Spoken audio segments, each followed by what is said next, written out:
Good morning, everyone. Welcome to the Trade Ideas pre-market show for Wednesday, April the 17th. My name is Barry Anderson, moderator of your trading room.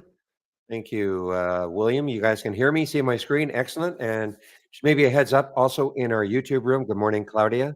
Maybe somebody in YouTube. Make sure you guys can hear me, see my screen. So before I was going to talk about my wonderful little pre-market trade of WISA, but my goodness, yeah, look at that. Curie posted this, and I noticed this IZM just showed up as the top mover down. But look, I mean, insane action, guys. Well, first of all, the insanity that it had from what's the date here? April the 1st, April Fool's Day from April 1st. It had a straight run up from about $8 up to $50. Absolutely not one red candle on the daily chart. This morning, it gets up to 100 and what, $4 or so, and then splat. Look at this. And as Kiri said, I don't see any news on it. I don't see any. I thought maybe it's a special dividend or some crazy thing. Sometimes you see that. But for a stock like this, I doubt it. No shorts available for me at Interactive Brokers. So just very, very crazy action here. We'll have to see if it has a bounce. I mean, there's got to be some reason, right? There's got to be some reason. And it's not on small volume. I mean, it's 965,000 shares. So it's not small volume, very low float, of course. But anyway, have to keep an eye on it to see if there's going to be some mega bounce. Anyway, back to WISA and me. So I was very surprised. I got up a little bit earlier today than I normally do. And I was very, very surprised to see that WISA was up like this. I thought it basically had its day yesterday. It was just going to fade. Excuse me. I don't know if it's a coincidence, but yesterday it basically traded the float 150 times, and the reverse split, it was a 150 ratio. So anyway, but I watched it, and you know what? When it took out 10, I took a little bit over 10, and I sold just under 11. And I know it popped up over 11. See what happens. Maybe if it takes out 10 again, I have a price alert around 1065 for later on. So, um, let's see what else. Well, there are Invo. So this is actually an earnings play. INVO is actually an earnings play.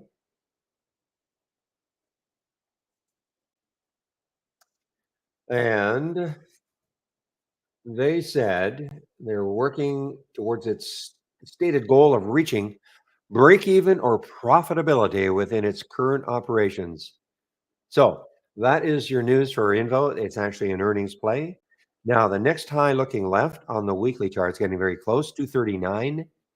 And this morning it got up to 236. So very close to that pre market high. Another very low float, 3 million in the float.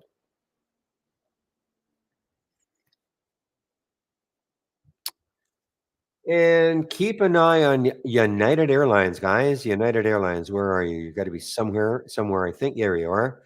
Keep an eye on United Airlines. Why? Well, it's an earnings play. It is an earnings play, and it is right at the 200-day moving average. Okay, the 200-day moving average is 44.26. It's at 44.30 right now.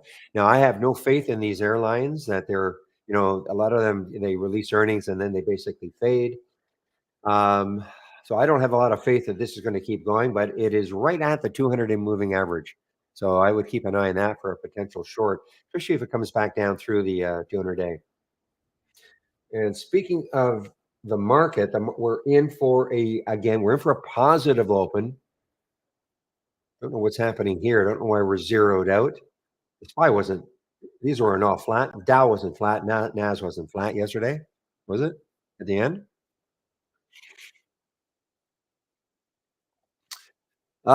This is I'm starting to think I'm going to get rid of the ones under a dollar, but here it is, VIAO. So it's just, I mean, it's a big move, 93% move.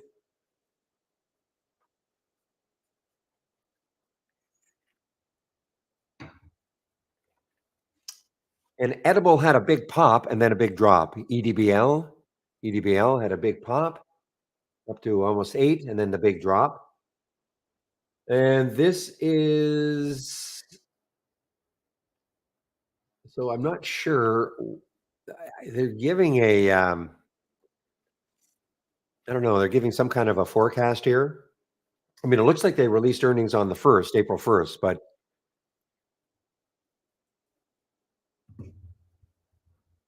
so probably nothing really to see here. Oh, again, it's another crazy low float.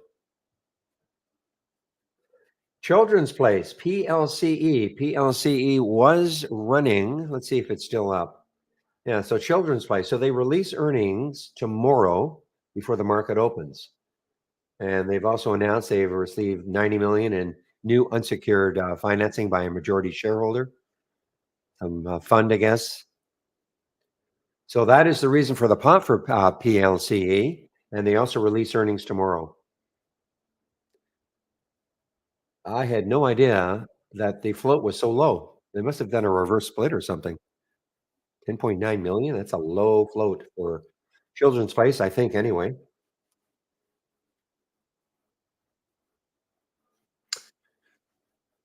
CXAI, this is another earnings play, little AI play, earnings play. If it can, the weekly high last week was around 650. The AI plays, though, I mean, they're not in vogue right now. There's AI itself.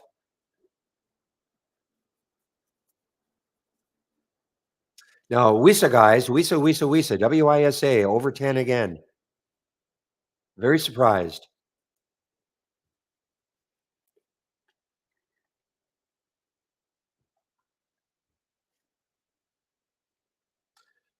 Let's see, Urban. Yeah, Urban is gapped down a little bit. Just picking off some of the ones that people certainly have heard of. Where is Urban? Jeffrey's had a downgrade for them. URBN. I'm trying to find them. Here you are. And so down 5%. Excuse me, Urban, and right another one that's right at the 200-day moving average. You can see there's that blue line on my daily chart. So it's just underneath the 200-day. 30, well, actually, it's quite a bit now. 36.83 is the 200-day moving average, and it's at 36.13 now. So this is a breakdown through the 200-day moving average. And they release earnings in May, but Jeffries has downgraded them from a hold to an underperform. I don't see a price target, but well, I actually see a price target of 32, downgraded from 42 from Jeffries. So that's obviously causing the reason for Urban's downtrend this morning, downfall this morning. URBN.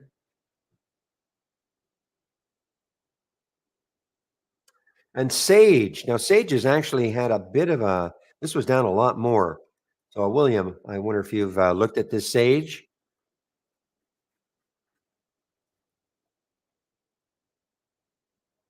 because they suffered a mid-stage setback for disease candidate. So that was a big gap down. It got down to 973, but it has popped almost well over $3.50.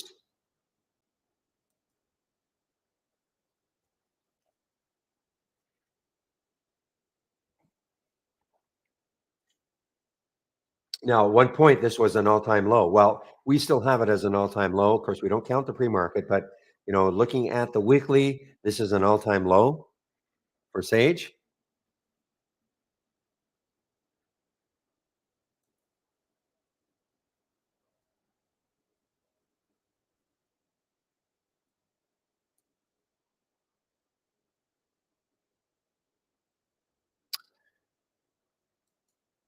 I'm hearing SBFM guys. SBFM is wow, big tank down for SBFM.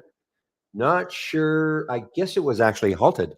Must have been halted for news because stocks don't get volatility halts in the pre-market. So this must have been halted for news, which I do not see.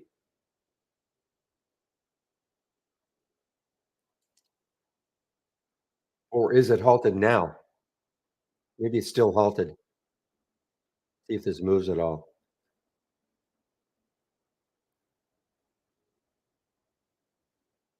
I guess this is still halted, SBFM for news. Obviously, doesn't appear to be good.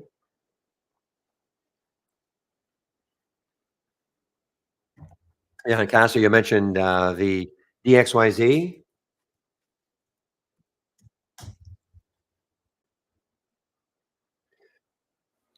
Yeah, not chartable for me at Interactive Brokers. So there's another one, high flyer from 100 a few days ago down to at least it's had some news. Okay, I mean, I don't think we could ever find news I on the IZM. I don't think so. Anyway, I don't recall seeing any news ever on IZM. The China stock.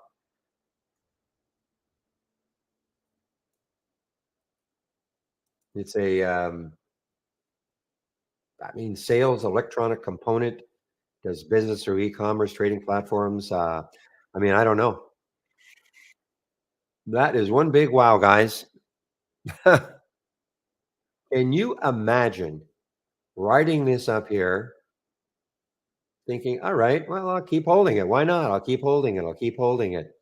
And then even if you woke up this morning at 4 in the morning Eastern time, you woke up and you are just doing cartwheels when it hits 104. It's basically a double from your 50. And even when it goes down to here, you think, oh well, my goodness, I don't get it.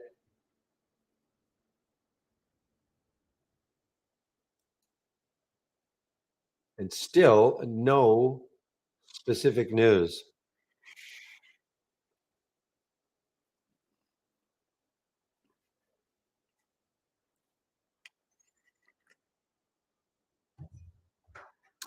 Anyway, about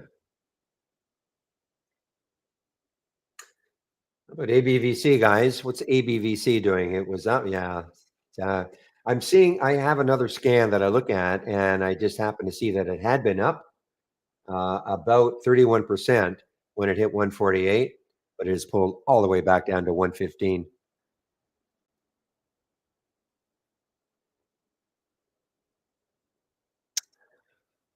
All right. So as I say, we're in for a positive open. Okay, a positive open. Still trying to defend that 500 mark. The SPY is. So let's take a look at the sectors now. From our toolbar, I'm going to click on New and then Docked Channel Bar. No, I'm not. No, I'm not. I'm going to click on the one that I created. File, Load from Cloud. This is what I created for myself. Docked Sector Status. Now, all this is, it's basically the same channel. Okay, the doc, if you click on New and then Dock Channel Bar and then go to Sector Status. This is the same channel. All I did was present it in tree map format. Okay.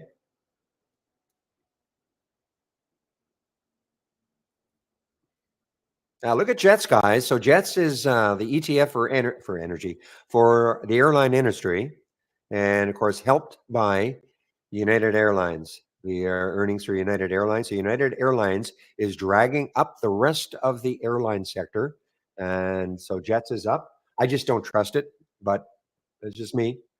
So what you're seeing here, though, wow, look at energy. So XLE, this is the main ETF for energy. These are the stocks that make up XLE. 90% in red. What does that mean? 90% of the stocks that make up XLE are down from yesterday's close. So even though the market is in, we're in for a pretty positive opening anyway.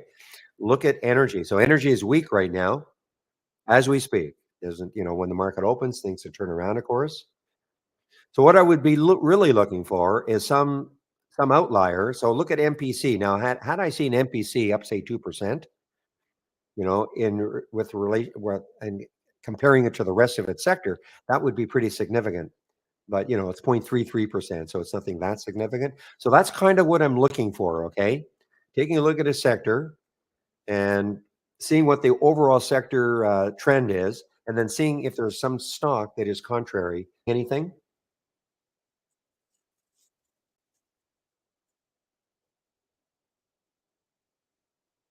Retail, Burlington, BUR.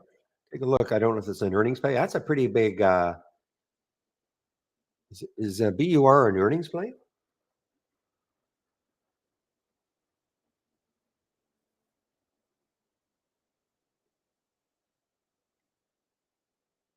Don't see that it's an earnings play, guys, but that's a pretty big move here from 180 to 189. I actually what I should do in this, I should put in a single stock window so I can see the data. 'Cause I can't really see how many shares are well, yeah, I can't really see how many shares have traded unless that's it. No, that's yesterday. Let me just take a look at Burlington. Yeah, I'm gonna add in fact, I'll do it right now. Why don't I do it right now?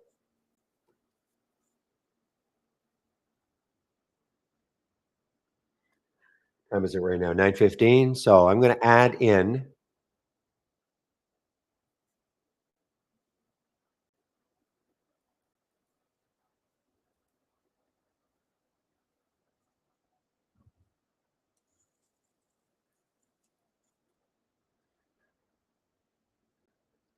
There's Wisa, guys. Wisa right back up. Amazing. And I traded in the pre-market out of it, but did trade it in the pre-market. Did okay. But just give me a moment. I want to add that single stock window to this. So sector status.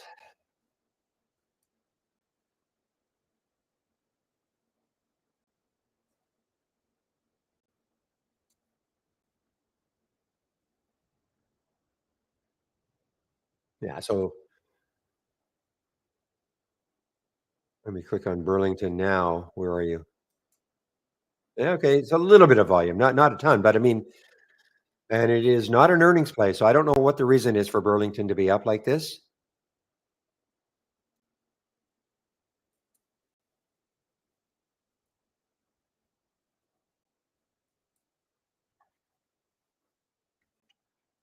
Wow, look at Wisa now. Wow, wow. I mean, that's amazing. To me, it's amazing. You know, a lot of times what we're not really seeing is huge follow-throughs for these crazy low floaters the next day. And this breaks the mold right now, guys. I mean, this Wisa had a little bit of news yesterday, but you know, it's all about the reverse split.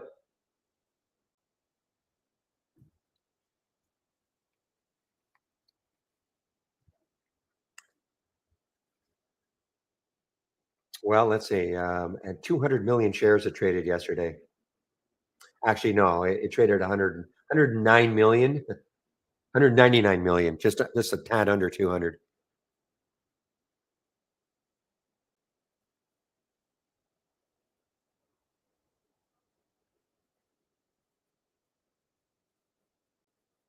Now, the only thing I want to look at right now, I just want to look at the utilities sector, XLU. Just again, just curious to see how close this get. Look what happened.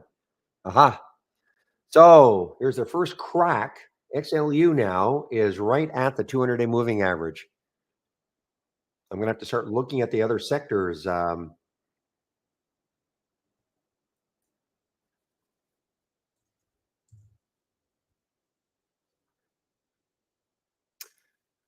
Yeah, so healthcare, I'm looking at healthcare, 135 is the 200-day moving average, but it is starting to drift down. But so XLU now is the major sector, only major sector underneath the 200-day or right at the 200-day moving average, which is a little bit strange for me because typically XLU, a lot of dividend stocks, kind of the safer, call them the safer ones. But so when the market is starting to get a little bit people are getting a little bit wary of the market. A lot of people go into these stocks. So I'm surprised, a little bit surprised. Must be another reason, of course.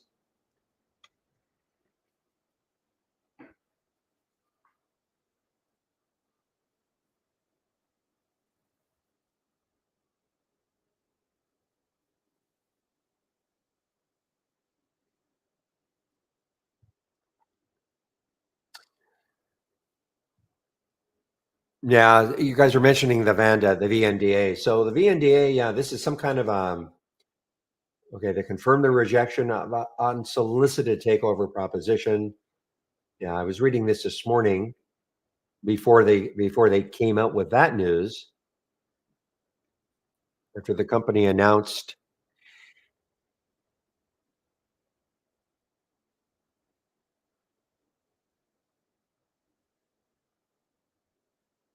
So they've now basically said they've rejected that takeover proposals from Future Pack.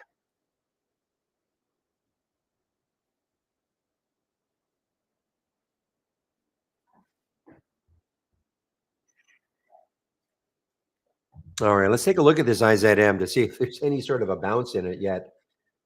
Um, let's see. So the low here, while there is a big, obviously a big, doesn't look that big on the 15-minute chart, sort of exponential, but look at this. So it bounced off 10. The low was 1041.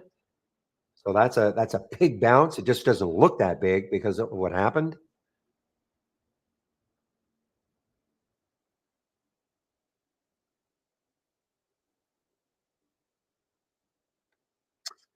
Fortune's made, fortune's lost.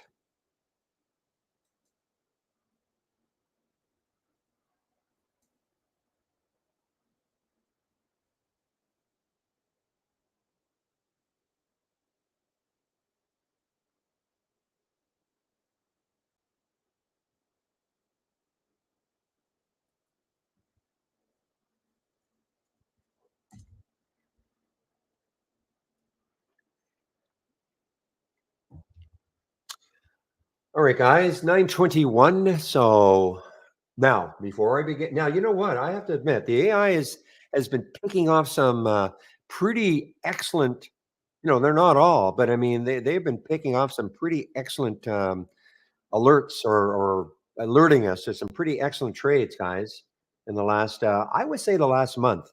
Not every single stock, of course, but you only need, if you can figure out which one to take. And the WISA yesterday, but a lot of them are these low floaters, the ones that have already gapped up and they just keep gapping.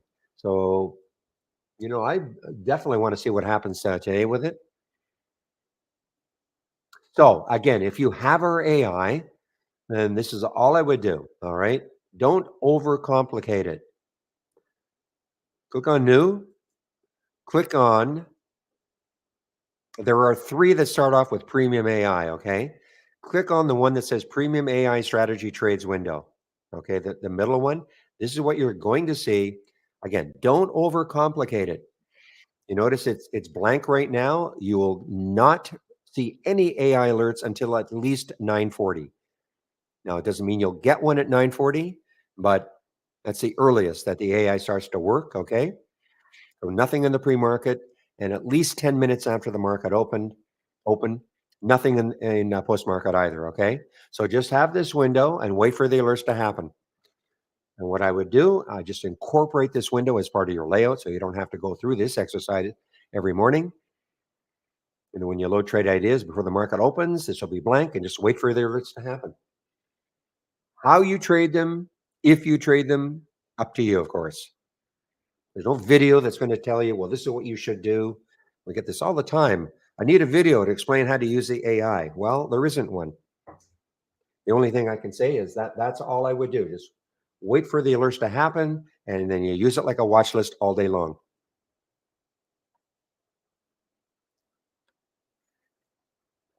And guys, we're getting closer to our test drive starting 2 days from now, Friday. I'll put the link in. I'll tell you what, I'll put the link in right now. And of course, I'll go over it a lot more. The test drive and also the contest. That'll be next week.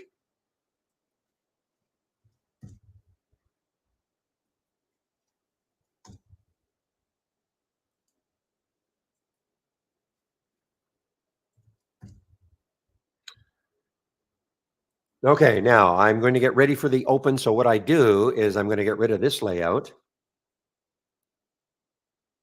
Okay, I'm going to get rid of this layout.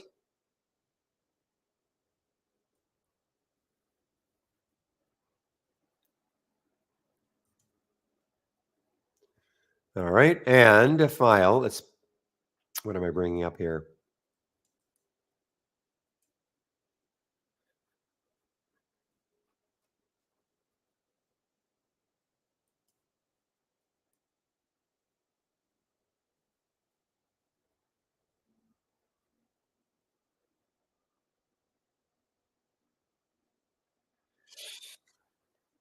Yeah, paradox. You're right. I mean, a second day continuation. I would never have put any money on that, that it would be a second day continuation for Wisa.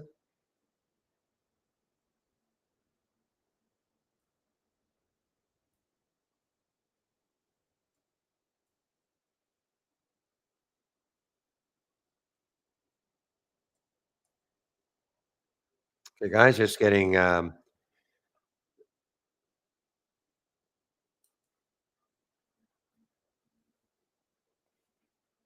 set for this open. Now, I typically do not trade in the first 15 minutes. Now, the other one to keep an eye on, guys, is the GL. Okay, the GL. I don't see it anywhere. Probably not here anywhere. But keep an eye on the GL. Mentioning this one yesterday, it did end up having a green bar. Okay, for the daily. And I've got a price alert. I mean, the high of yesterday was 60.88. The high the previous day was 60.98. And the high the day before that was 61.45. Now, we all know it got beaten up by the Fuzzy Panda report. But hey, I mean, if it can take out that high of 2 days ago, 3 days ago now, you never know. It might start to fill in this gap a little bit.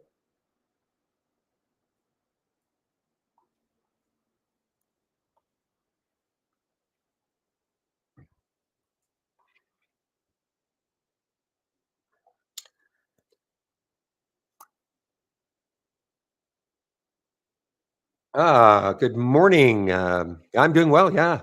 Long time no see for sure.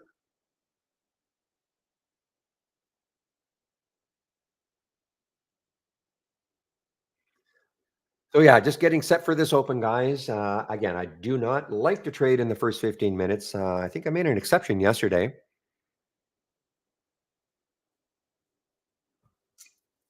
but typically I do not trade in the first 15, not including the pre-market. I know I took the Visa trade this morning, but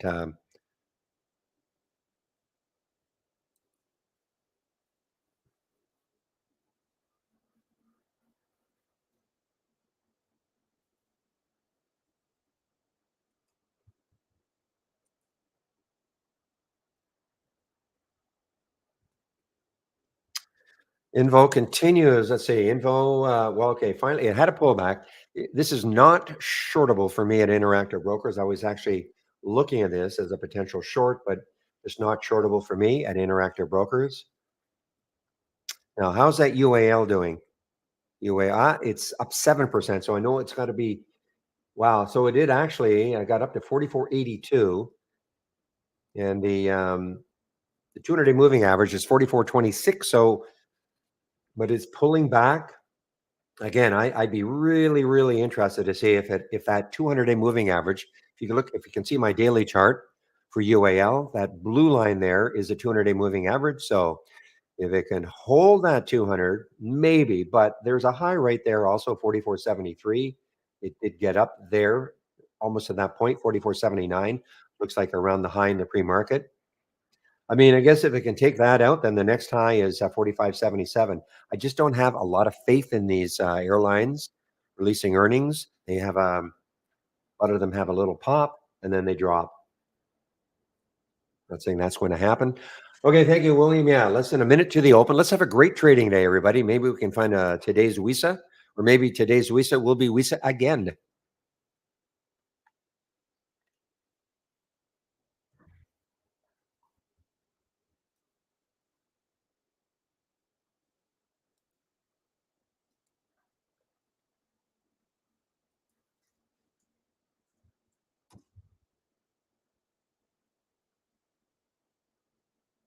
Oh my goodness, is that right? Talking to myself, I think, but wow. So it did have a pop up. No, look at this now. Look at IZM now. Unbelievable. So it did have a little bit of a recovery, and then look at this, just getting it's insane. I mean, I wonder what the odds. If somebody said yesterday, I think today it's going to break down through its 200-day moving average when it was at $50 yesterday. All right, guys, we're open. We're open for business now. And, the IZM, of course, is showing up on my 10-day daily breakdown, but oh, there are shares available. Interesting. A little late now for me, but there are shares available to short at Interactive Brokers. Not many, 12,000. And it probably just got halted. Yeah, it just got halted on the way down.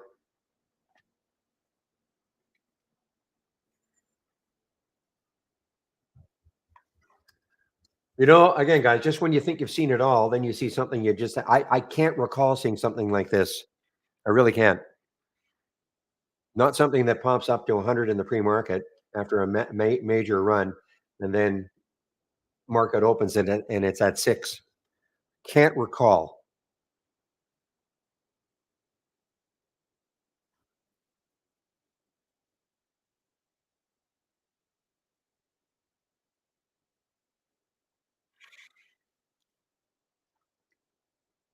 All right, CXAI making a market high.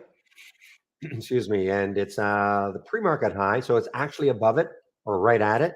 This is an earnings play. CXAI is an earnings play.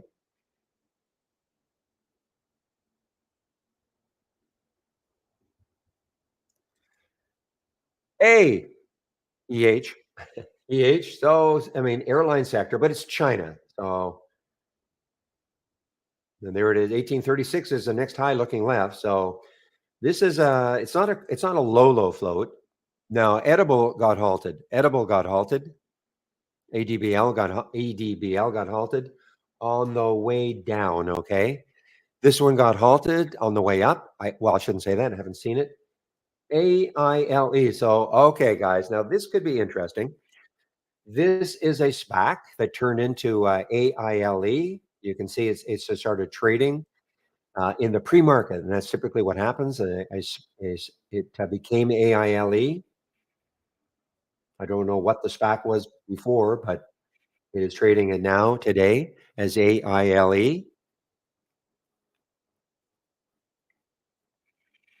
And excuse me. So this is the first time where I'll be showing this one.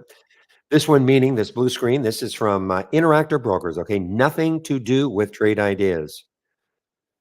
So this is time and sales from Interactive Brokers. You can't see the symbol here, but it is the AILE. There's the halt price at 1077. Wow.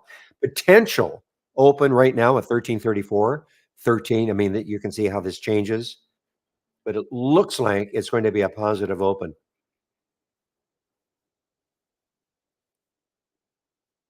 Again, time and sales from Interactive Brokers. Nothing to do with trade ideas.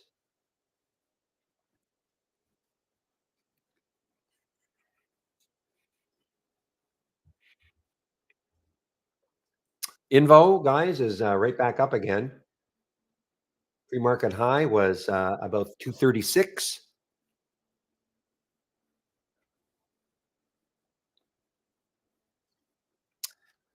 Go EV, go EV. Let's take a look at Go EV. Okay, edible just no, I'm sorry, something else happened. Symbol crash. INVO. Okay, symbol crash is my 10-day daily breakout. So there, wow, look at INVO. So the next high looking left is through that one. So the next high is 305. So if you're a little less conservative than me, this is a great run right from the open now, and it's also halted. FNCH. I saw this one yesterday also, FNCH. This was halted on the way down.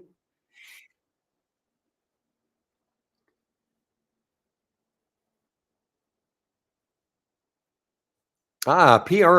PROK. Look at this run it's been on. So this is 1, 2, 3, 4. This is the 5th day. So this is basically doubled in 4 days plus today's open. PROK.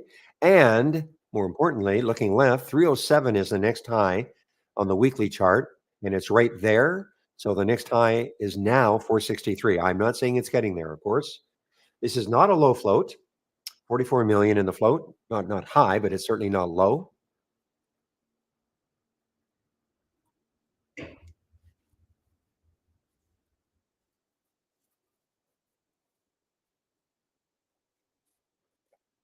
I think you mentioned that one yesterday, Paradox.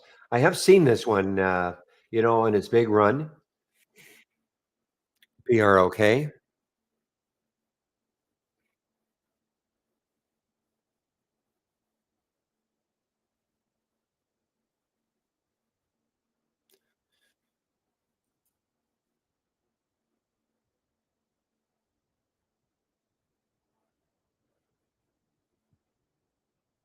Hey, you know what's having a bounce also is DXYZ. DXYZ is having a bounce.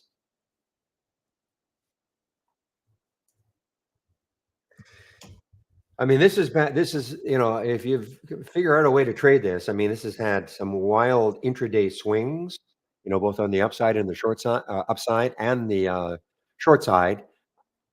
At times, this has been available for me to short at Interactive Brokers. Right now, it is not.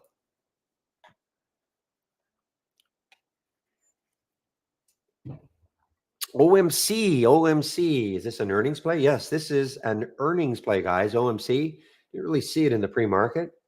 Maybe the volume was too light, but this is an earnings player. OMC. Pretty choppy right now. Then again, guys, if you've got the RAI, just have this window open, okay? Wait for the alerts to happen. This is the strategy trades all, okay? Have this window open. Nothing will happen until at least 9:40. All right, I had an alert for some reason set for BIAF.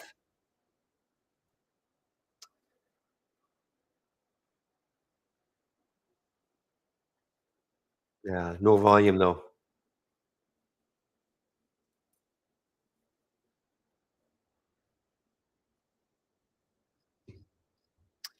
All right, so I see this AILE opened.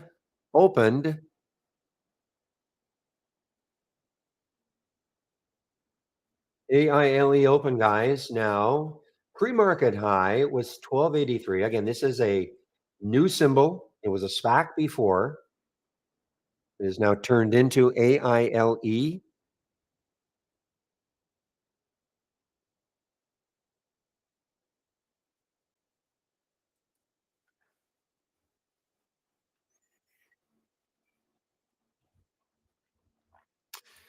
Now, is this back up? No, it's down. Yeah, I've seen this one also been trading, but it's been pretty. Look at this intraday. Pretty tough to trade in my opinion. These big topping tails, bottoming tails. As an intraday trader, tough in my opinion anyway.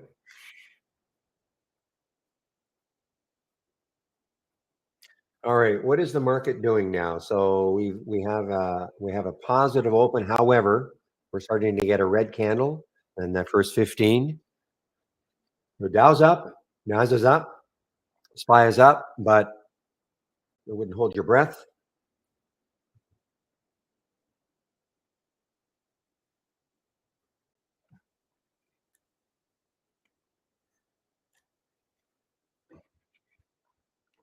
Now this one from yesterday, CISS.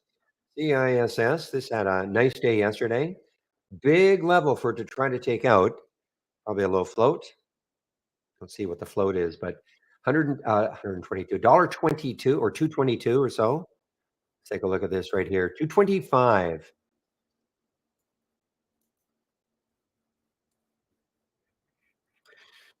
Takes out 225 at some point. Maybe not today, but maybe tomorrow. If it does, then your next high is way up here at 320, 338 or so.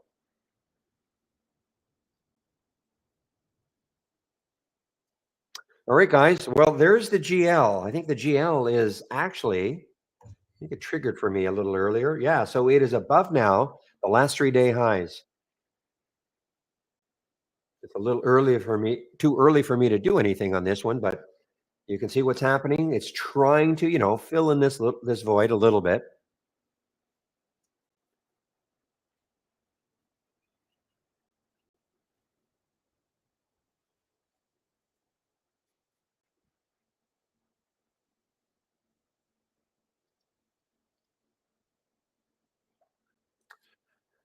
Wow, that info just right from the get go, guys. So it got halted at what did it get it halted at? It got halted at 249.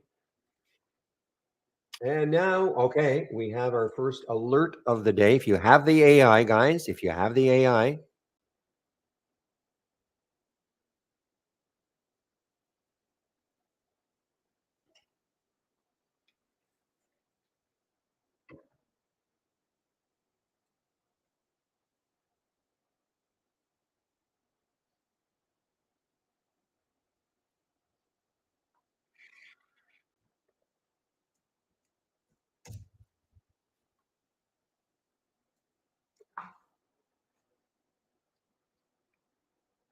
okay, now Sage had a little bit of a pop up here, guys, but it mid stage negative results. Okay, it's a bio mid stage negative results, got all the way down to 974, recovered all the way up to 13, but now making its way down again.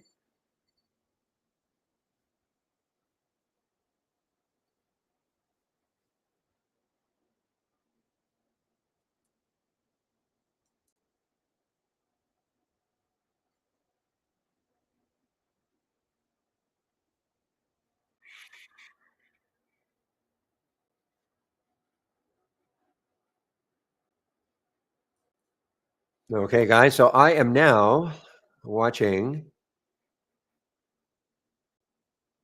Boy, I wish that GL had not taken it out so early. I just can't bring myself to take it, but there was your potential alert around 61.24.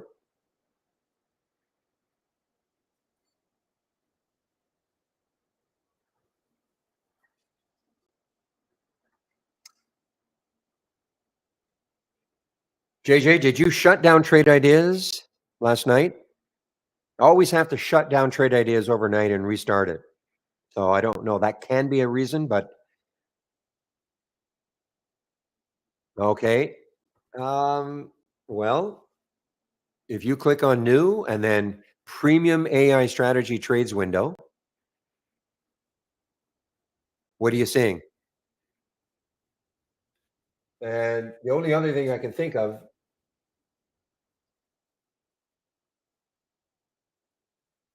no, because make sure that in the filter section, you uncheck everything, okay? And what do you see place? Is that what you're seeing? PLCE?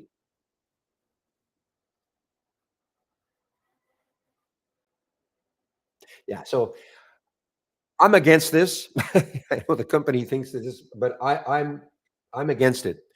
I'm just going to flash this. You see where it says filter? Uncheck whatever is checked. Okay, just uncheck it. Okay, whatever is checked, and then the filter should say none. Because I like to use it like a watch list all day long. So just because a stock, you may have on an alert, and then it's below the alert price, and you won't see it. You see, but doesn't mean it may set up at a lower price for you. Maybe it comes into a moving average. Maybe it comes into the VWAP. So I just personally I disagree, but it's the default, I guess.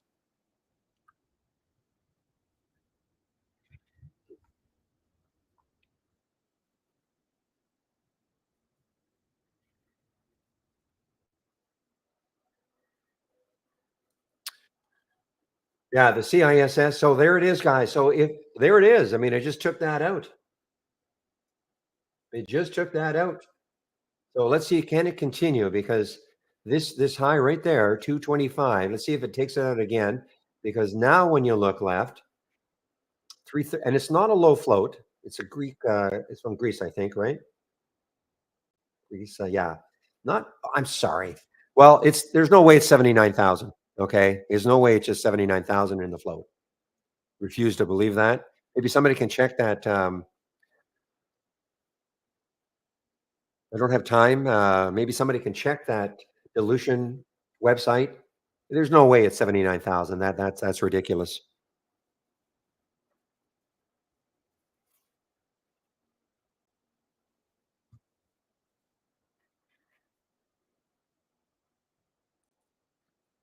You know what? I'll just check it right now because I've got to tell them.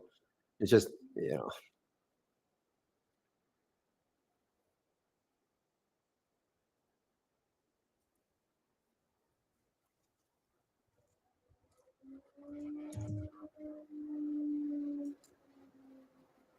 1.95 million. Okay, so let me just show.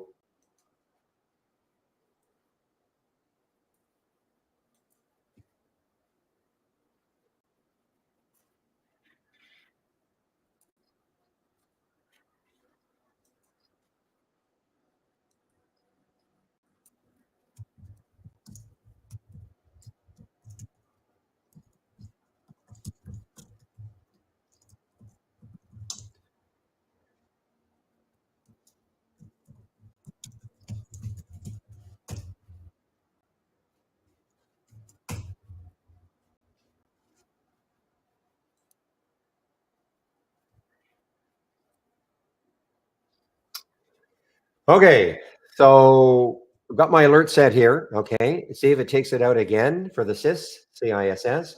Big pullback. I don't like trading in the first 15.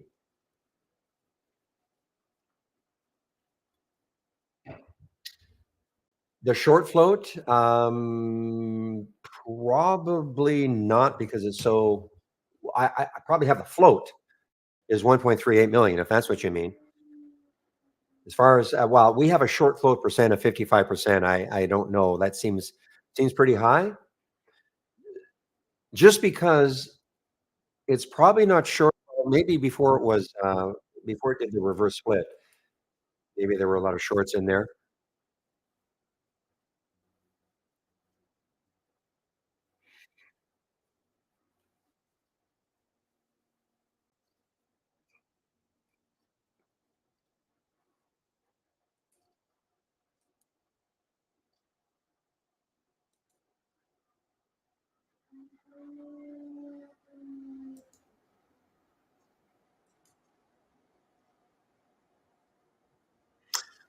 All right. Wow. Look at all the halts resumes. So there's the AILE is come back down now. Let's see. CISS got to keep over back up to that 225 mark. Edible, EDBL. So it's been all over the place, guys. It had a pre-market pop way up here to almost $8, and then it fell all the way back down to 5.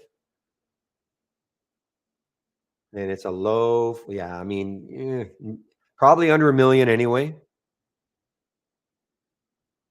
I don't have RMD on the combo scan now, Ovi. RMD.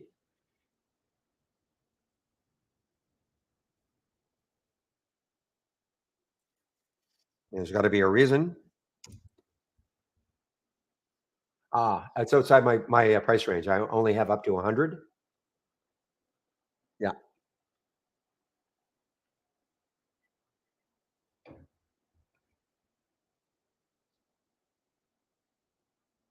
Mm.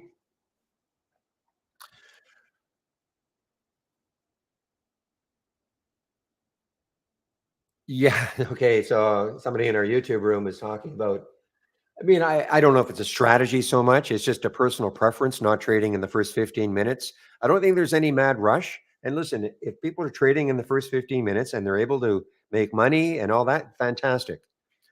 It's just in my personal, for me personally, I must have been always guessing wrong, man, for a few years, and I just stopped trading in the first 15 minutes. I will make the odd exception, but I just find there's no mad rush for me to get into a trade.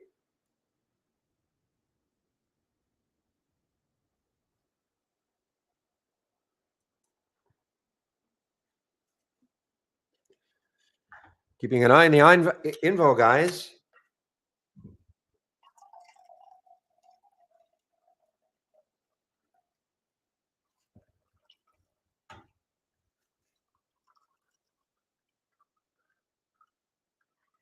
A lot of it for me is anyway psychological. I mean, believe me, I used to do it. I used to take trades right on the open. You know, some hot stock. This is years and years ago, but some hot stock that was moving, and it would start to move, and then all of a sudden, just a big downturn in it, big topping tail, and I'd get stopped out and maybe try another one. So in the first, 5 minutes, I could be down three trades right off the bat, and just gets me in a bad mood. I mean, then you start to unfortunately get into the revenge trading.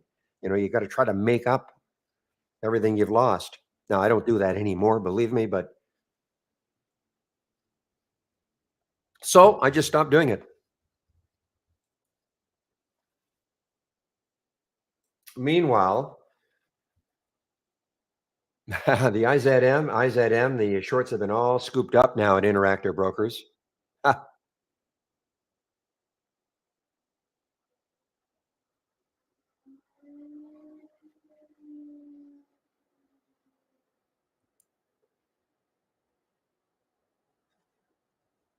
I'm still keeping an eye on the info, guys. Maybe a high of the day break. We're now at 950, so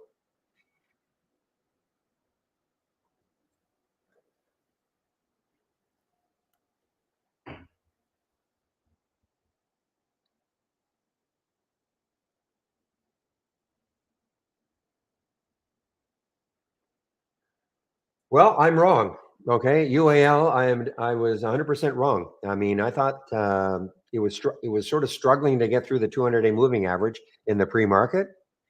Okay, that blue line right there was hanging right around the area, and I just had my doubts that it would pop through it. But look at this, great move. This is an earnings play.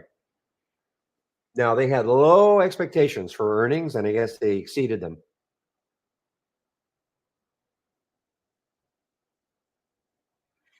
So now your next high for UAL on the daily chart is 46.55. So it's getting closer to that. I mean, if it takes that out, then your next high is 48.73. Uh, I'm really kind of stunned at this move.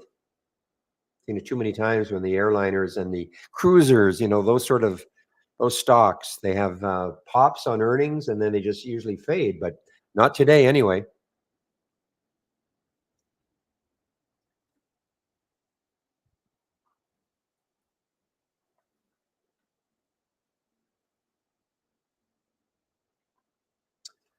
All right, for you speculative traders. So this SPEC, this hit in the pre-market, $1.41, came from 80 cents, back down under a dollar.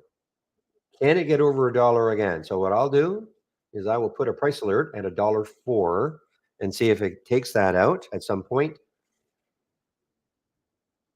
and then see if it can have a charge closer to that 140 again. Well, you know what? I was wrong about edible too. I thought after this big downturn that was going to be over, but look at this edible EDBL. So, I mean, good grief, the next high is $12. $12 on the daily chart, and it's halted right now. We're not seeing it here. I guess what happens sometimes with my halts resumes anyway is, and it must be the server I'm on, if a stock resumes and then within 30 seconds it gets halted, then I'm not seeing it.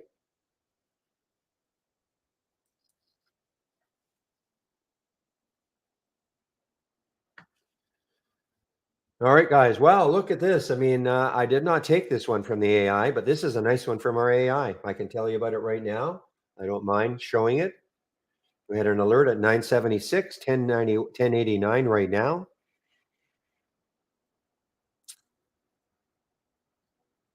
I was more interested in the other one, the one that's a short, low float. It could come back later on.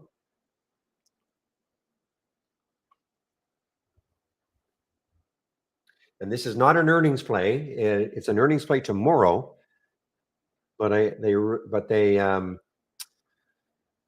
got $90 million, a new loan deal with I'm not even going to try to pronounce that, Mithaq Capital. I guess I did try to pronounce it.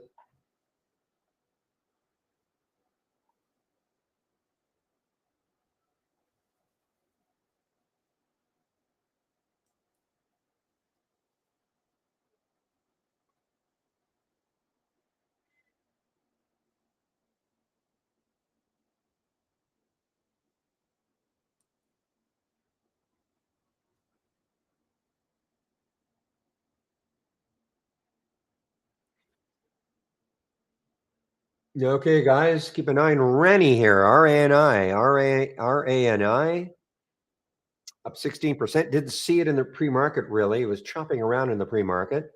There is no news that I can see. It's not an earnings play. There's no news that I can see. Low float, 22 million. Traded almost 30 times normal up to this time of day. Morning. Palm Beach, Peter. Nice place to live if that's where you're living in our YouTube room.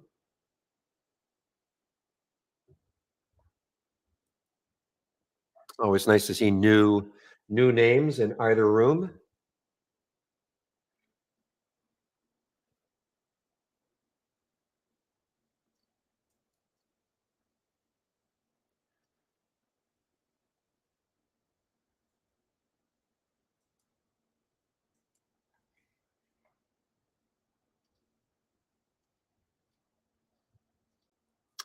All right, guys. Well, there's spec now. Spec SPEC over $1 for those more gambling types, because it did hit $1.40 odd in the pre-market. Exactly, it hit $1.41 in the pre-market.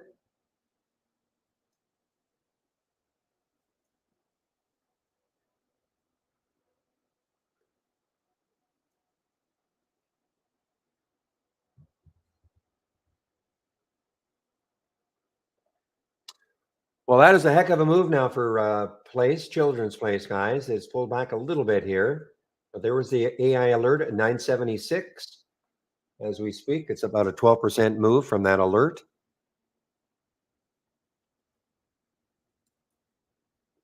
I have my eye on another one.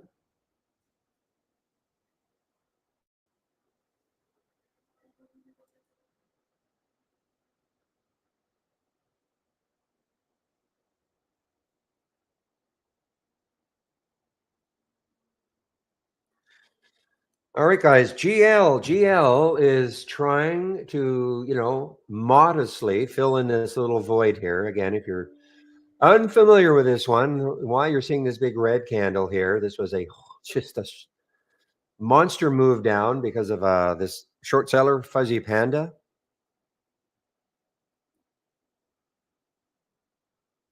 Give me a moment, guys.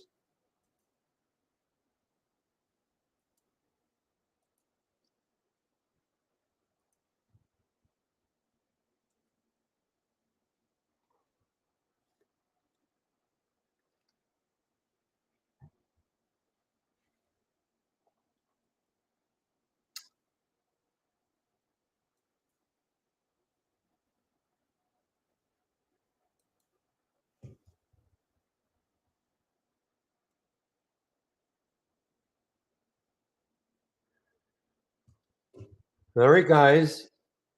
Now, the issue with oh man, just looking now, the issue with Irani now is going to be that spread.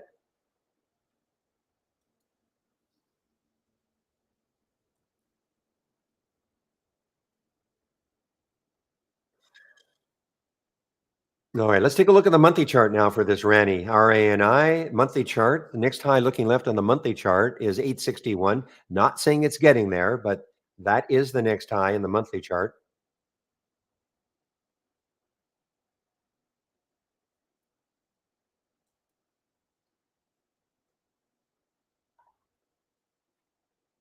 Guys, CGEM from yesterday. Look at edible. Edible for today. Look at this edible. Again, I would not have predicted this move after that big pullback in the pre-market. Now look at CGEM, guys. CGEM from yesterday. Very interesting day. Had some news, but it sold off most of the day. It got up to $20, closed down here at 17, trying to come back.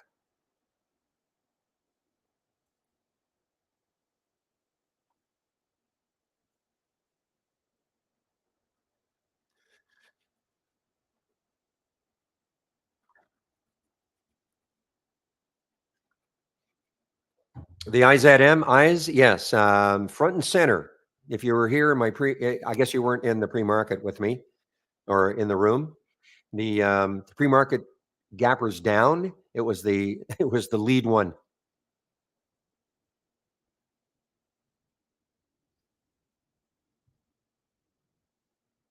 Question was in our main room, did I get an alert for IZM in the pre-market? Any of my scans? And absolutely.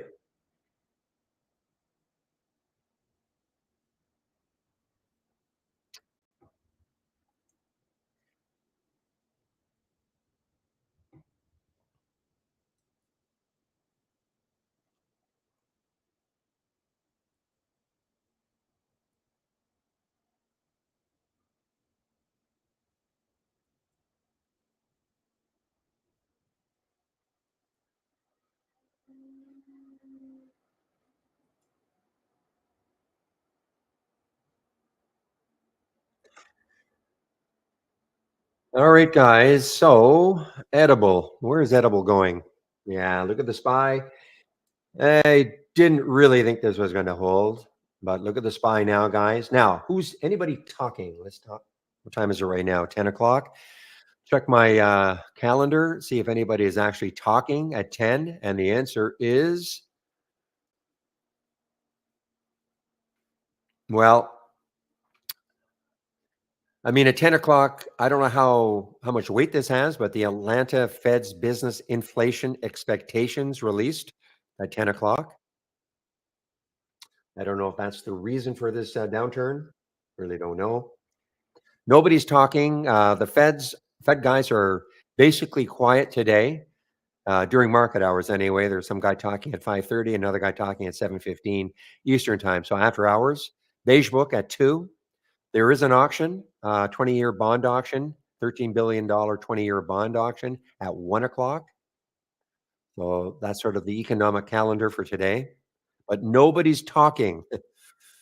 We had a bunch of guys talking yesterday.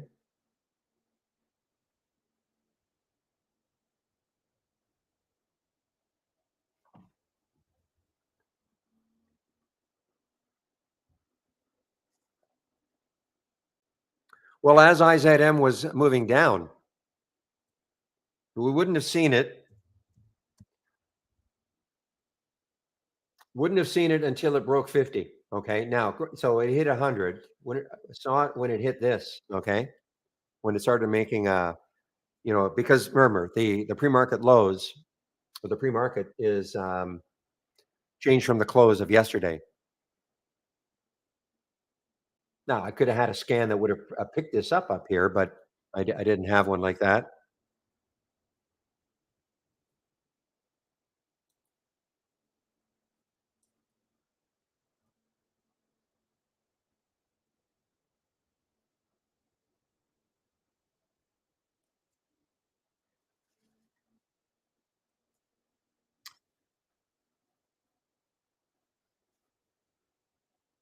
No, INTZ. I saw somebody mention that one, INTZ. Now, I think you were mentioning it on the way up. This is now, wow, what a drop now.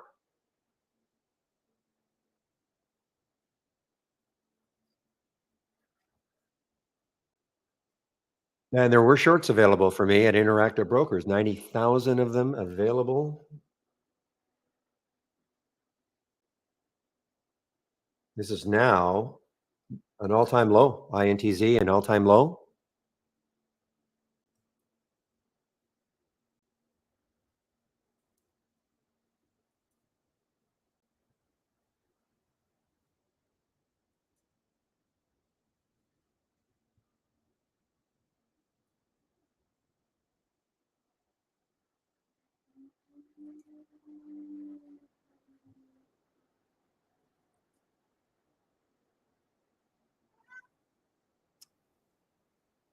All right, guys. So the GL is still moving. GL is still moving. I did not take it. It was a little early on that break, but the GL is still moving, trying to fill in a little bit more of this void.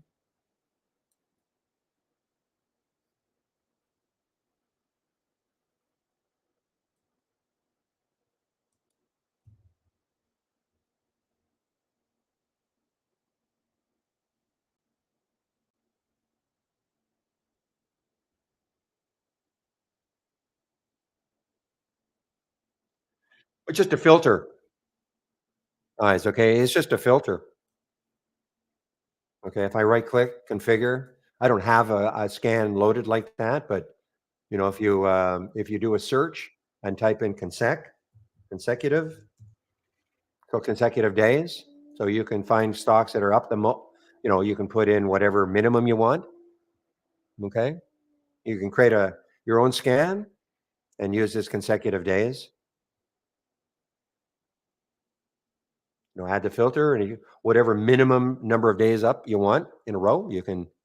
I just don't have, and if you want down days that are down, you put a negative number here, okay? I don't have a scan like that, but you can create your own with your own price range and minimum volume, etc. Okay.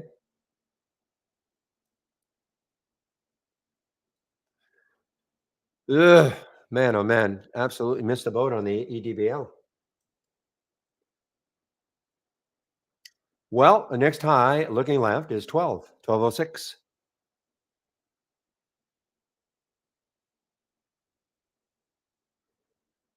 This was an earnings play back April Fools, okay, April 1st.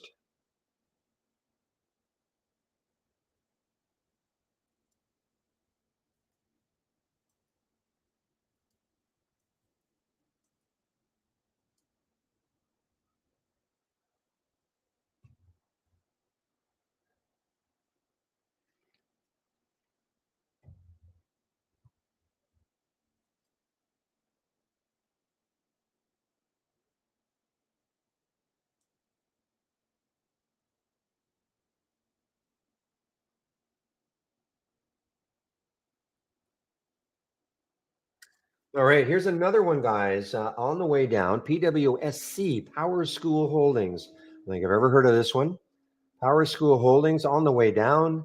Um, this is the spruce point. I did get the email last night. They're teasing email saying they're going to come out short with looking at some company taking advantage of children. I remember they're talking about that, and I guess this is the one. Power. So I don't know what Spruce Point's record has not been great over the last little while, but it certainly affected this one now. PWSC. Again, Spruce Point, another one of those short sellers.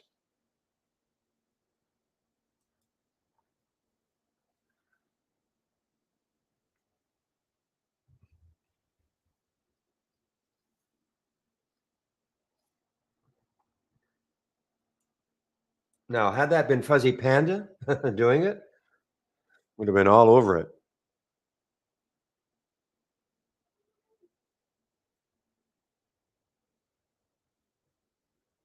You mean when you say delete old stocks, Roy?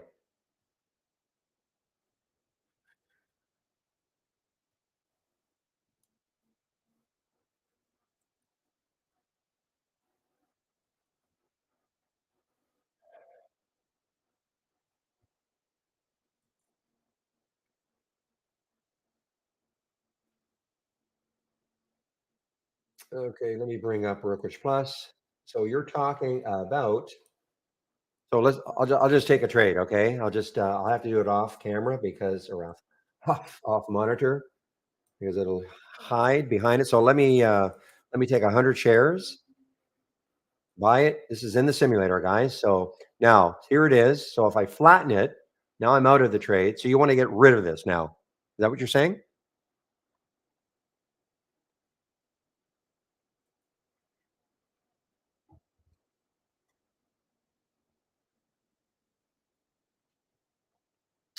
I'm sure there's a way. I'm sure Pepe knows.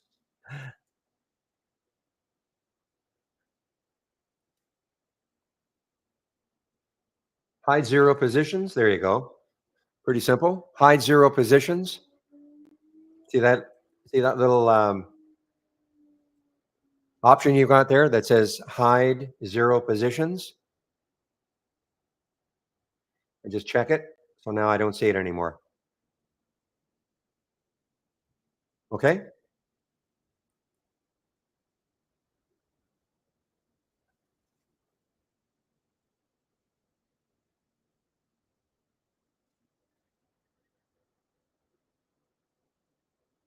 Okay, answers your question?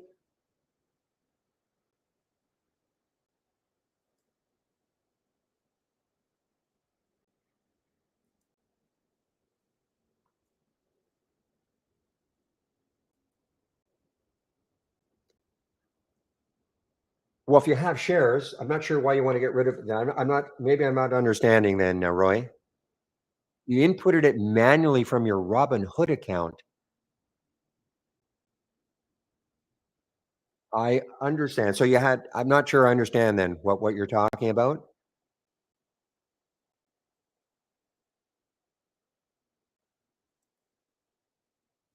So you had, I don't know, some alert in Robinhood and you decided to, no, I understand. I understand that it's, we don't link we don't link Brokerage Plus with Robinhood. No, I get it.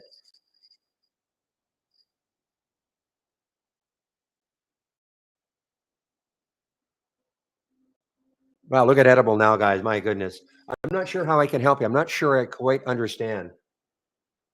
If you manually put it in here, just in the simulator, then you should be able to just click on hide zero positions.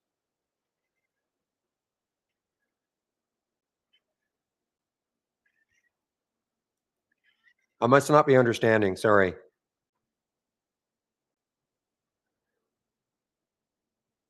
Nice one by Shady on the info. I am still kind of waiting on it.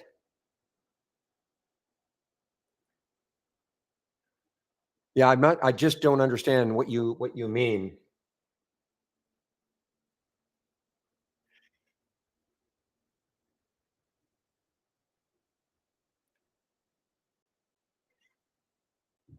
When you say popping up on your brokerage account, you're talking about Interactive Brokers, right? If you're talking about on your Robinhood account, I can't, I have no explanation for that. But if you're talking about here, I mean, you should just be able to click hide zero positions, and that gets rid of anything that you've done. Well, anything that you got out of.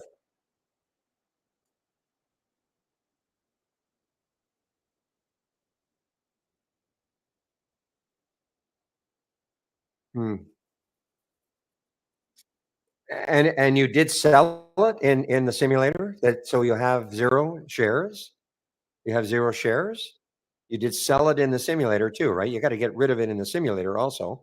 But we got to sell it. We got to sell it. Yeah, of course. You got to sell it in the simulator to get zero position, and then when you click on that, you won't see it anymore.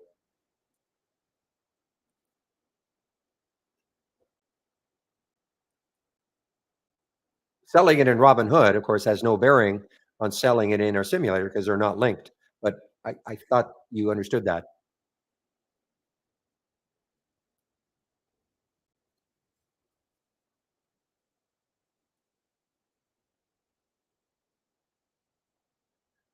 Okay, guys, there it is. The 11th commandment, thou shalt not chase. Okay. I thought about it, when it took out that high right there, but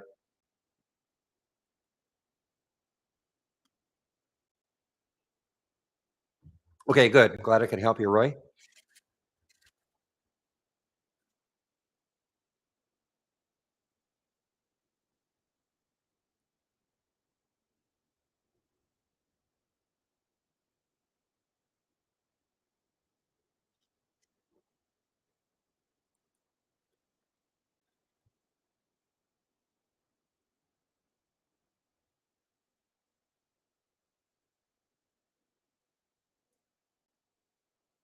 Oh man, that's a fast morning so far. 10:14 already. So I think what I'm going to do now is because the test drive is coming up fast. It starts on Friday morning, 4 o'clock Eastern time. Okay. So let me put the test drive link in, and it's called actually the test drive plus contest link. Want to explain all this?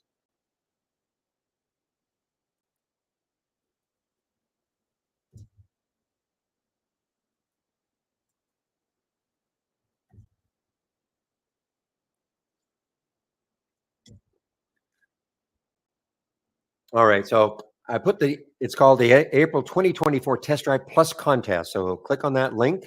This is what you're going to see. So let me explain what's happening here. So if I scroll down just a little bit more, test drive begins on Friday. Okay, Friday, this coming Friday, April 19th. You'll start getting data at 4 a.m. Eastern time if you're up that early. Okay, and it'll excuse me, runs to the close on Monday, April 29th. Well, it's approximately 10 days you'll have with Trade Ideas. It'll cost $7.77. You'll have access to the full premium service, okay, for $7.77. Now, if you're a standard subscriber and you want to get upgraded to our premium service for those between the 19th and the 29th, you can also do so. It will cost us $7.77, and then you'll have access to our AI, okay? When the test drive is over, it's over. There's nothing for you to do. We do not put you into a subscription. You don't have to ask our support people to unsubscribe you from anything. When the test drive is over, it's over. Okay. And again, we do not put you into a subscription. We're not that sort of a company. So that's the test drive. Now, we only do this, looks like only about 3 times a year. So it's a great opportunity to try us out. Okay. Now, there are some limitations. If you're using a Mac or a tablet, you will not have access to this window that I flashed on the screen. Give me a moment. This is this Brokerage Plus window. Okay. This is only available if you're using the downloadable application. Now,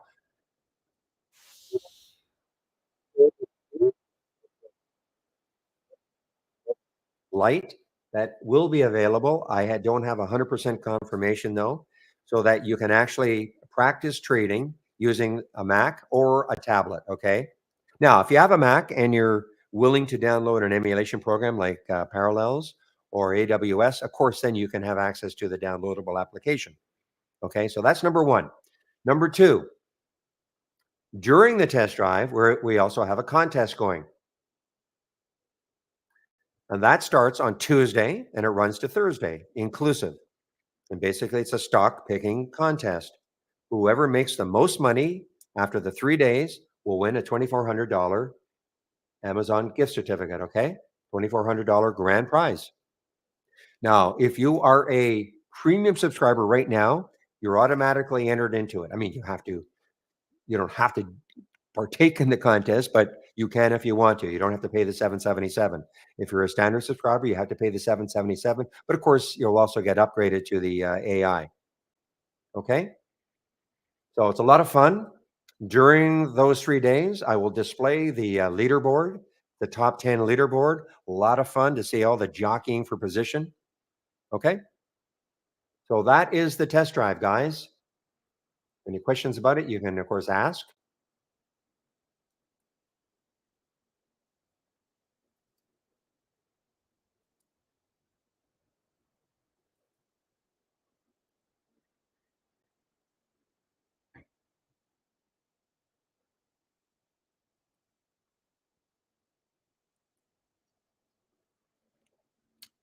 Yeah.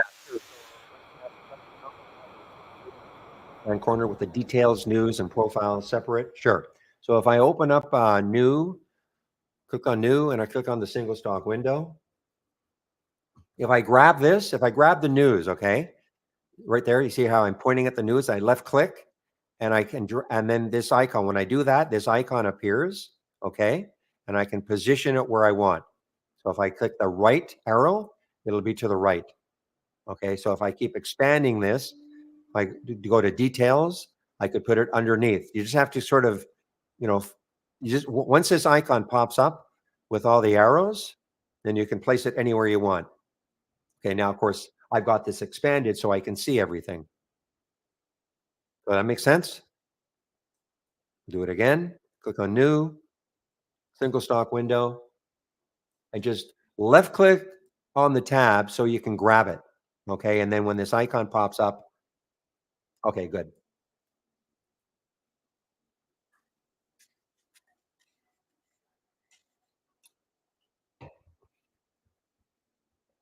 Bitcoin dropping hard, no kidding. Market's dropping, Bitcoin's dropping.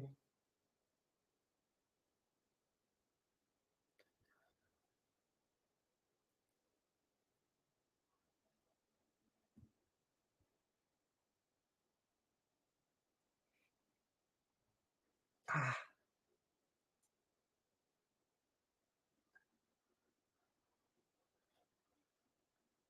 I'm gonna go over my homepage, guys, in a bit, and the information you can find on my homepage.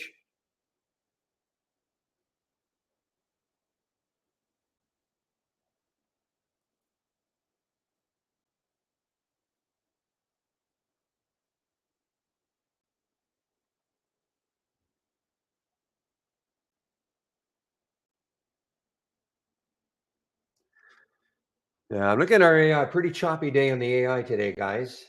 Very choppy. But I'm using it like a watch list. I'm waiting to see if some of the original alerts, if they fire again.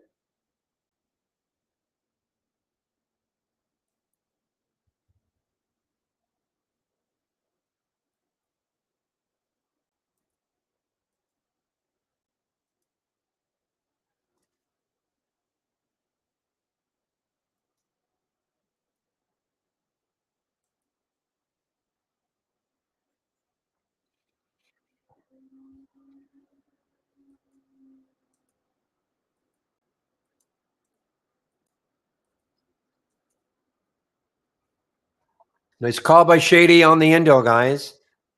Not Indo, Invo, right? Not Indo, Invo.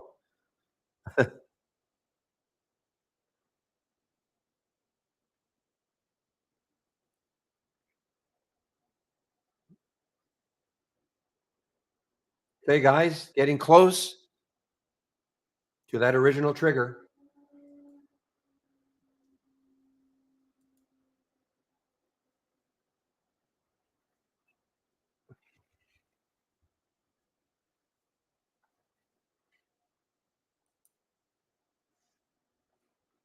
So I'm going to show you the AI, okay? And I don't do it. I don't flash it. I just flash it. But this is why I think it's a mistake.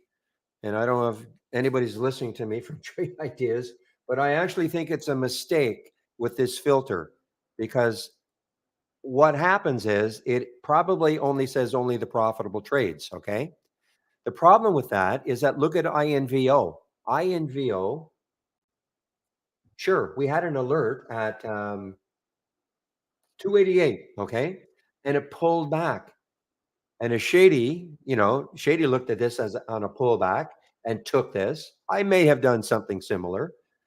And where is the VWAP? 226 is the VWAP. But look what it did. It got into that VWAP area, kind of held and popped off there. You would not have seen that if you've got that checked. Does that make sense? Anybody with the AI, I would uncheck it.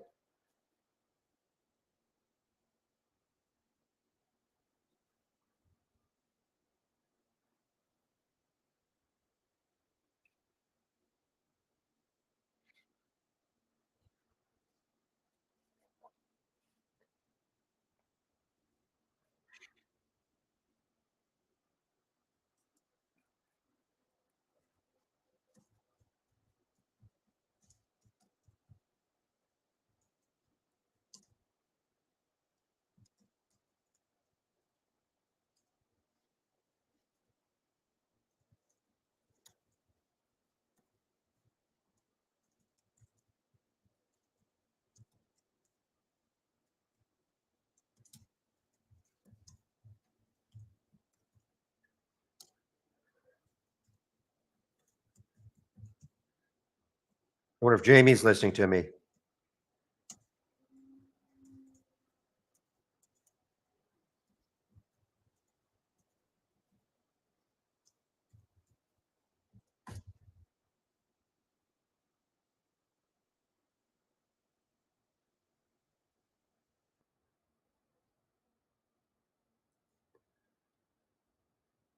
Okay, guys. So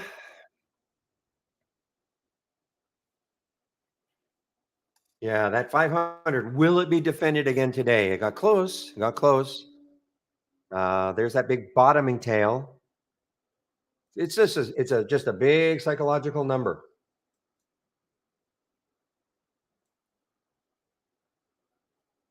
Yeah, no, I corrected you, Shady. Maybe you've got me on mute, but I did correct you. I know it wasn't Indo, it was Invo.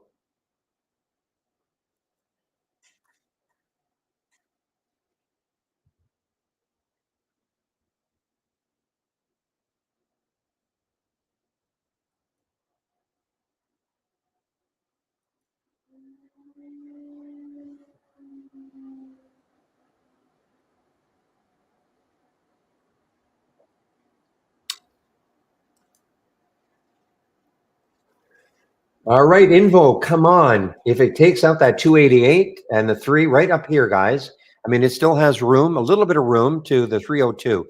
Big level for to try to take out would be the 305. And it might. I mean, it's such a low float. It's an earnings play. Look at the volume. There we go.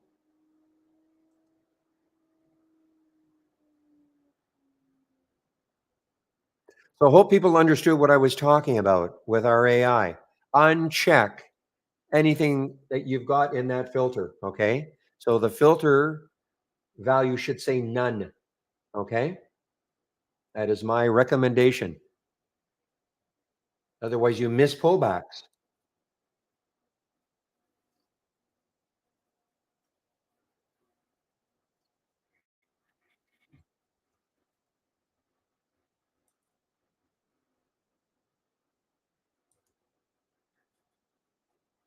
Come on, break three, break three. Not just three. Now, the other one, let's take a look at the monthly chart just in case it does take out that 30 whatever. The monthly chart, next high is 465. Not saying it's going to get there, but that would be, yeah, there's the high of 304. Yeah, so the high of 304 could really start sending it on its way again. Even though I know it's up 282%, but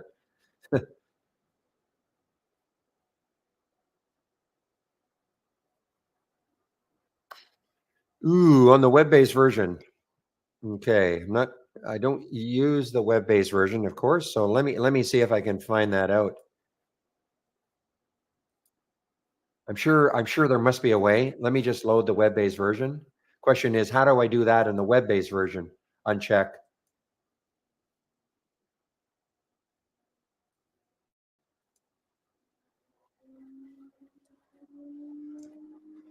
So Holly, just give me a moment.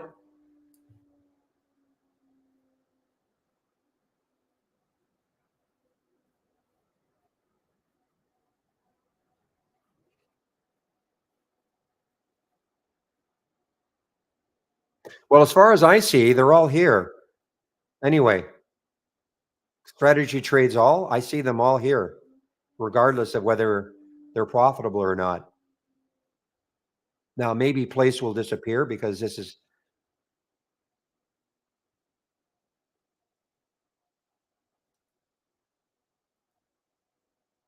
okay. So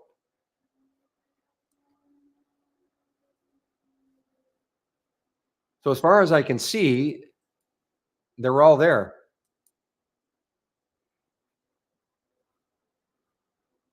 I don't think there may not be an option. Yeah, I don't see that there's an option to block it. Okay, so I don't think you have to worry about that.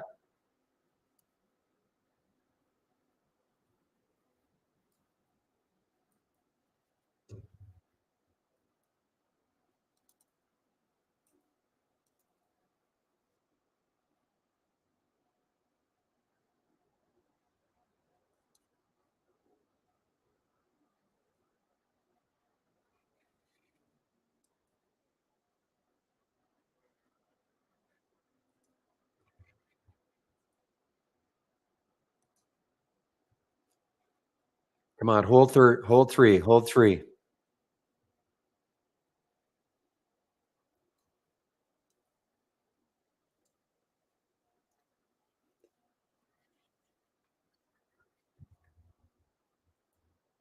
I'll definitely be doing my video on that one today because I think it's just a classic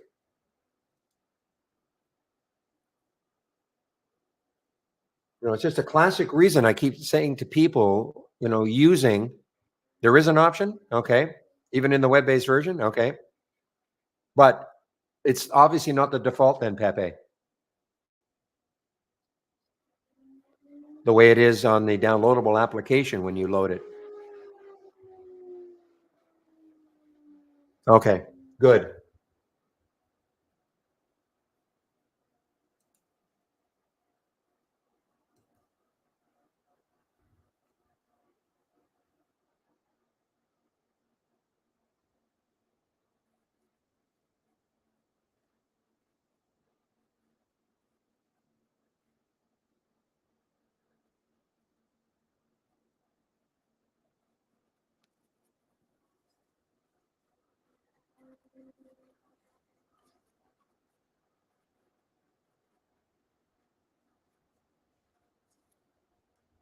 All right, guys.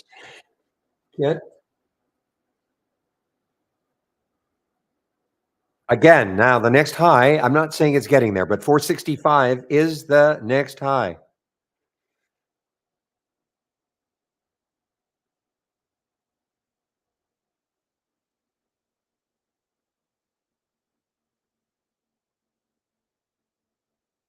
Now, I'm also keeping an eye on the other one from the AI as the spread tightness. See, the spread is, I don't mind. I mean, the spread is not great on the Rani, okay? 780, 798, 20-cent spread, $8 stock. That's not great. It just doesn't give me the confidence to take it.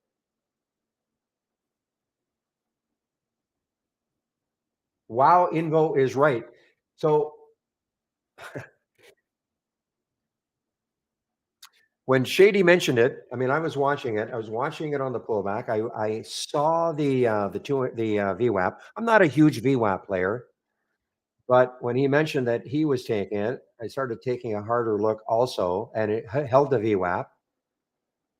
And again, use this like a watch list.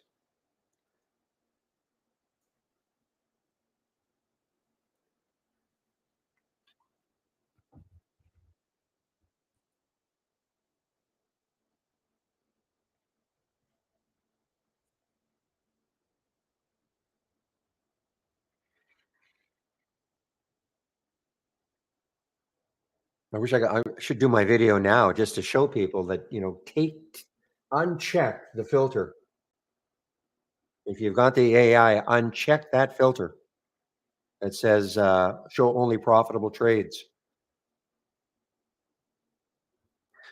Wow, 10:33. Let me go over my homepage now, guys, as I'm waiting to see how much further INVO can go.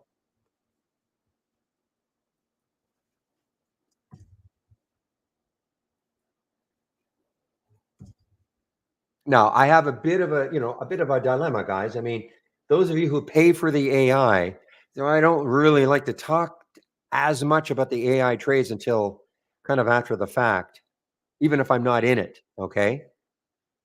Just to show you the possibilities because it's just not fair for people who pay for the AI.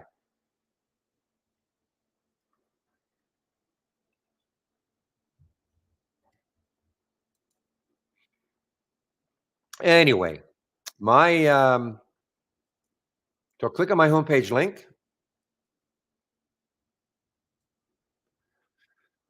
This is what you're going to see. So before I get into it, and this is why I love the tree map, guys. You cannot miss the big ones all day. Okay. And they can set up in different ways. So look at info, look at edible. Okay.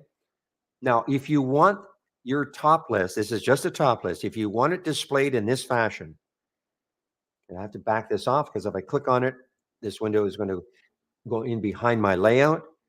So this is just a top list window. So any top list window, if you right click on it and you see it says show tree map, I'm going to uncheck it. This is the typical presentation of a top list window. Boring, in my opinion. So you right click on it, show tree map. Now, if you do not have that option, it says show tree map, then on my homepage, scroll to the top where it says download, click on the download, and then download the latest beta. Okay. I'm hoping this is going to be in the production version. So I don't. So then I can put it on my home page as a scan that I'm sharing. Okay, but right now, download the latest beta. It's fine. The beta is fine. Okay. Now, if you don't care, if you don't want to have your top list looking like this, fine. It's your choice. We're not forcing you to do it, but so it's your choice.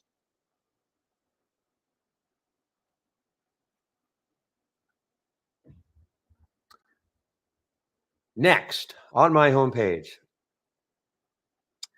So here is a way in which you can take out a subscription right now. Barry 15. That'll get you 15% off the first month only or the entire year of a Trade Idea subscription. Look at Edible again, guys. EDBL. Edible again. Almost a red bar ignored on the 15-minute chart. EDBL. So 15% off the first month only or the entire year using my promo code Barry15. Okay. If you do take out a subscription, you must do the get started. 10 short videos. It will, if you start right from here, the download and install, your first startup and login, getting down to important introduction to scans, top list windows, and alert windows. Okay.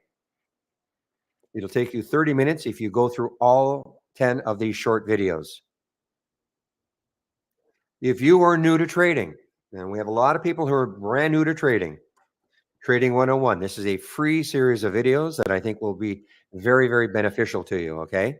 Michael Noss at Trade Ideas put all this together. So this is not third party. So you're not going to get inundated with emails from a third party. This is all internal. Trading 101, and it is free. Stock of the day video that I'm going to do. You can sign up for it. Of course, it's free. Trade of the week is also free. You'll get it before the market opens Monday morning. If you sign up for it and you don't feel you're getting it, please check your spam folder. And if you have Gmail, check your promotions folder.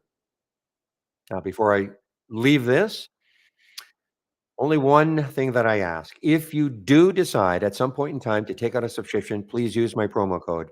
This is a free room. Every time people use my promo code to take out a subscription, the room gets credit for it, and it just goes a long way to keeping the room free. Okay. That's all I ask. If you're going to take out a subscription, you may as well use my promo code, right? So I don't care if it's today, tomorrow, next week, next month, next year, use my code. Scrolling down, click here. This is the education section. A lot of information, obviously, in our user guide. You do not have to learn everything that's in the user guide, but there's that getting started again.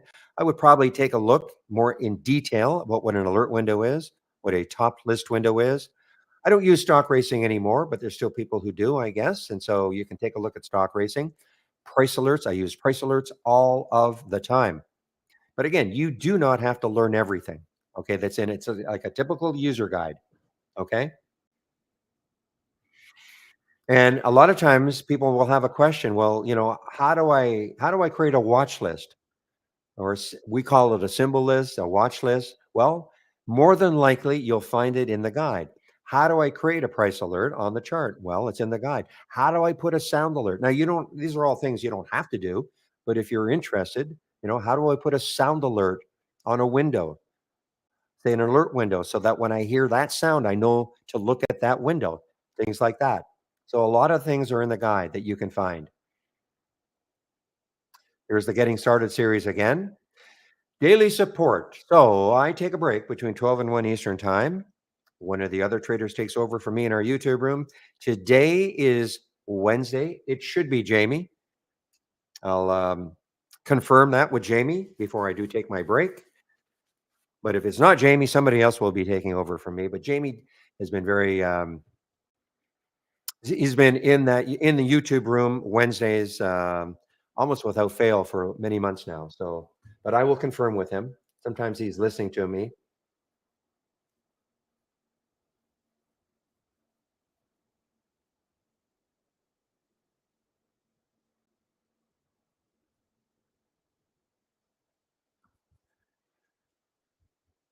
All right, INVO. It held 3. Okay, guys. Last, my scans.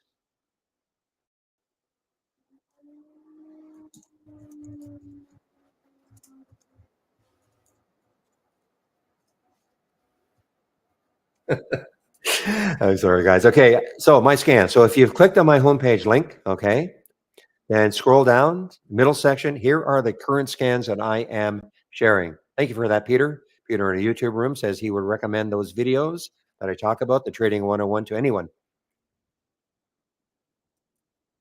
So here are the scans that I am currently sharing. Expand this window just a little bit.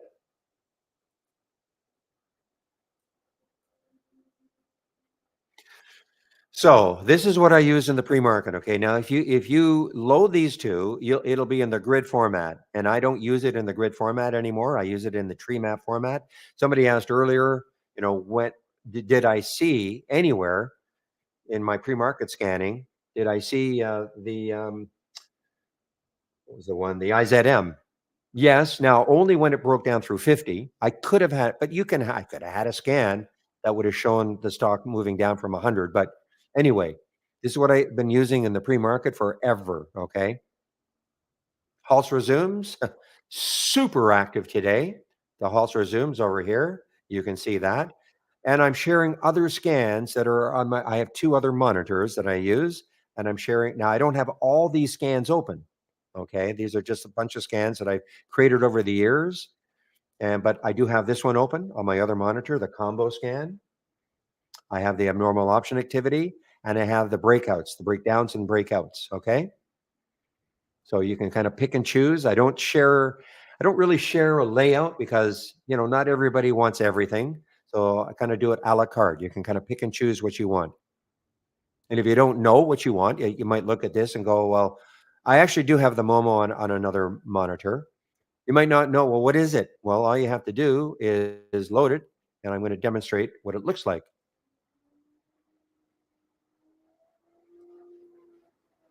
Okay, so that is on my all that information on my homepage.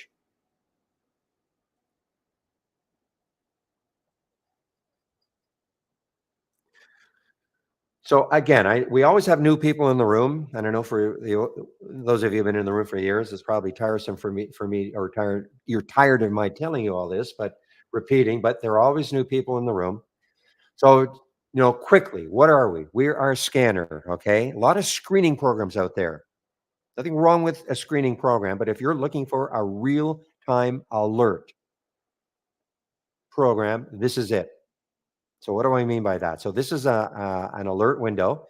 I call it Momentum, Momo. If I right click on it and click on configure and then click on summary. So this is what this scan is looking for. This is the screening aspect of it. If the stock is between $1 and $100, the current volume is at least three. That means it's trading at least three times normal up to this time of day. It is time of day sensitive, 10:43 Eastern time in the morning. This gives it the momentum. This is why I call it a momentum scan. The volume in the last minute is at least 1,000% of normal. 5 minutes is 400% of normal. Okay, etc. It doesn't matter what all these mean right now. I'm just showing you the concept of creating a scan, and then here is what we call the trigger: a real-time alert on a new high of the day. So the last time that happened was BCAN at 10:42 plus 49 seconds, and the price was 105. At that time, BCAN met all these filter values and made a new high for the day. Since then, it is now what, 1044. Since then, no other stock has met those filter requirements. Now, this is a pretty active filter or a pretty active scanner.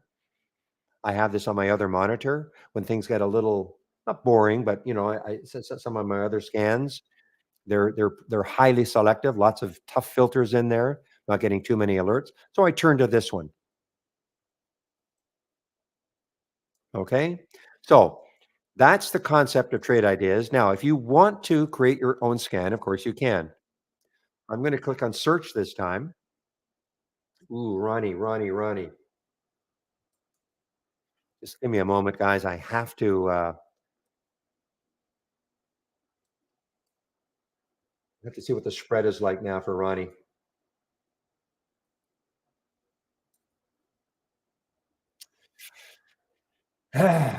Still not great. 801, 815. On a monthly chart that has room to 861, I'm just a little reluctant because of the spread, guys. 801, 820. I'm just, I mean, it could just rip, but I'm just a little reluctant. But up to you, okay? If we're getting back to this alert window, if you want to create your own scans, of course you can. If I right click, configure, and instead of clicking on summary this time, I'm going to click on search. So you'll see right at the very top, these are all of the real-time alerts that we have, okay? Now, don't get hung up on all of them, how many we've got. The two most popular by far, the new high of the day and the new low of the day. But we have a lot of other real-time alerts. I'm going to keep scrolling down. And when we see these icons, these are the filters that we've got, the screeners that we've got. Again, do not get hung up on how many we've got. When the company started over 20 years ago, they felt that most people probably would not want to have to learn a programming language of some sort in order to create a scan. So that's why they had to create enough different real time alerts and filters to satisfy the thousands of customers we have with all the different trading styles there are out there. Okay. You don't have to learn them all. Again, if you're looking at this for the first time, you're thinking, well, this is way too complicated. How am I going to learn them all? You don't have to. I only use, for me, new high and new low of the day. That's it. That doesn't mean that all these other ones are bad. It just means that they don't matter to me because I have a certain trading style that only really needs these two. Okay. And the filters, I only use, I have price and volume and a couple of others. Doesn't mean that all those other filters are bad. It just means that I don't need them for my trading style. But your trading style, you might need them. So that's why you can take a look at them, but you don't have to learn them all. I just have to emphasize that because I know a lot of people look at this program and think, wow, it's too hard. First of all, I'm sharing a lot of scans. So if you don't want to build any scan from scratch, you can. And there are a lot of scans in the toolbar. Let me go. Oops, I knew that was going to happen. Sorry, in the channel bar. If I click on new and then I click on dock channel bar, popped on my other monitor. These are all theme-based channels. Okay, these are all theme-based channels. You can kind of go through a lot of them, and there are all sorts of scans in here also. You might see something that you like without having to build anything from scratch. So how does the challenge software work on a Mac? Is it PC based only? Well, I'm still waiting for the definitive word, Bob, okay? It is a PC, our program is PC based, yes, but if you're not willing, of course, to use an emulation program like Parallels on your Mac, I am hoping to get the definitive word now on what I'm going to call B plus Lite, okay, which will allow you then to use a Mac or a tablet to take the trades in a simulator. Okay, just like people are using this meaning. This is this B plus Brokerage Plus module that we've got within the downloadable application. I'm hoping there's going to be a light version of this, which will allow you to do the simulation trading. Okay, real time, of course. I'm just getting sort of mixed messages right now.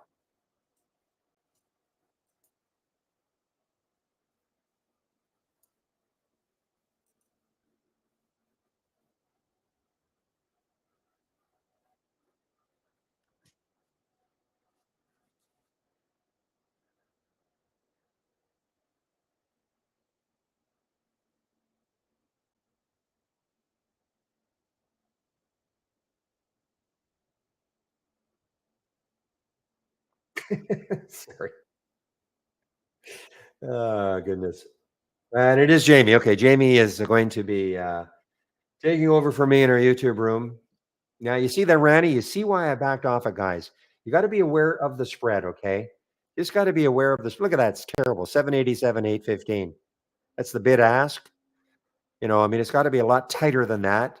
I would take maybe 5 cents on the spread and something like that, something that's moving fairly quickly. but, I just backed off it. It's come back up 8.15, but it doesn't give you a lot of confidence. Doesn't give me a lot of confidence anyway.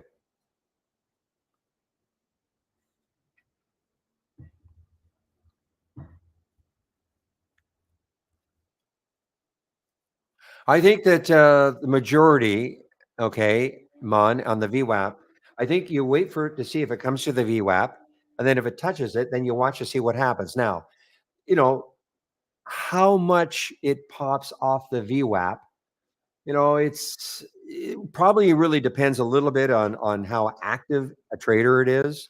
What did it do and what did it do earlier? Is the volume still there? Obviously something like the Invo was, you almost for sure knew it was going to be active all day long. And so I can't tell you exactly how most VWAP players. I'm not like a big VWAP player, but for the Invo, I wanted to wait at least 10 cents above the VWAP before I even thought about taking it. And then what you can do, you can take the trade there, and then you can put your stop just under the VWAP. So you have a very pretty defined stop if you do something like that. But, there's I don't know if there's a definitive way to do it. All I can say is what I did or what I do. When did it halt the first time? It looked like it halted at 10:46 and it just opened, okay? 10:46 plus 35 seconds. So this was, here's another one. And it's halted again. Now you're not seeing the halt in mine anyway. I think William has probably William has his, and I don't want to confuse people, but I'm on we have different servers at Trade Ideas, and it appears that the server that I'm on, if a stock resumes and then it gets halted within 30 seconds, I'm not going to see the halt. So that's just me because William says that he does see those halts, and it must be just the server I'm on. A little bit crazy, but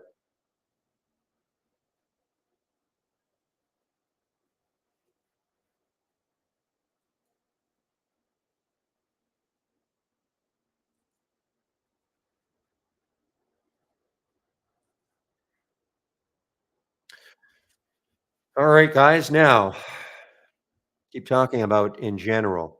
So I am an intraday trader.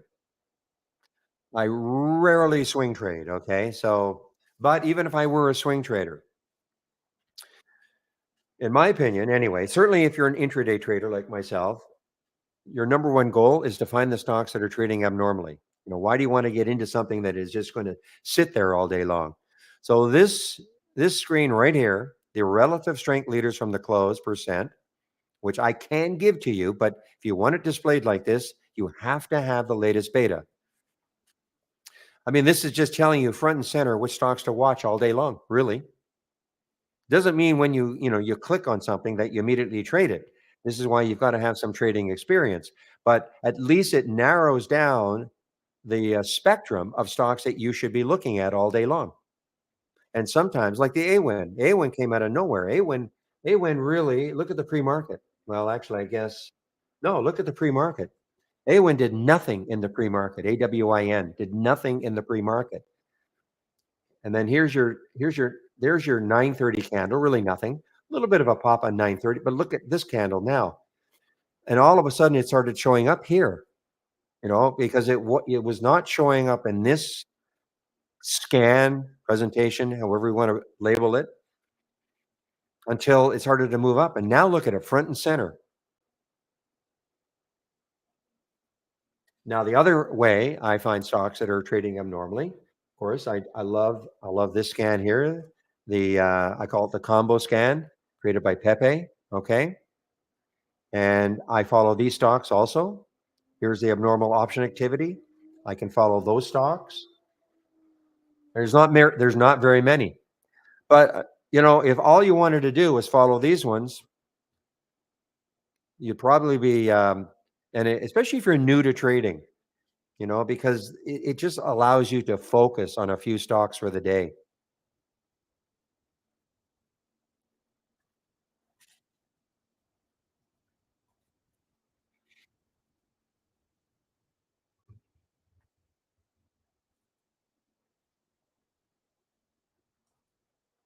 Speaking of which, is IZEM's halted on the way up, and June's halted, or June resumed, or it's an IPO. Is that you mentioned that? Okay, Castle, you just mentioned that one. Okay. Well, let's take a look, guys. $4 a share, 2 million shares. So far, no huge enthusiasm for this one. Okay. Now, what I want to do though, I don't think I had this one as on my IPO list for some reason, but I'm going to check to see where it's from.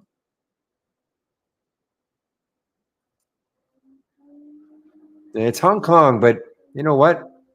Not as wild about the China stocks right now. The China IPOs. Now, this could be an exception, but the Singapore, the ones out of Singapore seem to be the ones right now. And when I'm saying that, I mean, so we had the IPO was priced at $4. If this had opened at 6 and started to run, then you'd say, okay, there's some enthusiasm for it. Right now, there's really no enthusiasm for it. A lot of volume coming in, but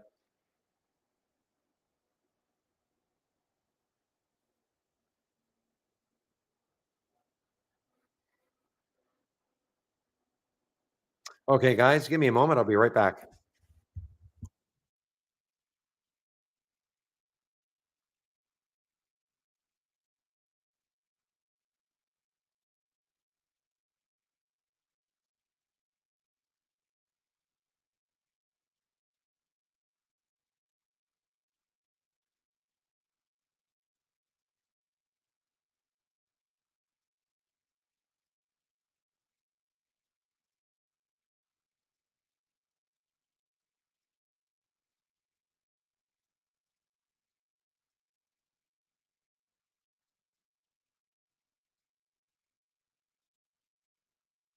Right, guys, I'm back.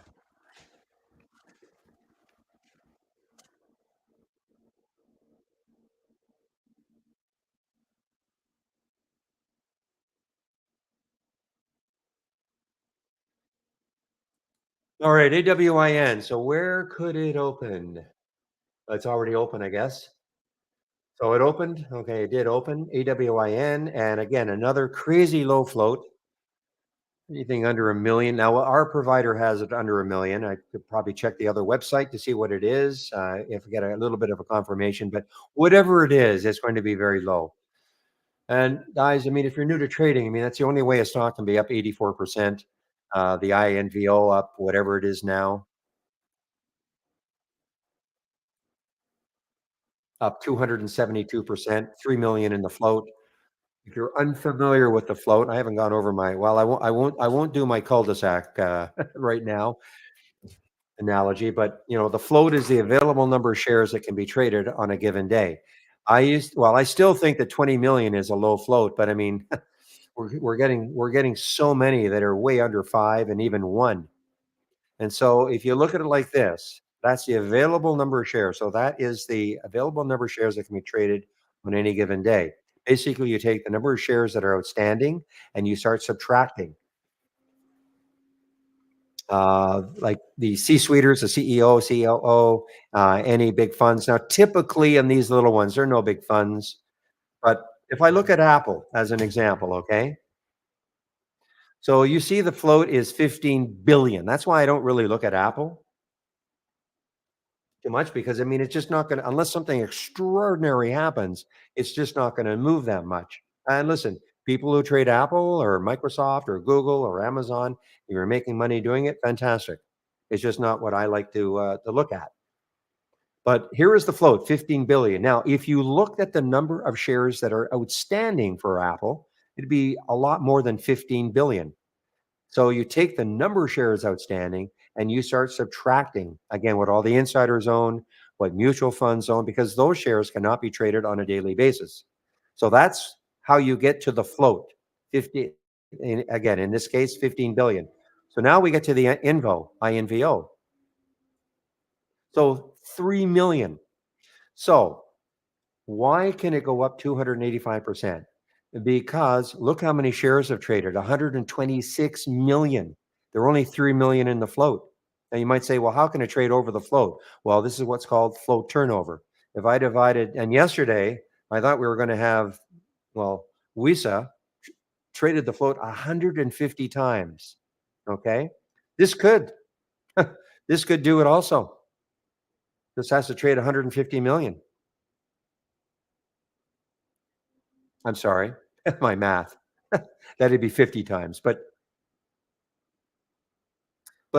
see, but that so when there's high demand, okay, high demand, and this is the supply. Call it the supply. High demand, low supply. It's just like any other commodity on earth. Okay, the price is going to go up. Now, the problem is when all of a sudden the demand dries up, and you can see when the demand starts drying up. Just look at the volume bars here in the 15-minute chart. All of a sudden, if the demand starts drying up, not as many people interested, it can really drop more than it goes up. Okay, so that's why I constantly say if you are in one of these low float situations, you cannot wander away from your computer. Okay, you have to be sitting there watching. Don't go away even for 5 seconds. Not kidding.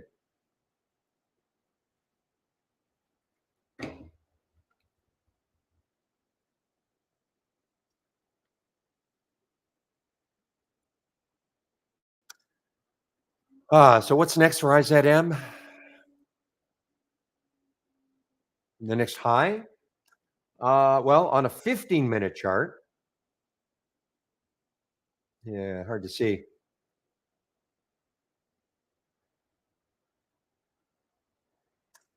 Yeah, that's a bug. Oh, well, okay. I was able to 750. Okay.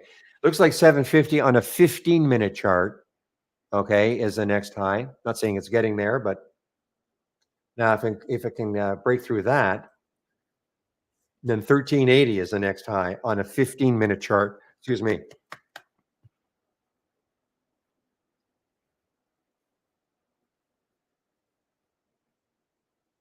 What a morning.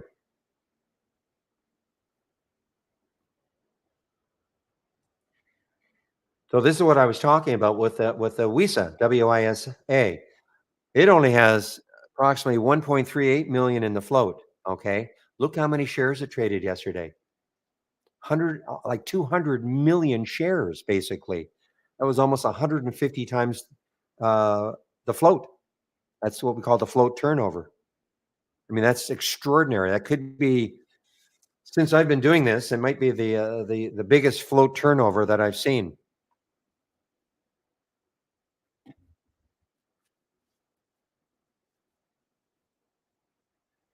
Well, hope nobody listened to me on the Rani. So it is moving now, guys. Now you see the spread is manageable. Well, it was, look at this, 1816, 1839. It was 1830, 1839. It was a little bit more manageable.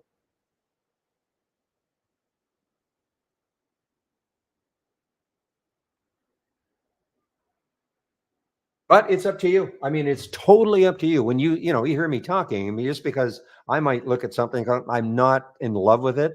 You may have a completely different idea about it based on your trading style.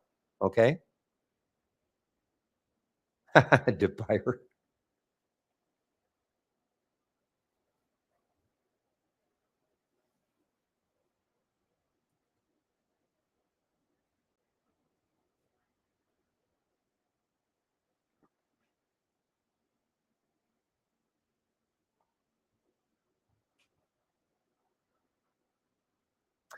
So, guys, I should have also done this earlier. So, welcome to the room. If you're new to the room, welcome to the room. This is the format, Monday to Friday between 9 a.m. and 3 p.m. Eastern Time. Sharing my screen and live on the mic. Now, this is a trading room, but it's also a support room. Okay, so if you do have questions, don't be shy. You can ask questions either about the program itself, maybe a particular stock, maybe some general market questions. If I can't answer, especially on the trade ideas side, I'll try to direct you to somebody who can. Especially if it's a scan, maybe you're looking for a type of a setup.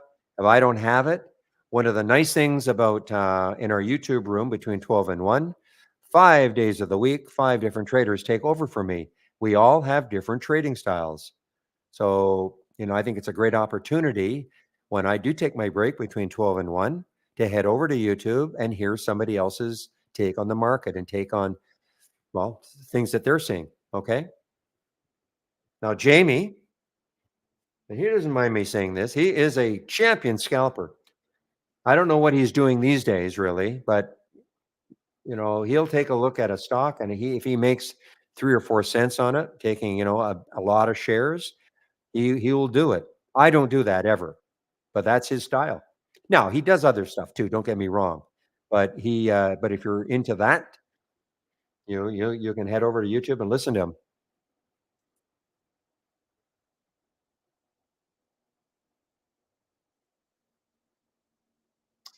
No, Roy, we do not.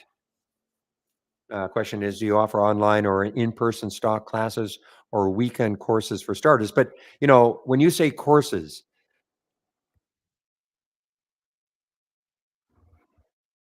I mean, I've explained that we've got that series of videos that I think you really should take a look at.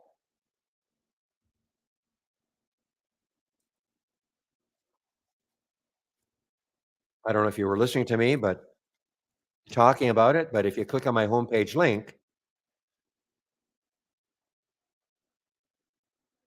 you click on my homepage link and you go to this Trading 101. This is a series of videos that'll take you from, well, the most basic. The first video is what is a stock, and then it goes over 38 videos and all sorts of, how to read charts, trend lines, all sorts of different aspects of trading.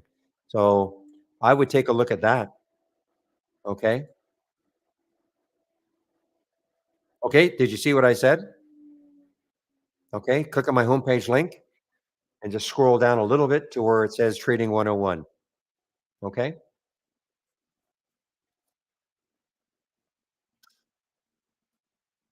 So I don't know. I don't know. When Jamie comes here in a little less than an hour, I don't know if he's got a YouTube channel. Okay. His name is Jamie, though. Jamie Hodge. Okay. He's been with Trade Ideas almost from the get go.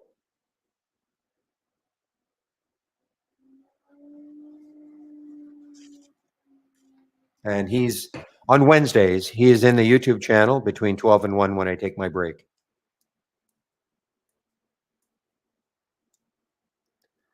Why I do not swing trade? Just a personal preference. Okay. We all have different ways of looking at the market. I just have,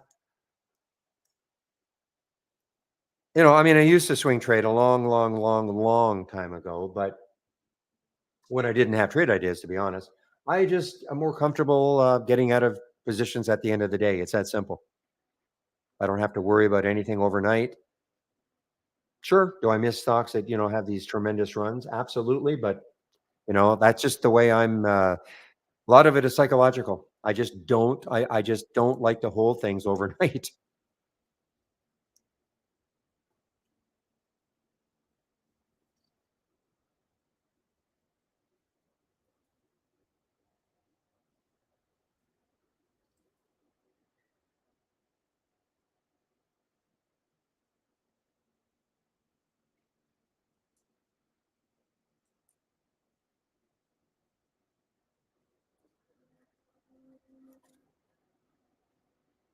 Okay, guys. So 11:09 now. So I'm just watching Spec, guys. I mentioned Spec earlier. I did not take this one, but this is now. I mean, this could go crazy.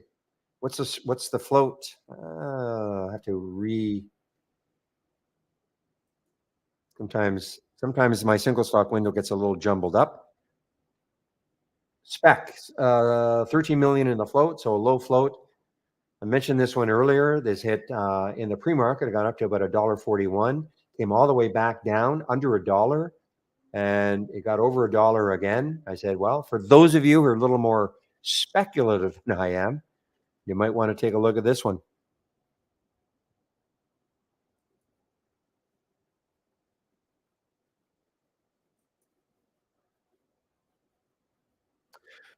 Okay, well, some would say that day trading is harder for beginners. I don't know. I really don't know. I mean,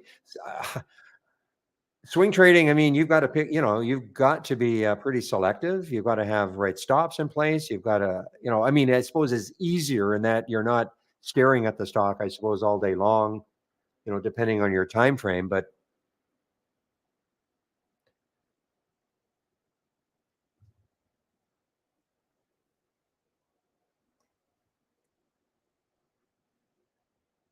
yeah, so on this monthly chart for spec, yeah, it's the same. $1.44 is the high, and that's where it got to in the pre-market.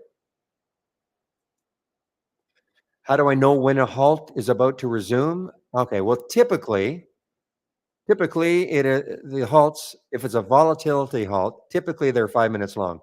So when you see the halt, just add 5 minutes to it. Plus, I have this in seconds. So now typically they are, but sometimes they're 10 minutes. So you see the eight. Well, no, the AWIN halted after, I think. So it's not a good example. But sometimes if it's not a 5 minute halt, usually they're multiples of five. So 10, 15. But I would say that 90%, maybe more, 95% of all halts are 5 minutes long. So if you've got my halts resumes, you see I've got the time, including the seconds, and that's why this one, maybe it was a 10-minute halt. And I just don't know if it was halted in the interim. But it probably was a 10-minute halt because I see it was halted at 11:01 plus 17 seconds, and it opened 11:11 plus 17 seconds, exactly 10 minutes.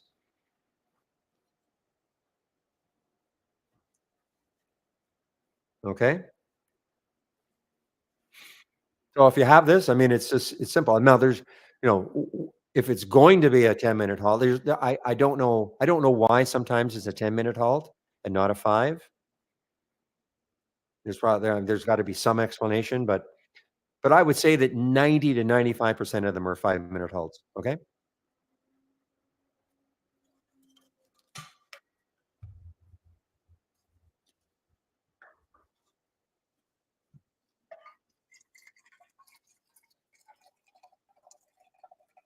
Haven't been in a halt for a while. Like there was a stretch there. I think it was in 4 halted stocks so in a month. And I think if I looked at in the last 10 years, I probably was only in 2. So was fortunate. It was the first halt. And usually the first halt is pretty good. Pretty good, meaning that when it opens, it's usually above the halt price. No guarantee, of course, but so if you're in the stock before the halt and it's the first halt, that's why, I'm always, so are we in a halt here? So, I mean, look at edible. Okay. Was halted at 11:02 plus 39 seconds, open 11:07 plus 39 seconds, 5-minute halt.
Okay, guys, 45 minutes I've got. Now look at the AWIN. Classic, guys. I mean, you think I'm kidding when I say don't leave your computer. Don't take one of these trades and think, oh, you know what? Go down, make a cup of coffee, toast, take the dog out for a 5-minute walk. No, you can't do that.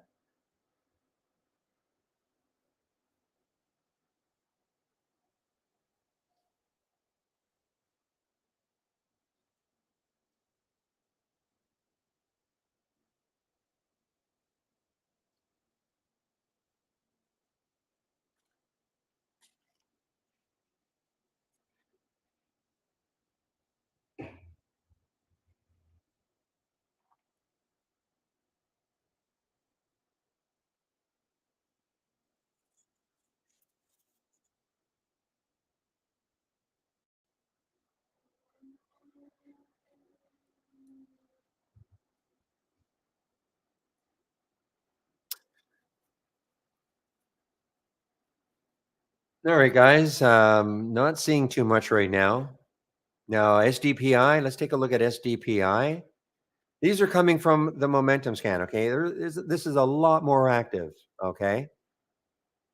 Sometimes, for instance, it's only up 13%. So it's just down here in this bottom right hand corner. Who knows? Maybe this is what's going to get it really rocking. That's why I'd be looking at some of these ones down here and, oops, sorry, kind of check, just to see what might be happening with them. That's why I have these down here.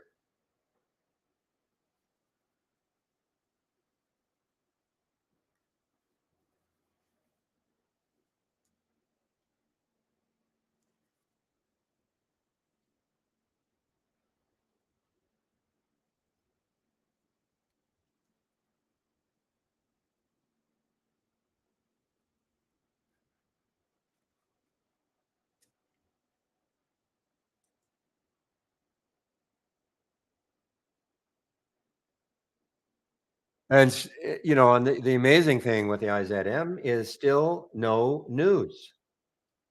Nothing. I'm surprised that, it didn't get halted, not just volatility wise, but, the SEC. All right. So here, okay. You know what?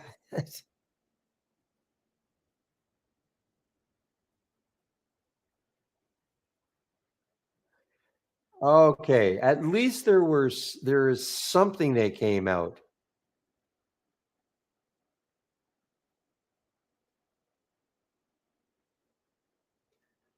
So I don't know when this first came out, and I don't even know when they announced they were going to do a financing, but now I see Zoom announces the cancellation of the public offering.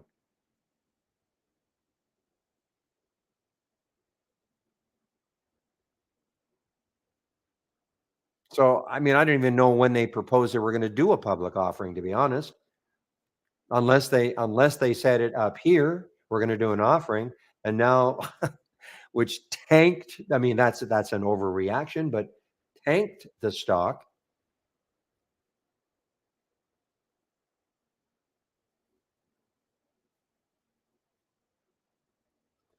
Yeah, I'm totally confused. And maybe somebody can find when did they even propose a public offering in the first place?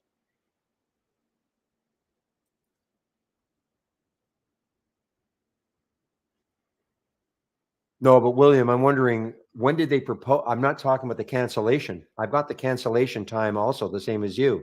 But when did they even propose it in the first place? Ah, oh, I see, I see, I see. Over a month ago. I see. Well, that didn't stop it. That didn't stop it from doing what it did. So I don't know. I mean, this is crazy.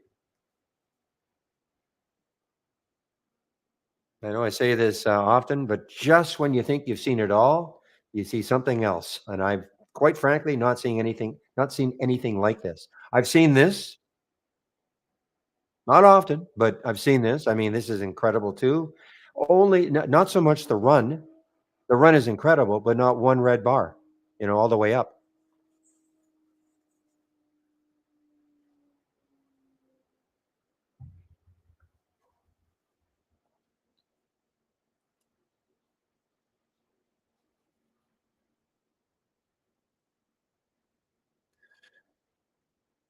Okay, guys, INVO may be getting set again. It's trying to get over that three again.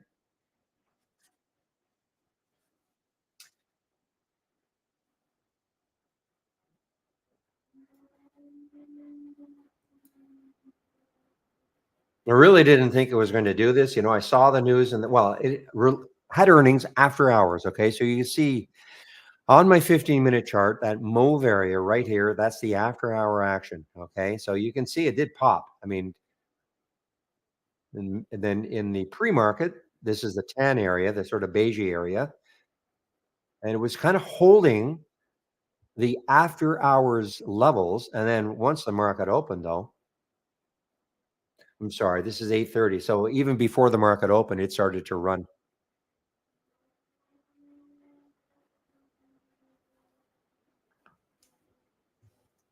Give me a moment.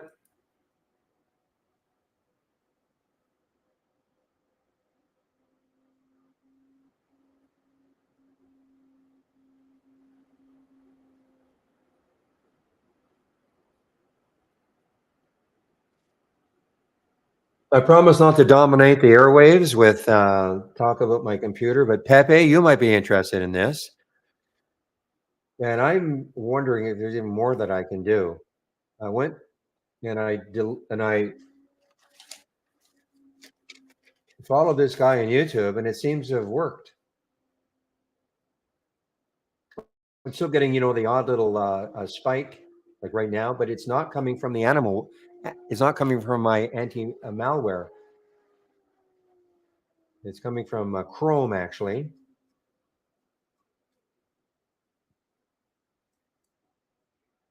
And the guy told me not to. It's not really deleting a file, but putting it into a. No, I can't remember the term he used.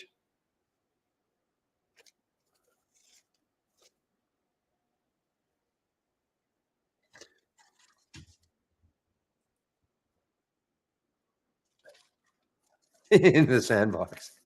But you know what, William, it reminded me a little bit what you said. There's a possibility that I can even, I'd have to look at it a little bit further, is to have trade ideas not subjected. But we'll see.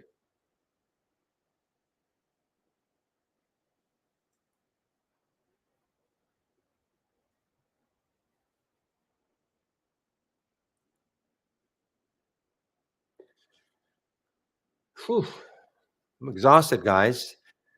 Did the WISA trade in the pre-market, worked out okay. And then of course, the Invo trade missed out on the. I mean, now look at it. You see, this can drive you nuts. I mean, why wasn't Rani like this? Okay, this is Rani, guys. You can't see it, but there it's a symbol. 846, 848, perfect.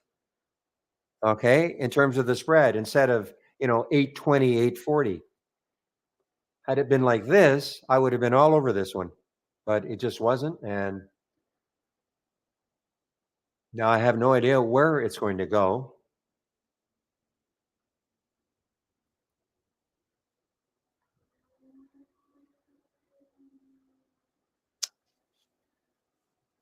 Okay, so in our YouTube room, do you need the full parallel version to run TI on the Mac, or will the free version work?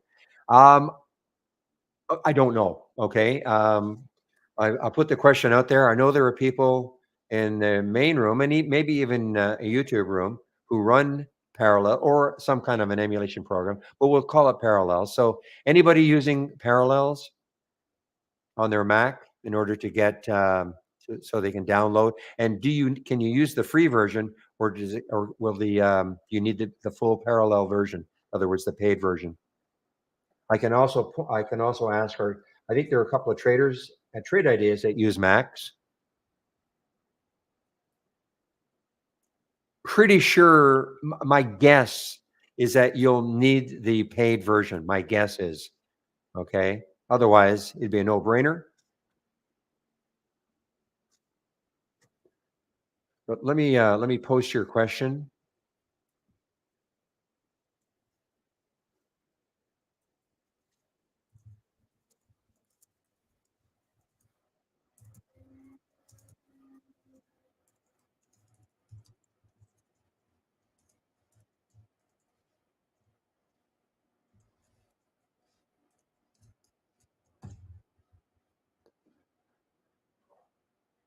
Yeah, so Pepe's saying, is there a free version? Yeah, I don't know. I again, I don't have no experience with it at all. I didn't know there was a free version. Maybe there's a test, like a 10-day trial. Is that what you mean? You can try it for free. Yeah. So what Pepe is saying, but I'm sure that after a certain time. Okay, so In that case, I guess it would work, but once the trial's over, it won't, it won't work anymore, right? It won't work anymore. Ah, so I see what you're, it's not a bad idea. Is the trial more than 3 days?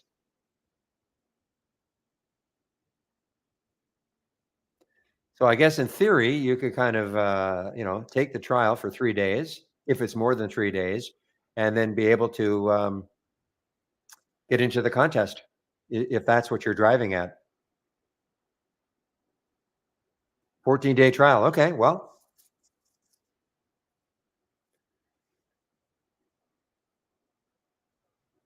so you could probably do that. Well, Andy, then you've, probably well, Pepe is answering your question. So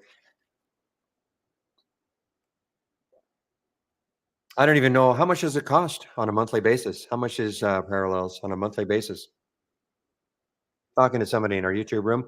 So there's the wow, there's the IZM again on the way down.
Is that all? $100 a year? That's not bad.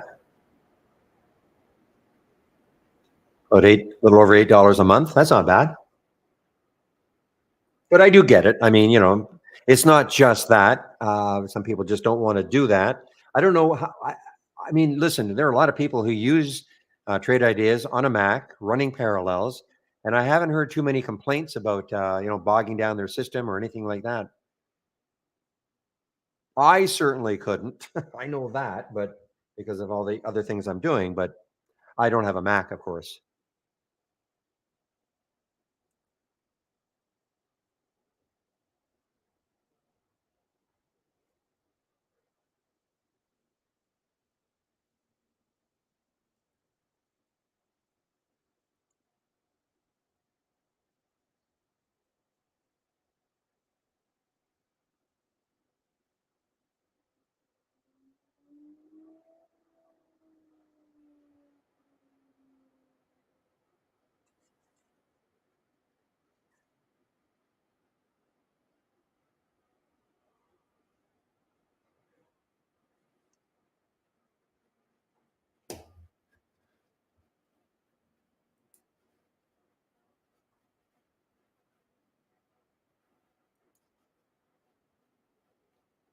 I guess that's the other thing. I mean, is the trial a full trial?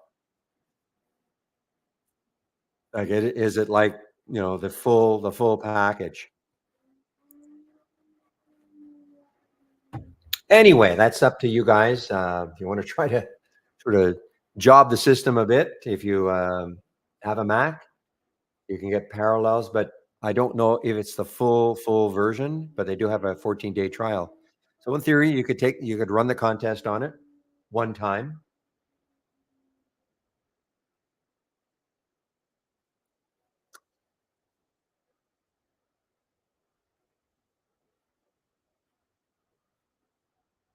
Now, Ranny, I want to see if did Ranny have any news?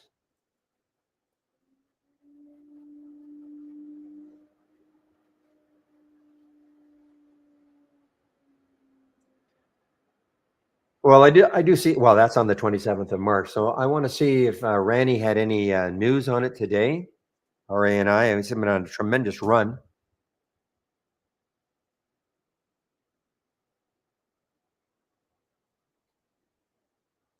I do not see anything today for it. I'm just looking. I don't see anything today for it. I don't know if anybody has. I'm just looking at my Interactive Brokers headline news, and we don't have anything today on it. But it's been on a. It reminds me of the a little bit of the IZM guys. I mean, look at this. Straight up, no red candles, no red daily candles.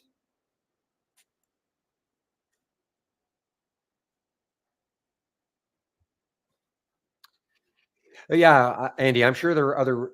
So it's a full feature trial. There you go. It's a full feature trial.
Give me a moment, guys.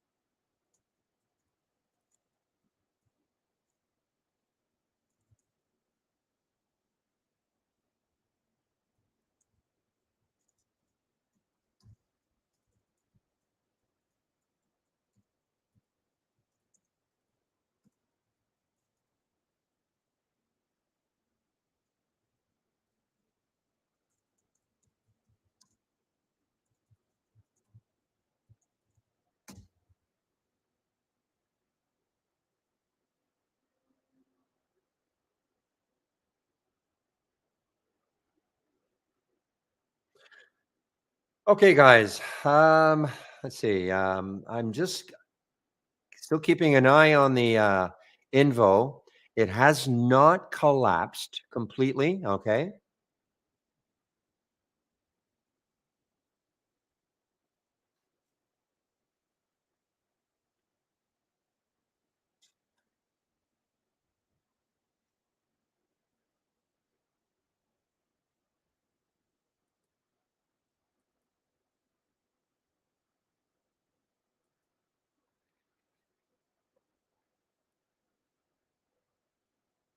Okay. SYTA. Is it showing up anywhere here? I do not see it. Okay. So SYTA. Why don't I see it? I must. Interesting. I'm not seeing it anywhere. So give me a moment. SYTA. Well, that's why 18.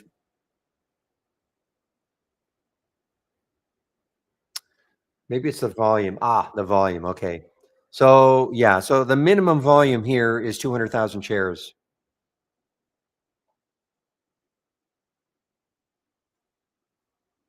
So that's not. That's why I'm not seeing the SYTA. even though it is up 18%. So of course you could take this and you can, customize it for whatever you want.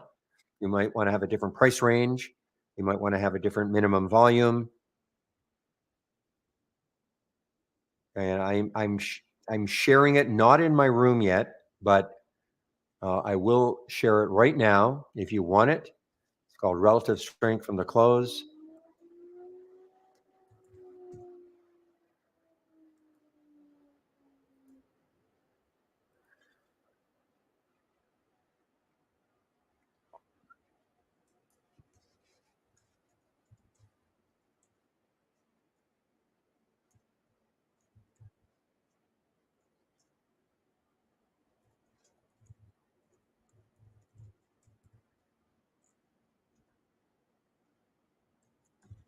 Okay, so there is the link for it. Okay, I'll put the link in here, and I'll also put.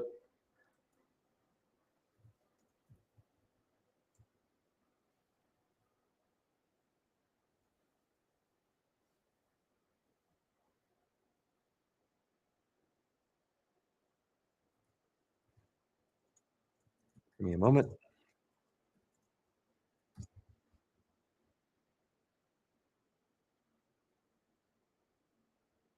Make sure that.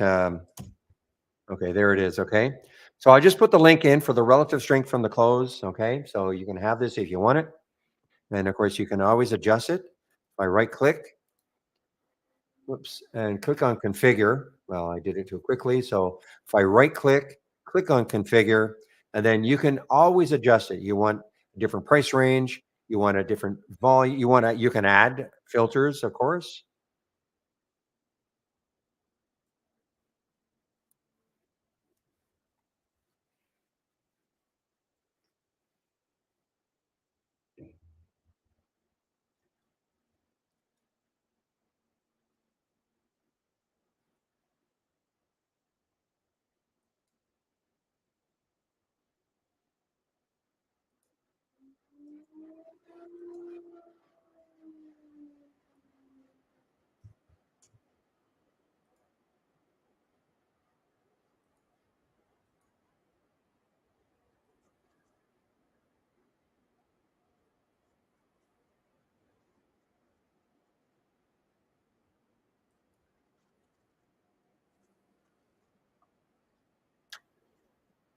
Okay, guys. Well, GL is sneaking its way up here, guys. GL is sneaking its way up, and I don't know how far it's going in terms of this void fill. I mean, nobody's saying it's getting back to the 100, but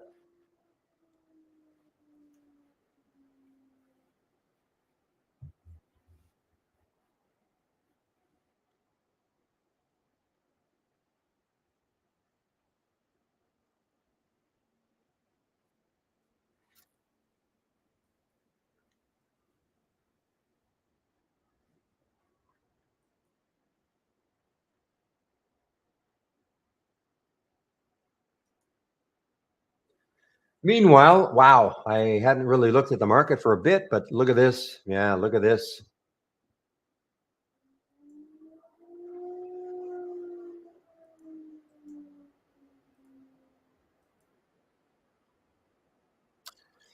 So there's the, well, I hate to do it, but I will. I'm going to, okay, computer.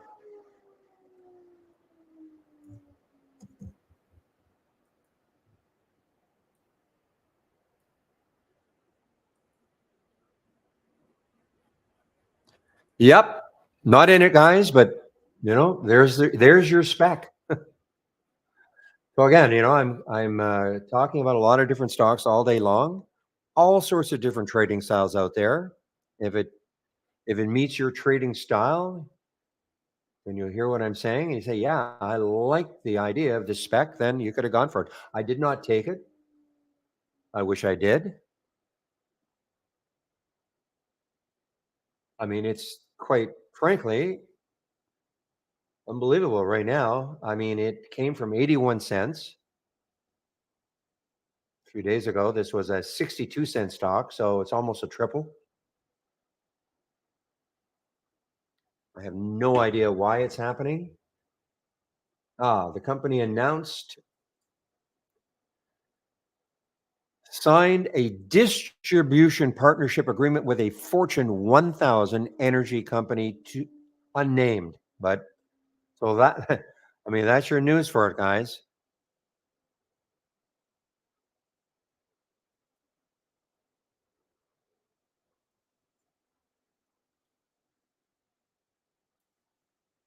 Now that's what you call a good spread. Look at that. I mean, 188, 189. That's what you call a great spread. You can't get any better.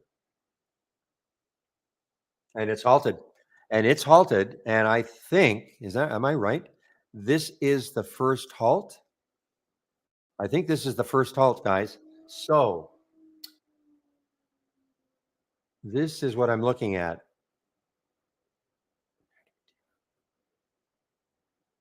Okay. If and only if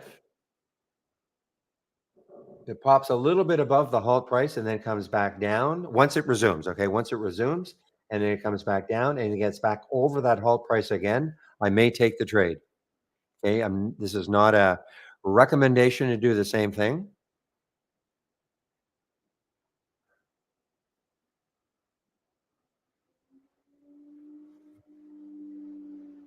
We'll just have to see if it is going to be a 5 minute halt.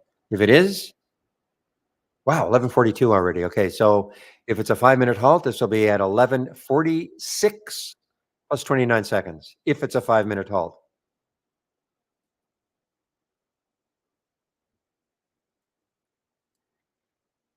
Now this is the first halt, right, guys? I don't see it before. Yeah, well, look, well, it's fluctuating. Half a second ago, that said 150, but now it's 189.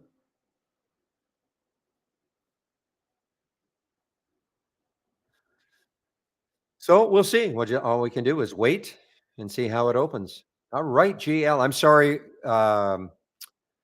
Shady. I didn't want to say anything, but through 64 now.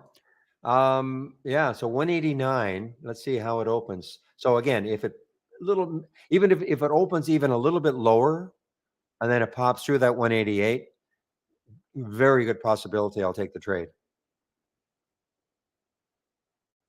If it opens higher, well, again, like there's 150 again flashing.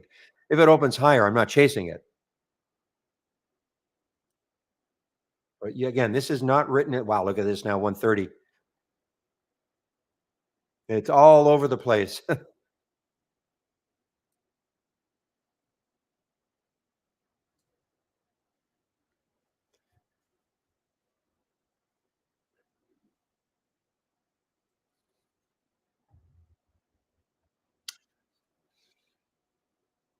And meanwhile, AWIN opened. Wow, way below now.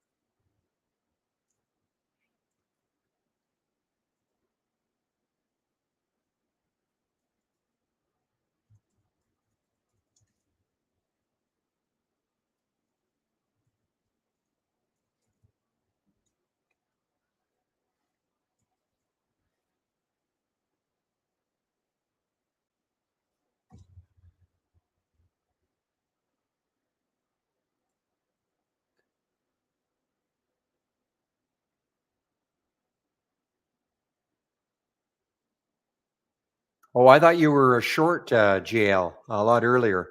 Okay, my. I thought you were short GL a lot earlier. So sorry. Okay.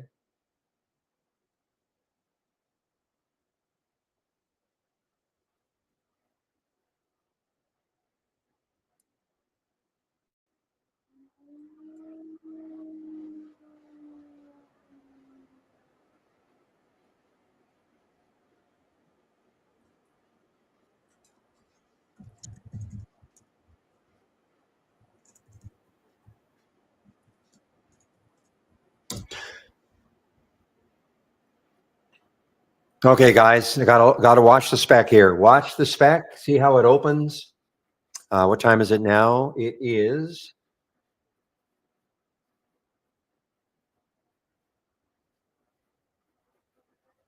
So if this is going to be a 5-minute halt, this will open in about 20 seconds.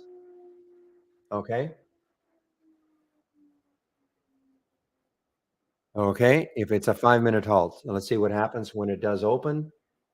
There's your bit of a clue. It looks like it's going to open higher or around the same price. It just opened.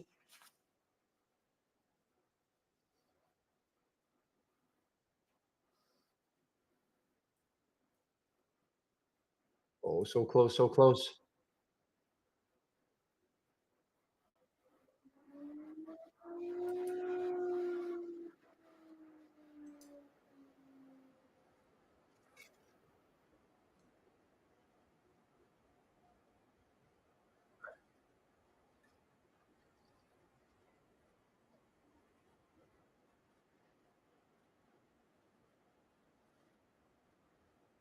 So, I mean, it's right at the halt price.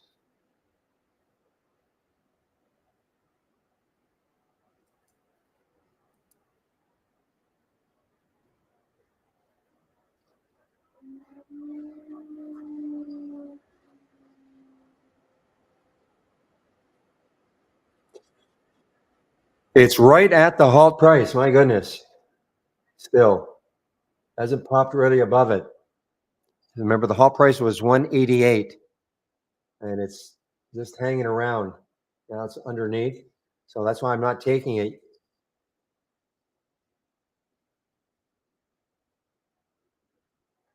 Meanwhile, UAL surprising the heck out of me.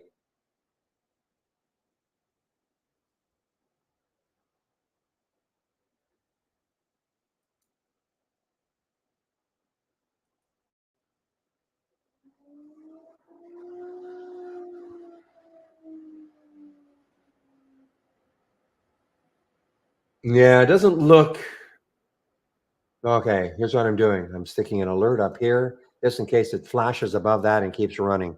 It's got some room. Excuse me. 192. You can see what it got to actually. 192, I believe. Got to 192 and look left on that monthly chart, weekly chart. Look at that. 192. 192. And then we've got 220. So if it can somehow take out that 192,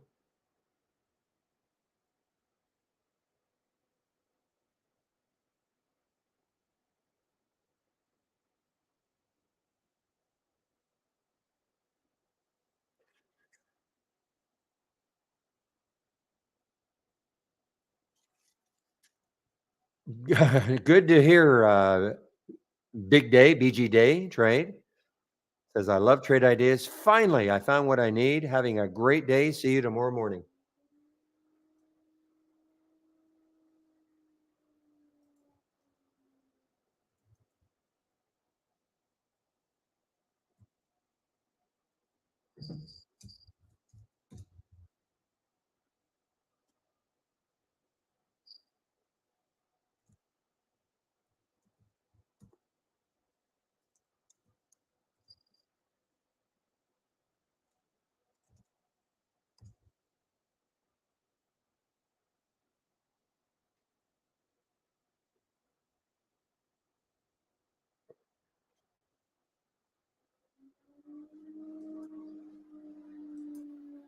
So close, guys. It is so close.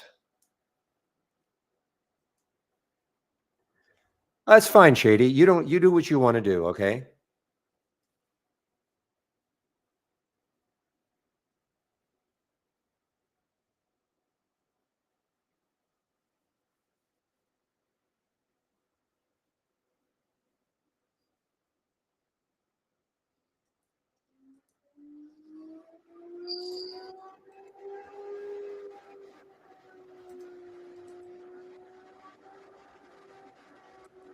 All right, guys.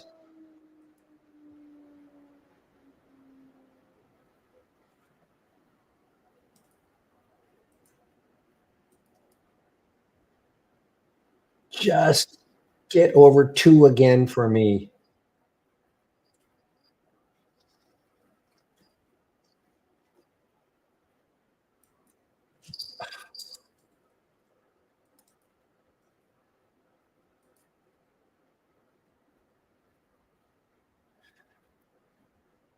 Scary stuff. I gotta admit, it's scary stuff.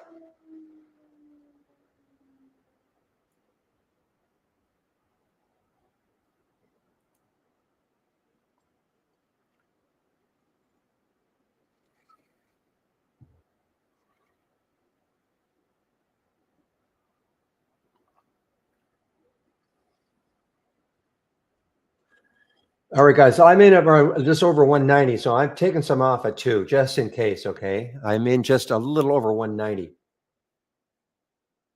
Just in case, though. But it could. I'm a little ticked. I should have got out some way up here, but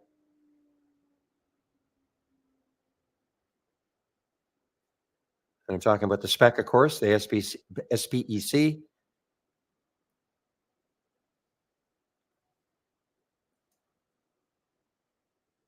Okay, I'm out. I'm out now completely, but I will, believe it or not, take a look at a high of 217.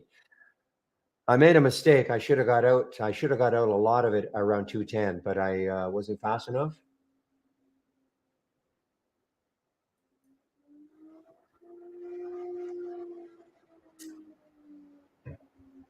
It's this 220 right there. You can see right there, 220. And what did it get to? Got to 220, right? Got to 217. So that is the key level to take out. And if it can take out 220, I'm not saying it's going to, but if it can, then 276 is the next high on the weekly chart. And again, it's well, you know what? I mean, from what we've been trading, this is a high float, 13 million. Haha. Jamie is going to be here in the room soon. 11:53 is sneaking up on me. So let me do this. Let me just put my announcement in. I won't be on the break until he gets there, but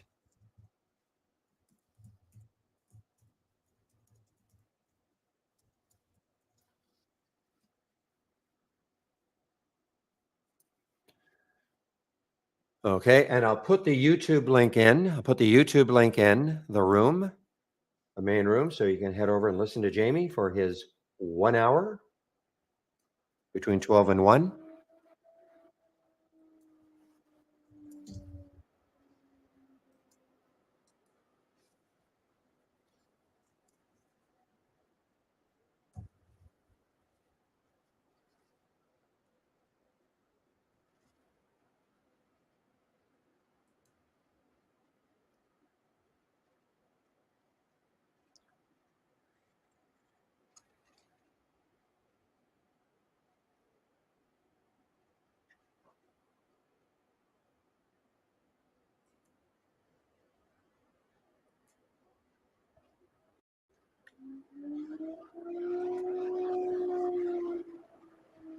Okay, guys. So I'm glad I got out now. But I'm willing, again, willing on that 220 break to maybe take another shot at it for the spec SPEC, just because it's got the room looking left on the weekly chart.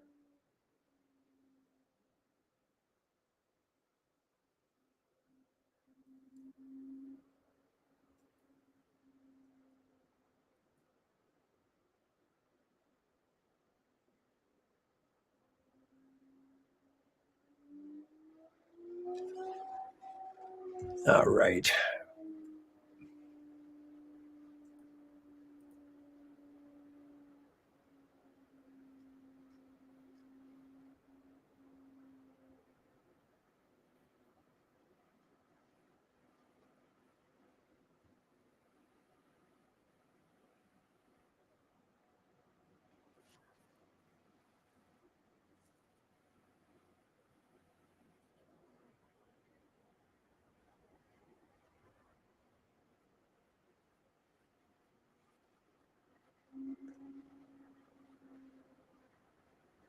All right. Yeah. So right now, Chrome is the culprit, not the anti-malware. So I'm going to have to figure something out on the Chrome.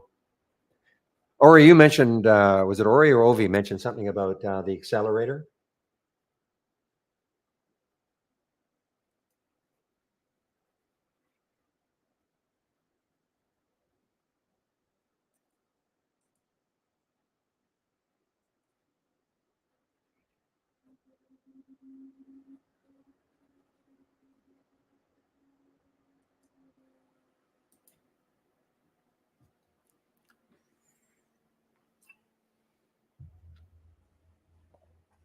Well, I do dust it, and I do use the what the air compressor or whatever to blow out everything. So, all right, guys. So I'll be taking a break very soon. Jamie will be here really soon.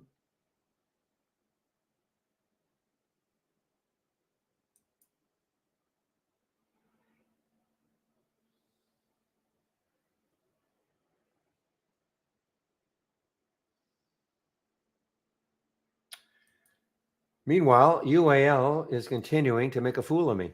I mean, I'm amazed. There is Jamie. Okay, guys, Jamie is in our YouTube room right now. So I will see you guys in about an hour in the main room. And now I can welcome Jamie. How are you? Hello, Barry. Can you hear me? I can. I can hear you loudly and clearly. Excellent. So, what have you been doing this morning? I know you listen to me every now and then, so you probably have an idea what I've been doing. But what have you been doing, if anything? Give me 1 second here.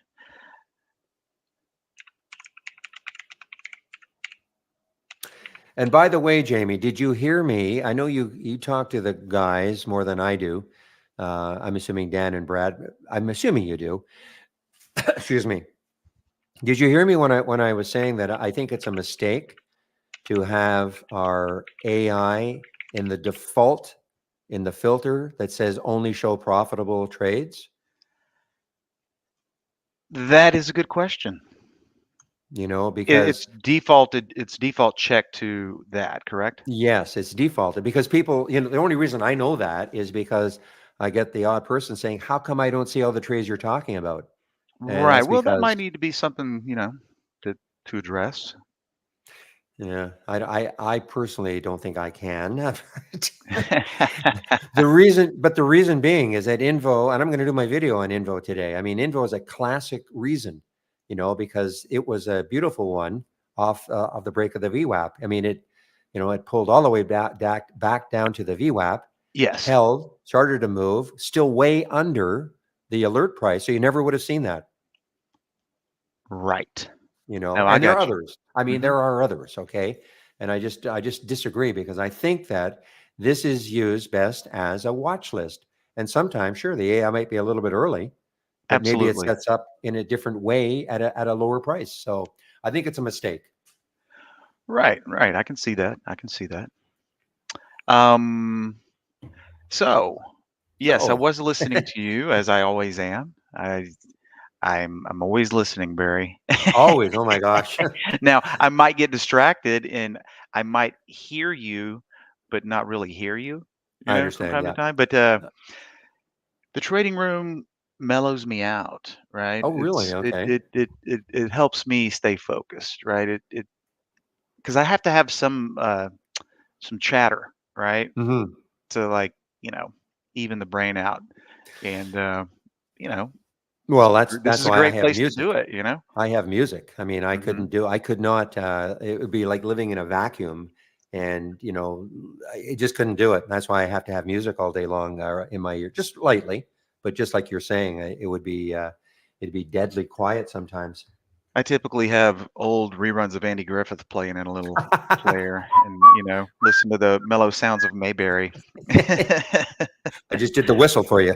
Yeah, yeah, yeah. So anyway, about the market, I mean, Yeah. hey, as of Monday, we're in I guess you could call it a war market. I mean, Yeah. Yeah. and the volatility is kicking in, so that's good for us. But man, there's been some crazy moves uh, this week so far and things that I trade. So it's been a productive week, so to speak. Have you ever seen anything like the IZM or IZM? Have you ever seen anything like that?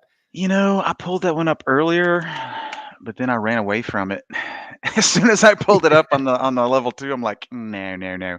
I don't need any of that." But yeah, I did see the gap down.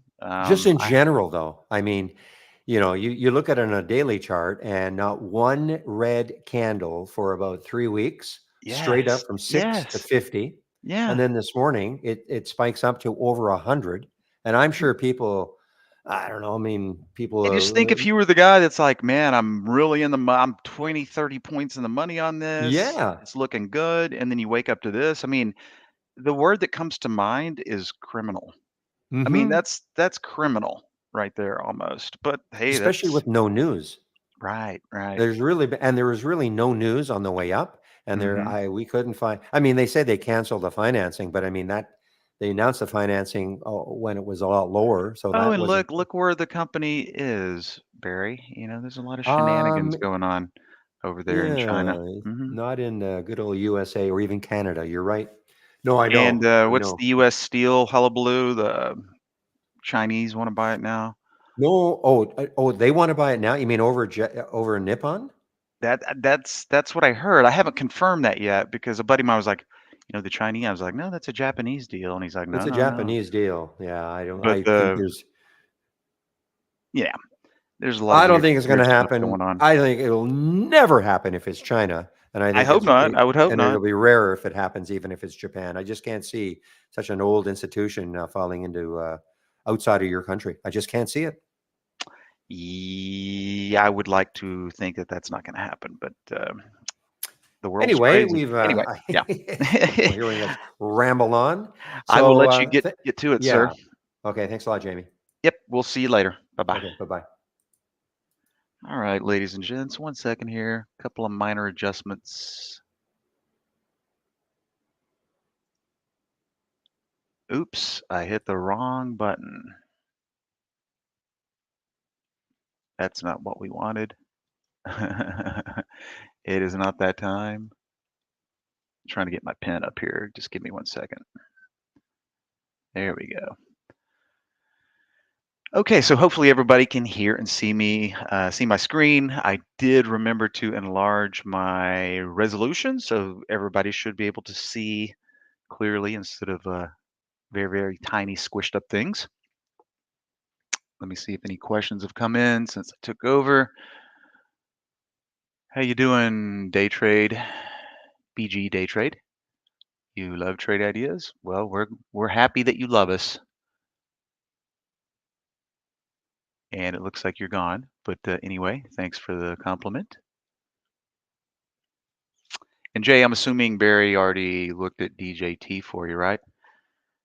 Fairly young issue. Let's just look at the daily here. I forget how many days we have. But this was I think it was DWAC that converted, right? But topping out at a lofty 78, and boy, that thing's really gotten whacked lately. Blew right through the 130 here, and is looking like it wants to kind of come all the way back down. So what a wild ride that one's been. Okay, so everybody, just remember, let's see how many. Yeah, we got a nice crowd in here. So just remember, this is when we give Barry's break. I take over for an hour, no pre-planned script or anything like that. Just here to answer questions about anything you guys might want to talk about. Trade ideas related, of course. If you have any questions about anything TI related, just use the questions panel to get it out there. And I do have some very basic and rudimentary chart reading abilities, not as sophisticated as our resident CMTs and Steve and Andy, but I've learned a bit from those guys. So if you'd like me to take a look at any charts, just throw the symbols up there too. I'd be happy to.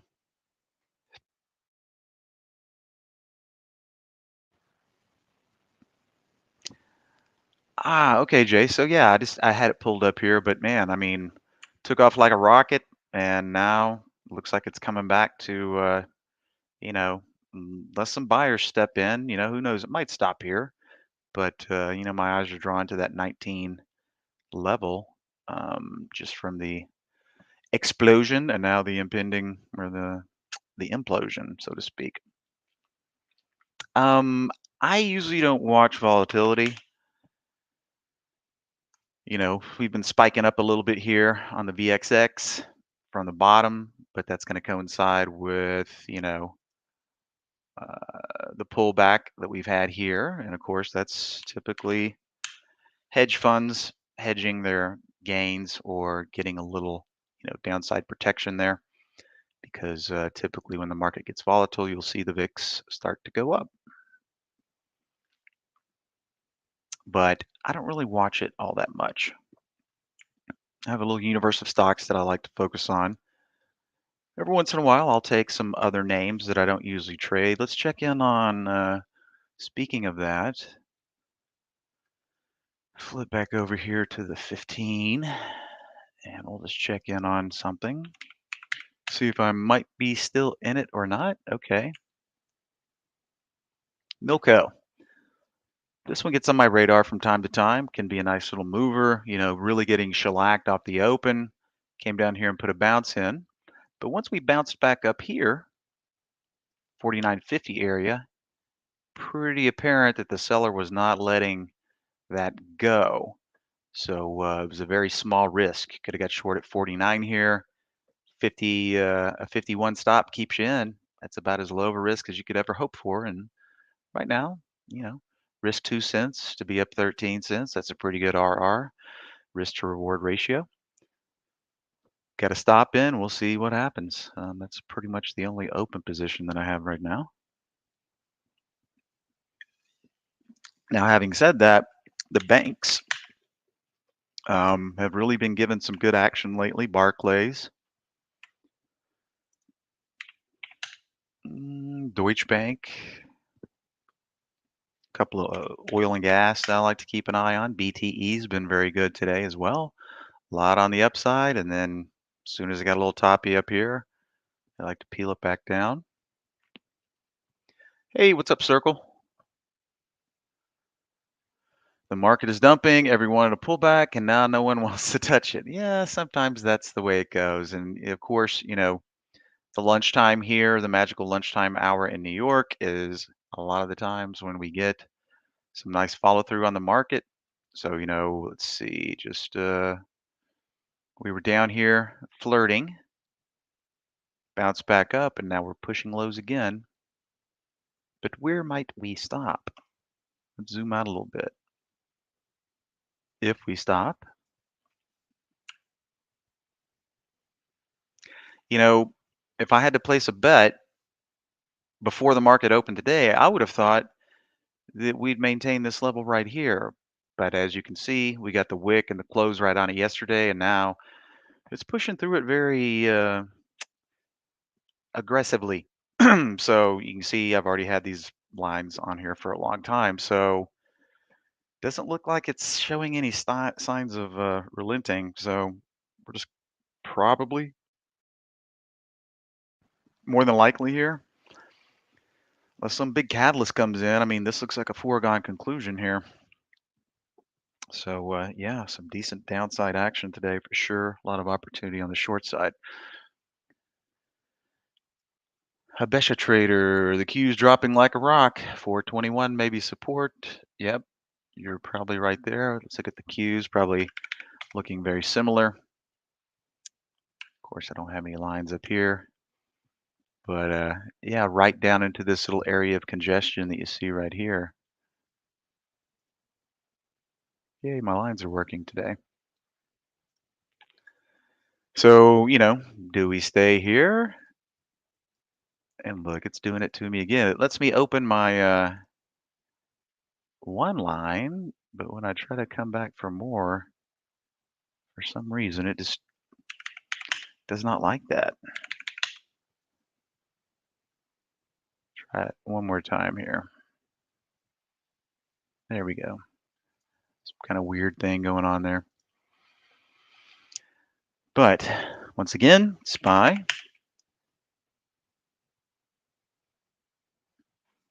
Oh, fingers are too fast. Okay, SPY thinking it's going to stop, pushing on down, and now will the Qs put on the brakes here or get down into their second little tranche here? We'll all know soon enough.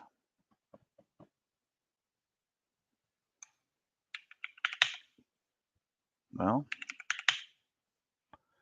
yep. And next stop, if we do get through here with the conviction, I mean, who knows? We could stop right in the middle here, but yeah, 500. What's the low been for today? Yep, it's right there. This is a magic number. 501.11 is where we are currently.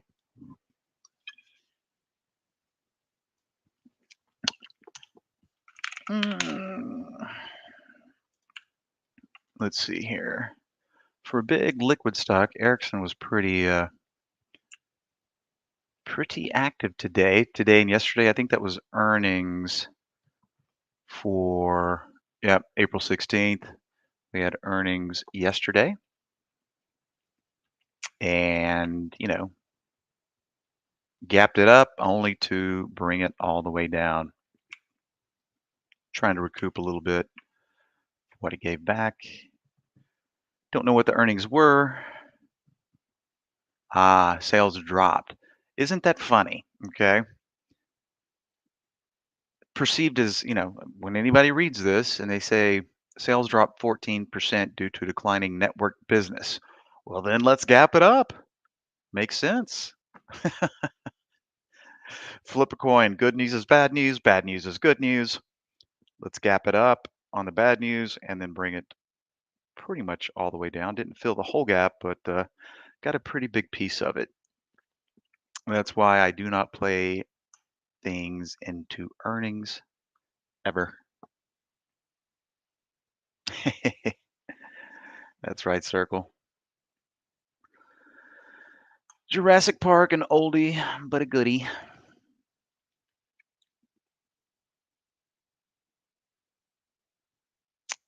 Pac B yesterday. Okay. I haven't traded Pac B today, but this thing was pretty glorious yesterday on this last late day sell-off here from 157. Copped up about 20 cents. And of course, that's the first candle today, but this little sell-off right here yesterday, oh, that was fun. Huge market seller in there, non-relenting. But as you can see today, kind of a non-event. All right. Questions panel is all caught up for now. And let's just take a look at some of what, Barry was talking about the Invo here. And let's see, what time was that triggered? Yeah, 10 minutes into the open. Let's just shrink up the time frame a little bit here.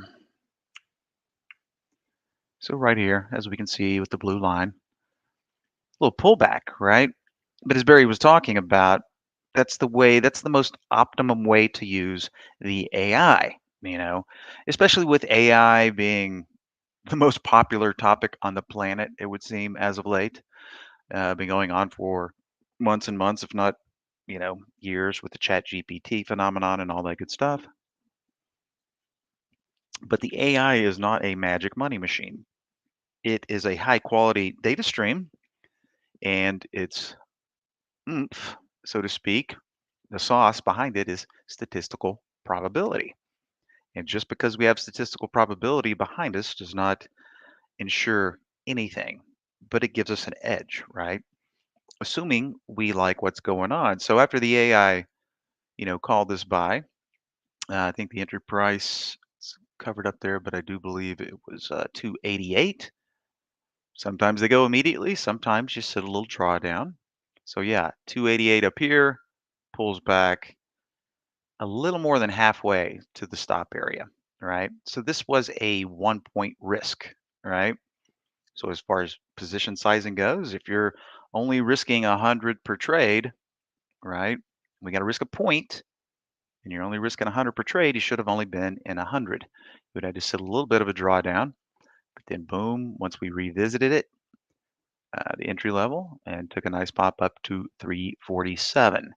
So a little skewed on the risk to reward. Maximum reward wasn't even equal to risk. Um, but if you're a scalper like Barry, that was a nice opportunity there. Second mouse gets the cheese on that one, even though there was no stop out.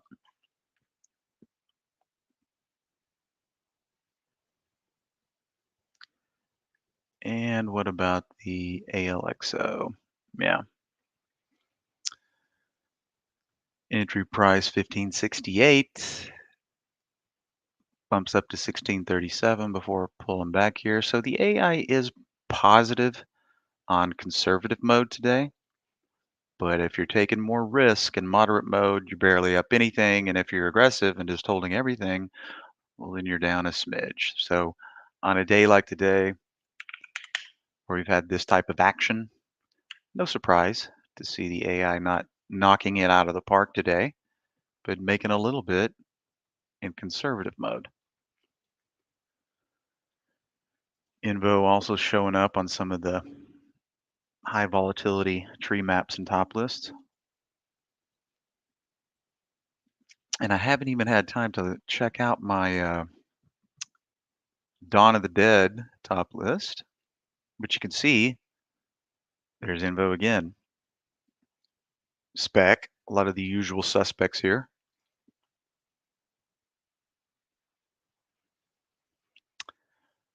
And the market just chopping on down. It's going down, but it's not going down easy, right? Lots of regression back up to the 10 period on the 5, and we'd probably see close, you know, close. The 10 period on the 15, just like a wet blanket right here. Can't even get close to it. Gets close to it every time on the 5, and it taps it right back down.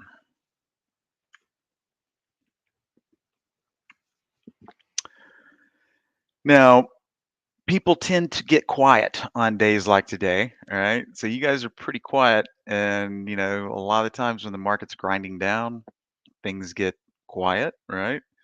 But if you've been sitting on a question, feel free to get it out there. All right, Debbie, how do I A? Go ahead and complete the question there, and I'll be happy to try to answer it there.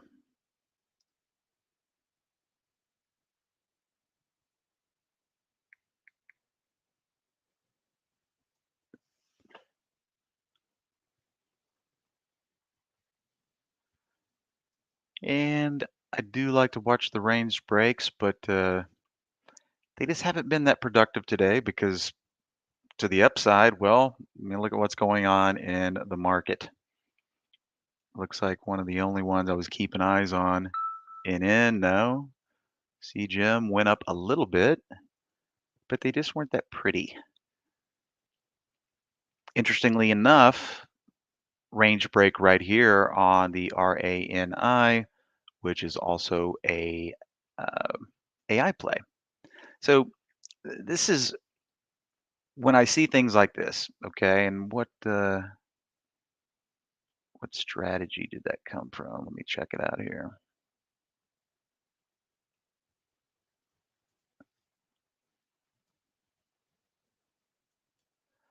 The RANI came from the breakout long. Okay. So at the same time the AI called the breakout here, I saw it come across my opening range breakout. So a lot of the times when you get a double signal like that, that's what I like to call, well, this was a quality range break. Of course, it threw a little bit of a wiggle, all right? Now, as far as my rule set goes, here's the entry candle right here. Now, if this is the entry candle, 786 or whatever, and I look back 15 minutes, not including the entry candle, well, we go 5, 10, 15. My stop would have been slightly below the bottom of this candle because entry candle 5, 10, 15. So my stop would have been a little tighter than the AI, but you can see whether you use the AI stop or my stop, never would have stopped you out. So when I see this coming from my opening range break, which is slightly optimized, and then I see the AI duplicating the same signal, it doesn't make it too difficult for me to pull the trigger on that because I've got statistical viability for my strategy with a little tweaking and optimizing. And then I've got the AI spitting it out as well. So a lot of the times that just gives you the added confidence to go ahead and pull the trigger, put your stop in, and see what transpires. In this case, it was almost a point from the maximum, which is good because risk on the AI was about 80 cents. For me, it was only about 56 cents.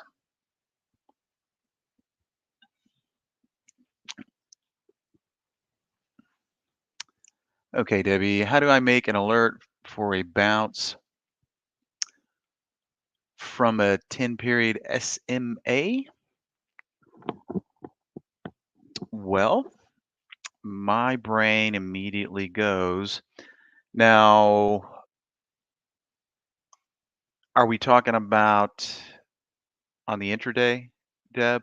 Because if so, if you want to play bounces on the intraday, I'd recommend the 15-minute, right?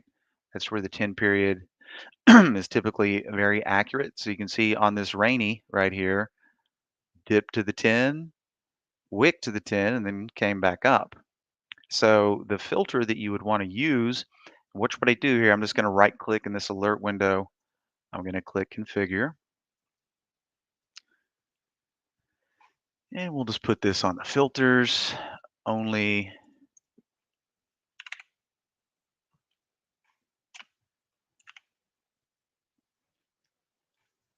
Change from the 10 period SMA and select this.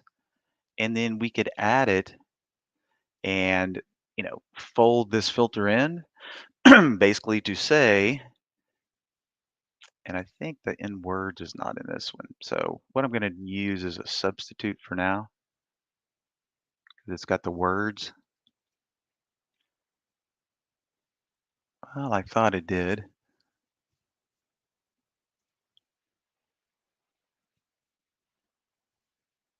But anyway, we could use this value right here. We could say, okay, show me things that are 1% below the 10 period SMA, right? And of course, as far as the alerts go, there are many alerts that we could, if you wanted to make an alert window for this, we say, okay, show me things that are at least 1% below or a half a percent, but not more than, show me things that are half a percent below the 10 period SMA, but not any further than that, right? So that's the filter that you would want to incorporate if you were trying to find bounces right around the 10 period SMA.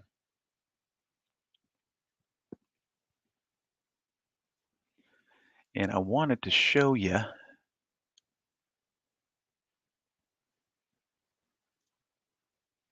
using the in words tab, but we'll see if it's no, they haven't added the in words tab, but we could use the daily to articulate. Let's see.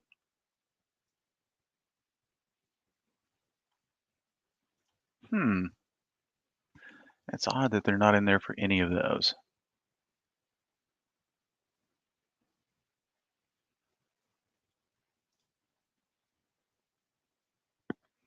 They just have it. Usually there's another little tab here and it makes for good uh, explanation of how to use the negative numbers when you're trying to find things like that. Mountain Monkey, which layout is your go-to? Do you have a custom layout to share? I do have a custom layout, but it's pretty wacky, right? It's not really one that I would distribute because people would look at it and go, "What in the world is this?" Everybody's got their different way of perceiving um, data, right? But it depends on what you're looking for, monkey. Um, I'm a pretty simple guy, and what you're seeing right here is a containerized window, but all my windows are free floating, right? A lot of them are pushed off to my other monitor right now. And then I just kind of insert windows around my trading platform so that I can see everything accordingly. So that's why it's not something that I could just share. Um, but depending on what you're looking for, what types of plays, I might be able to recommend to you, some of the channels that would contain the windows that would interest you.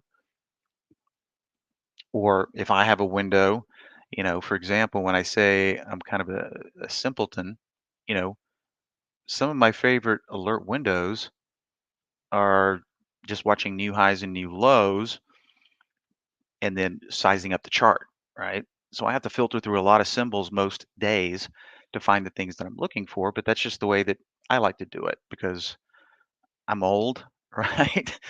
And kind of set in my ways. Not saying I'm not trying to learn new things all the time. I mean, I think you should really try to never stop learning in any capacity about anything, um, the world and trading in general, right? There's always something to learn, but it suits me.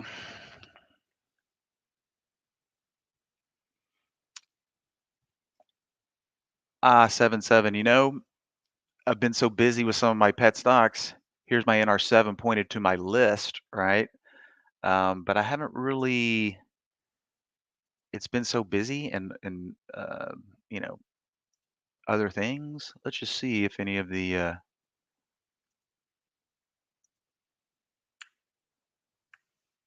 you know, and there's so many alerts that pump through here on the 5 minute NR7.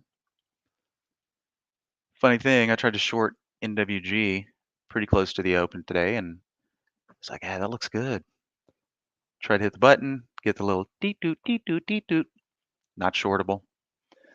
At Schwab, even, which is crazy. But yeah, could not participate. And that's something that we talk about all the time, especially when we're talking about the AI.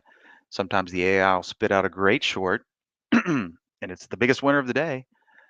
But if we see it and we like it and we go to hit sell, deek, deek, deek, nope, sorry, can't short that. Not borrowable. And that's one of the things that is discussed a lot when we talk about back testing, especially if you're trying to create a short strategy. Well, a lot of the times, you know, the biggest winner you can't short because it's a smaller float, just not readily available. So when you're trying to configure short strategies, you have to make sure that you're pretty much filtering for highly liquid stocks because if you can't make the trade, well, it's kind of pointless.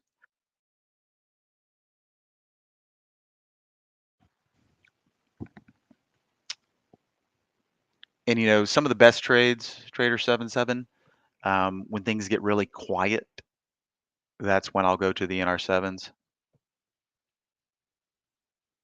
because when things really flatten out and you can take that low risk, kind of like what I showed you guys on that Milko earlier, and let's just check back in on that one. Yeah, it's throwing elbows, very low risk um, up here. Got a nice little push down, kind of hobbling back up, but not stopped out yet.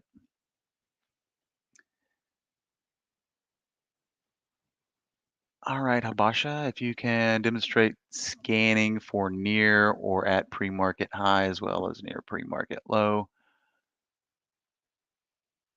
Last week you explained it.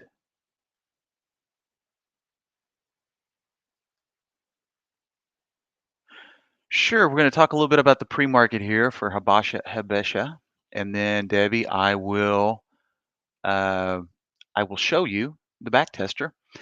And to your second question there, Debbie, do you have access to it? If you are a premium, if you have a premium subscription, you do have access to the back tester. If you're standard, You do not, but you need a premium subscription for the backtester. And we might be able to kill a couple of birds with the same stone here. Let's see here. And yes, you're right, 7-7. When things get really slow, that's when I go to the NR7s. Okay, scanning for near or at the pre-market, and you're talking about in the regular session. Yes, Habesha? Not before the market opens or not after it closes, but looking for things that are close to pre-market ranges, highs or lows in the regular session. And if that's the case, let me get my pre-market active here. Of course, not a whole lot of pre-market there.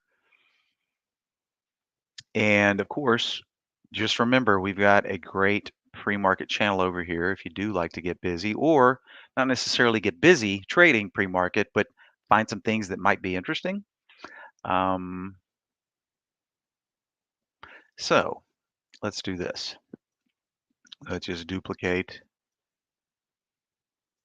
a window. And we're going to go in here and just scrub it clean. And then, okay, first and foremost, pre-market highs and lows, right? We've got these alerts. Now, these I do believe are only gonna, I can't remember if they function in the regular session. Let's just take a peek here and see.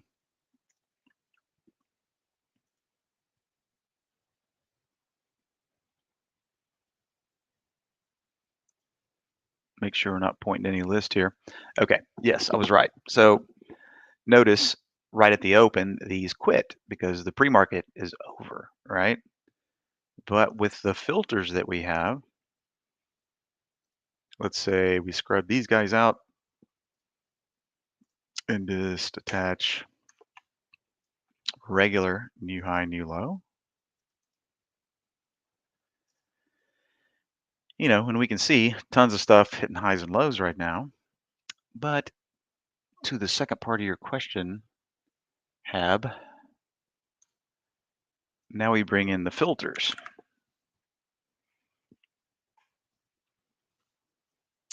And then we can use these guys in the regular session below pre-market high and above pre-market low. Let's add those guys. And then we could start saying, okay, when it gets to this proximity to the below pre-market high or above pre-market low, right? We could start dictating how far below the pre-market high we want it or how far above the pre-market low we want it. So if we just pick this one at first, put a 1 here, the price is at least $1. Okay, yeah, those are dollar amounts. I thought we had, well, nope, no percentage values there. So we are stuck with dollar amount above pre-market low. So we could say, okay, show me things that are at least 15 cents above today's pre-market low. Or if we wanted to go the other way, we could use minus 15. Price is at least 15 cents below today's pre-market low. Or we could use the other one and use it either way, right? Price is at least 15 cents below today's pre-market high. What if we put a negative value in there? Price is below, price is at today's pre-market high. The price is no more than 15 cents above today's pre-market high. Or we could engage the max field. And you know, this is what I was trying to point out on the 10 period because it helps you understand what all these settings do. And when we're using negatives, it can get confusing, but as long as the icon has the in words tab, you can plug your values in here to get the exact, you know, field that you want.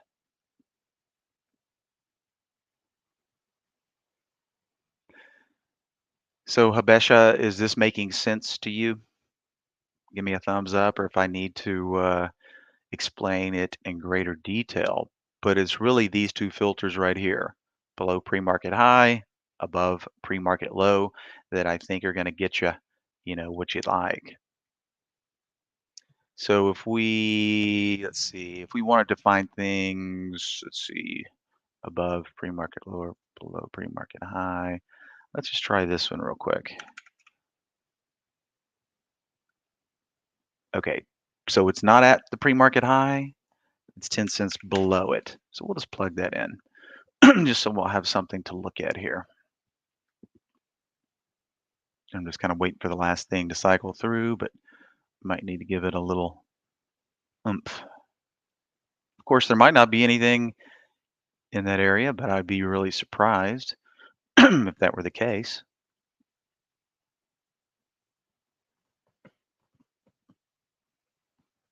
Okay, perfect. So apparently that's just not happening. Okay, I seem to have lost connectivity, but I'm back now. I don't know if I dropped out on you guys, but that's probably why I lost connectivity for a second.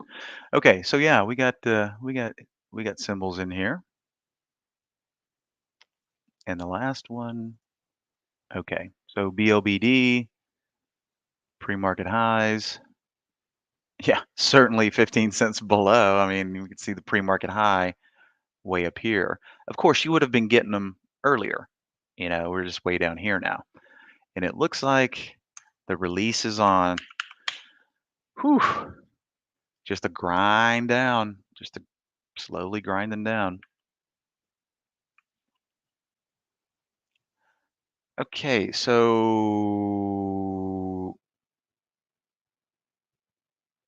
Trader has the IMF. Pull the plug on everything today. Yeah. Let's see, what are bonds doing? Yeah, the bonds, you can see the TLT right here, got got nice and lofty, but now looks like bonds are getting sold as well.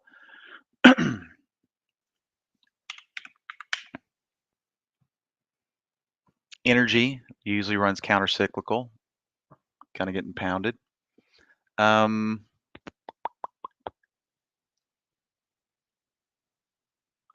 DAL. Yeah, so pre-market range right here for Delta as it was down here. Yeah. Now, while we're on the topic of pre-market ranges, if you start watching the pre-market channel or just, scrolling through, whatever it is that you feel pertinent that you should be watching, when a stock does have a fairly legible and tight pre-market range, and I mean this Delta pre-market right here, it's not the prettiest pre-market range I've seen. I like for them to be a lot more uniform, but this one still does the trick. And if I just drop a line here, whether we say that little dot is the top of the range or mark it off right here to where there's some, actually, we'd have to move it up. Oh, pre-market, I think. Yeah, that was the last pre-market candle. I was thinking that was the opening candle at first.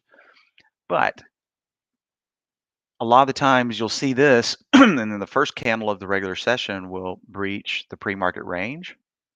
And of course, this one did it 5 minutes before, but it's still a nice range break. And you can see it got some legs from that break, even though that was pre-market 47.50 up to 48.20ish, or 48.12, I should say.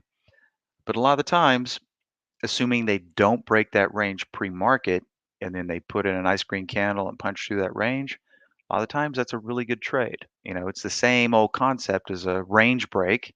It's just a range for the pre-market. And a lot of the times, if you get a stock that's doing extremely high volume and a nice tight pre-market range, you just wait for whichever side it is to get broken. Use the opposite end of the range as your stop loss, whether you're long or short. A lot of the times you can take some really low risk off the open, right? And as everybody knows, from hearing myself and Steve and Barry ad nauseum talk about how a lot of the times it's just, you know, not getting real aggressive in that first 15 minutes because a lot of the times what you see isn't necessarily there as far as reading an order book or whatever. But the charts, you know, they can't go back and change the chart, right? Okay, so on the topic of back testing, going back to your question there, Debbie,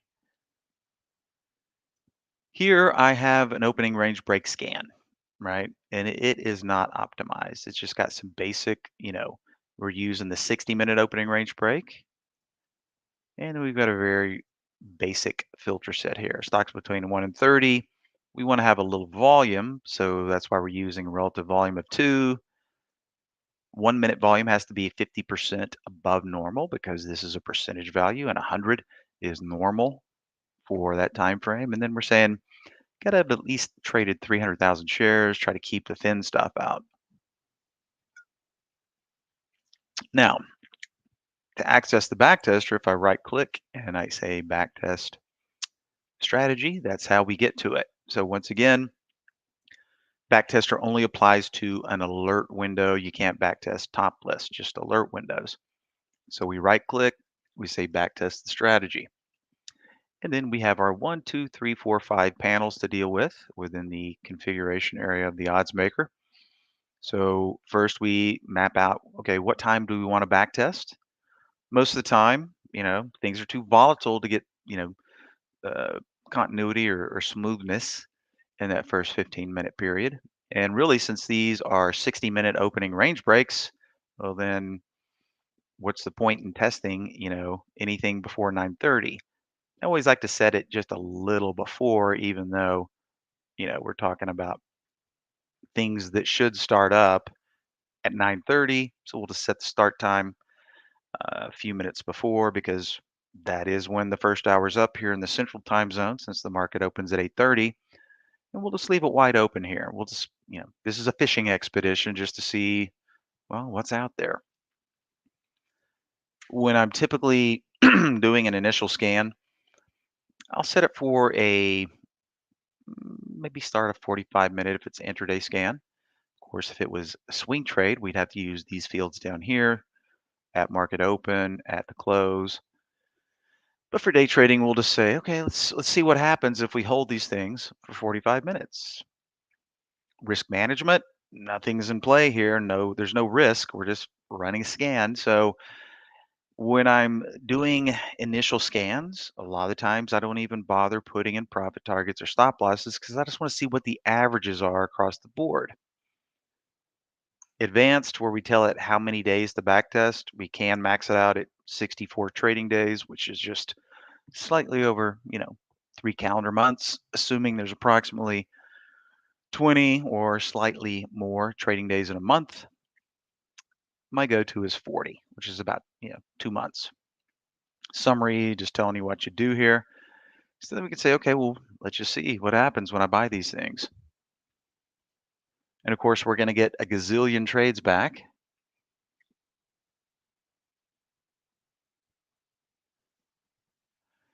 And you can see we just back tested 1,790 trades. And as it sits right now, starting up right before the alerts are delivered in that 1 hour mark, if we just take them all and hold them for 45 minutes, we're only winning 44.7% of the time, which is not so good. Now, what's kind of encouraging about this initial scan is average winners 20 cents, average losers only 13 cents. And that's just with a timed hold, right? Now, this is green right here because this is just telling us right here on the busiest day, which we can see right here, if we took all the trades, we would have needed 137,000 in buying power. So let's just round that up to 140. Half of that is 70, half of that is 35 on a 4-to-1. So now we can see this is not red. So from a 4-to-1 scenario, we'd have 140,000 in buying power, 35,000 times 4. which would have covered that biggest day. Not that we would have ever been in that, but that's just so these numbers become more accurate looking and we can go, okay, well, looks pretty interesting. How can we reduce the number of trades and hopefully increase the win percentage without losing our 7-cent spread between average winner and loser, right? So then we would attempt to optimize, and we would do that by cruising over here to the optimization. Before we do that, you know, of course, this is the way a lot of bulk scans do when you first look at them. Not bad performance, but seems to really light it up on certain market days, right? Maybe these were big up days, and the rest of the time it just seems kind of, eh. But can we do any optimization here that would make a difference is the question. So over here in the optimization tab, we can optimize by price, time of day, look for, hey, are there any repeat offenders? It looks like every time Swin comes through, it wins. But to be honest with you, I don't really do a lot of optimization by symbol names. That's just a little too curb fitty for my liking because just because these guys typically work on range breaks doesn't necessarily mean that they're going to work all the time, right? Now, time of day, we know that these are 1 hour, looking for range breaks 1 hour into the open. And you can see the most productive time with the biggest P&L is shortly after the 1 hour mark. Now we're looking in 30-minute increments right now, so let's drill down a bit more. Okay, now since I squished this up to 10-minute intervals, now we're looking at 5-minute intervals. So notice what just jumps out at us, right? Late in the day, it seems to fall apart, but there seems to be a really nice pocket of opportunity, not right at the 1 hour mark, but about 20 minutes after it. We got this nice green little pocket of profitability here. Can we get any more granular? Hmm, that's interesting. Seems like the magic 1 minute period here. But I tell you what, let's do 47. Actually 40, 49 and 51 and just see what happens here because I'm looking at the trade count here and I'm betting there's some kind of freak event in there. Anyway, we're going to go back and set our start time to, we'll just say 9:45 to 9:55 just to see.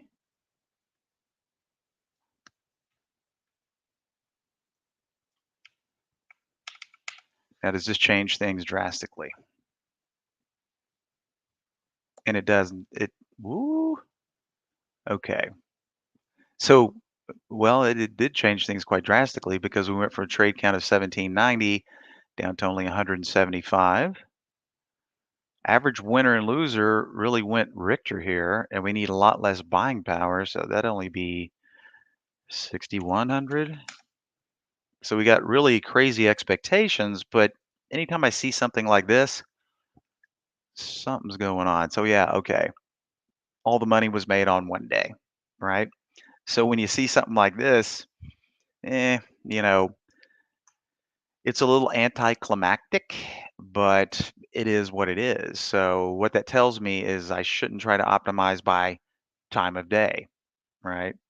Even though it looked really cool over here, right? So that just tells me, okay, abandon ship on trying to optimize for time of day.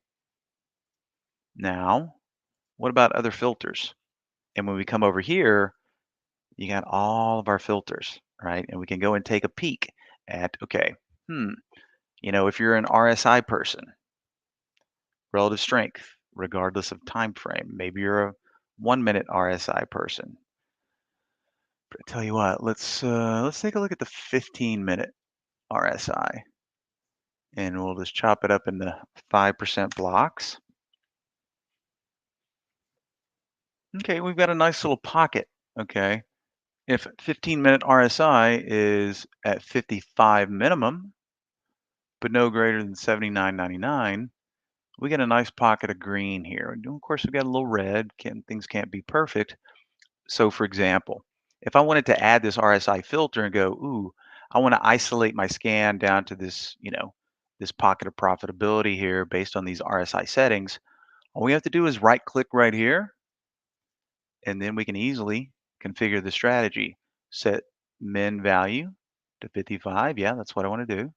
So it'll fill it in for you. Then all you have to do is click OK.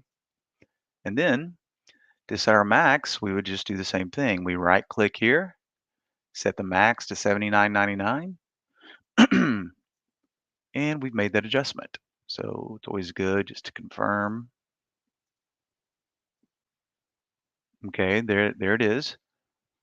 We're going to retest and not use the magic pocket, just use our original settings.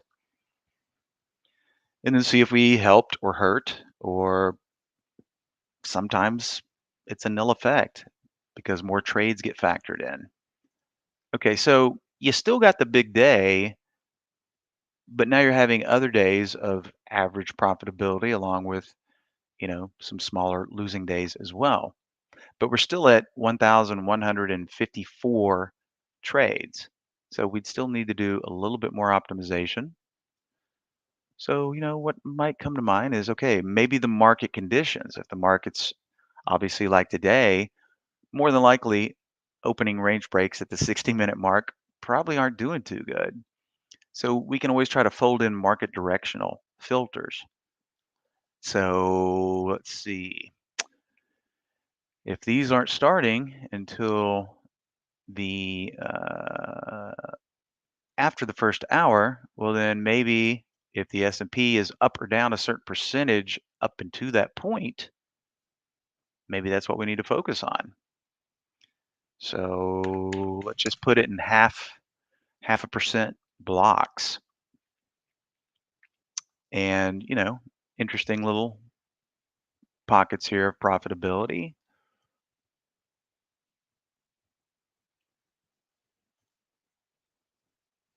And, here we would be saying the S&P can't be down more than a certain amount, right? But uh,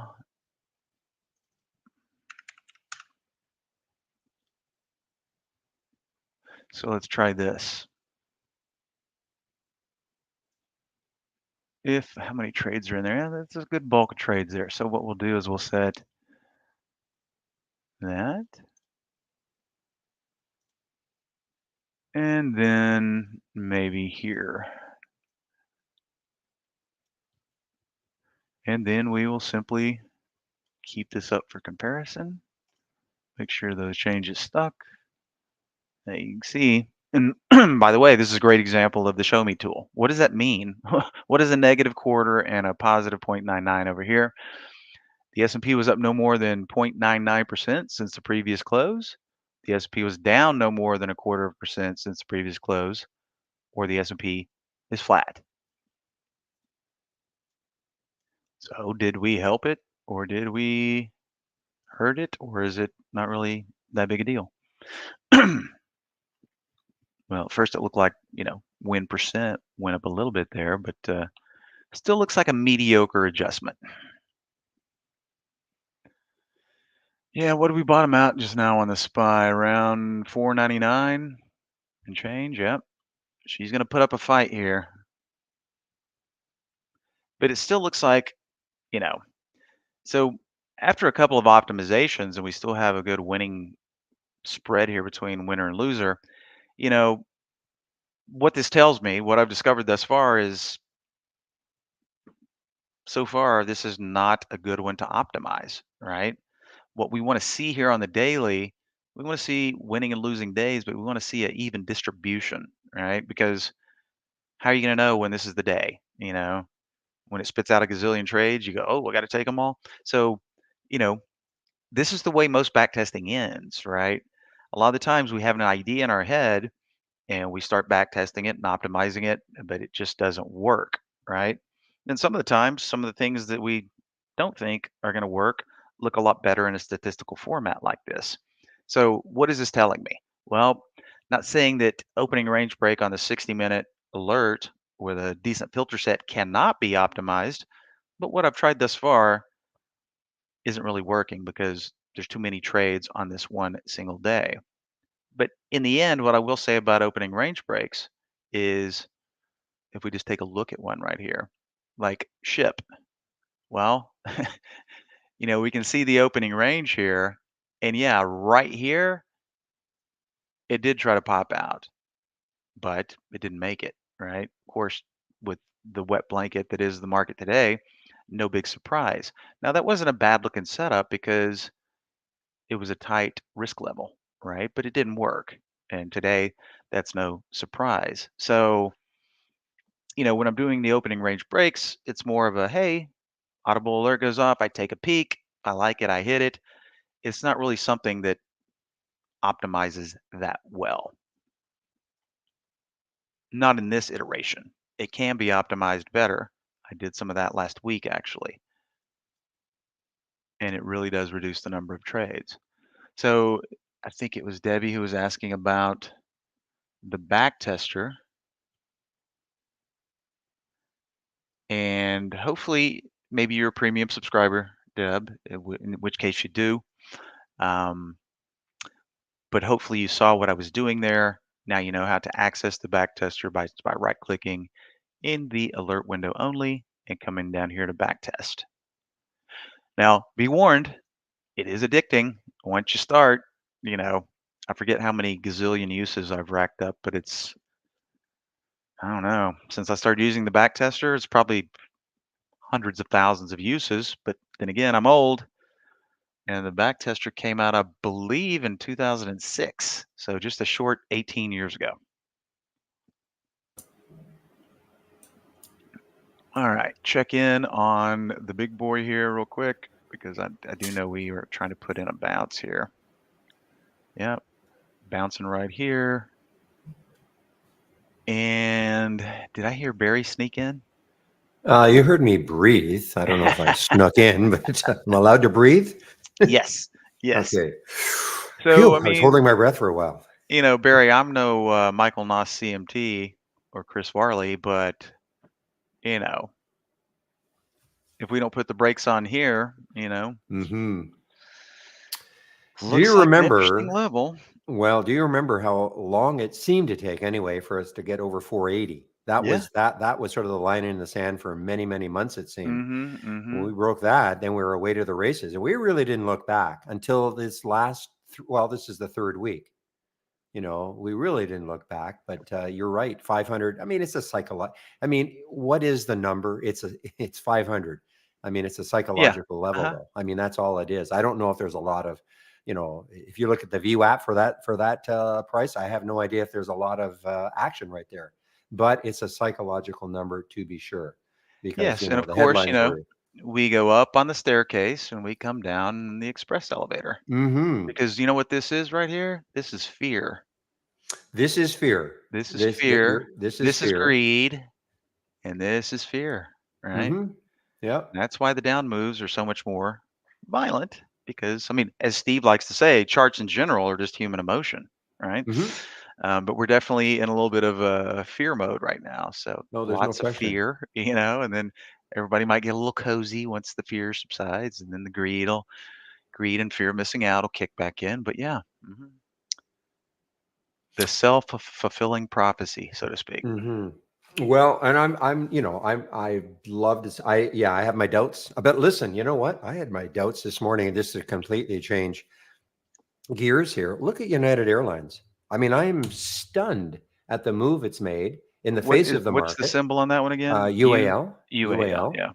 and it's an earnings play today. And I was, talking about it in the pre-market, saying, first of all, it was a mini struggle to get through the 200-day moving average, which at Mhm. that point was about 44.26. It was a Yep. mini struggle, and I thought, you know what? Especially if we have a weakening market, I just think it's going to fade. Look how strong this is. That is a strong move. Yeah. And look at the market. I mean, that is amazing, and it's an Mhm. airline, and, the airlines, in my past experience of all the earnings plays over the last few years, since COVID anyway, they might have a little pop in the pre-market on earnings, and then they just fade, just like the cruisers. But, Yeah, uh yeah. but man, oh man, United Airline is super, super strong. It Hmm. just hasn't given it Yeah. up. So anyway, that was a big mistake on my part. I told everybody, don't buy it. I'm sort of kidding, but I just didn't, I really didn't think it would do what it did. Absolutely, and it's like I was having a good chuckle about Ericsson, you know? Hmm. The, let's go back to notice the headline right here. Sales drop 14% due to declining network business, Hmm. but let's gap it up. Yeah, Here's earnings exactly. day. Oh, bad news. Of course, everybody's Yeah, like, "Oh, the stock's going to gap down," and this is just yeah, it's a classic example. Bad yeah. news, gap it up, and then bring it down. Right? Well, I can remember some guy years and years ago telling me, it wasn't telling me, but I read, he said, you could tell me, you could give me, if a company is releasing earnings, you could give me exactly what they're going to say the next day, say in the pre-market. So the day before, you could tell me the exact headline that is going to be, and I still would not have 100% confidence to trade in the right direction. Absolutely. And it's Hmm. amazing. It Flip truly a is coin. amazing. You got no better odds than a 50-50 coin flip. Yeah, Uh-huh. that's Anyway, my true. friend, you're gone 2 minutes over, so I thank you for that. So thanks again, Jamie, as always, spelling me for the hour. And we'll see you next week. We'll be in the middle of the contest by then. That is true, and I've got some testing to get done on the web order entry interface here shortly. So, So that's a good question. So do you think it'll be ready for Tuesday? well, I'm hoping. Okay. So, I'm getting the questions, so the people with Macs and tablets and all. yeah. So, obviously, if it's available, then it's a no-brainer because we get the question all the time. I got a Mac. How do I do this? I can't. If I shook the magic 8 ball right now, it would probably say signs point to yes. But, Okay. fingers crossed, should be ready. Okay. Yep. All right, Jamie. Test All right. away. Bye, Okay. everybody. Thanks a We'll lot. see you next time. Bye-bye. Okay. Bye bye. All right, guys. I'm taking over now. Back in both rooms. Just let me get my music going.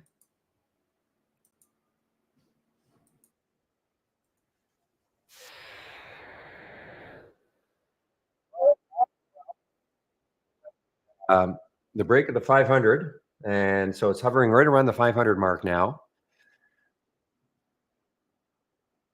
And so that popped the market a little bit, William. Yeah, because the bond auction was at 1 o'clock. So I do see there's a little glimmer of green here now.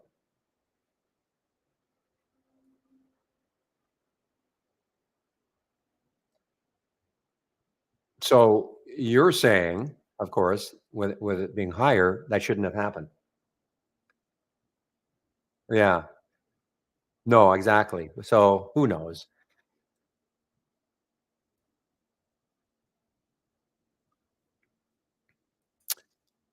So I'm kind of sitting on hands now, guys, for sure. I mean, I'm not going to. Something's really got to set up extremely well for me.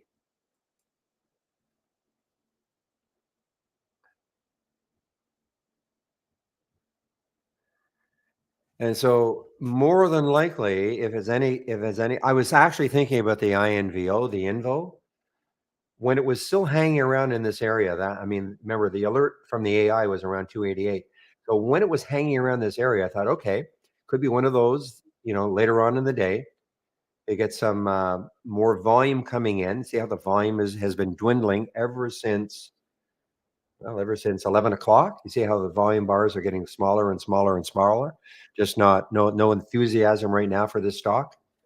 Not shortable for me, unfortunately.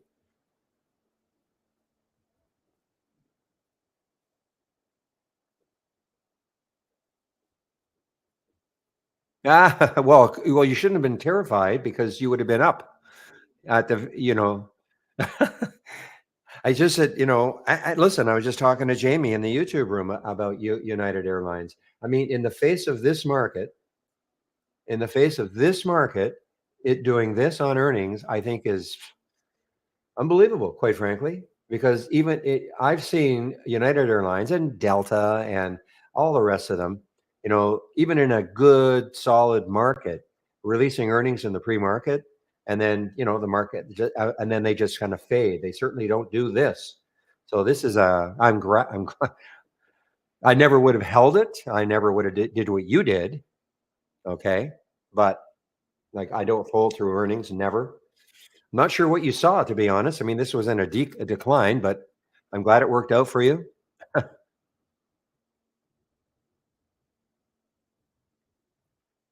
But it's just what you're saying. The chart looked exactly like a strategy that has been working well for me lately with the after hours earnings play. So great. Now, did you actually take it after hours, or did you take it, during market hours, or did you wait for the earnings and then you took it? In other words, did you take it in the post market or after hours?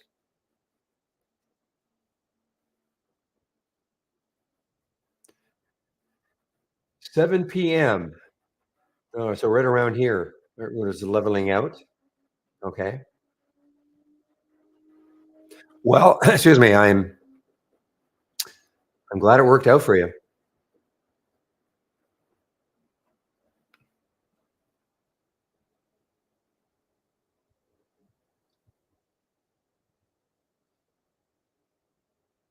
And let's take a look at Jets. I mean, that's so Jets is just obviously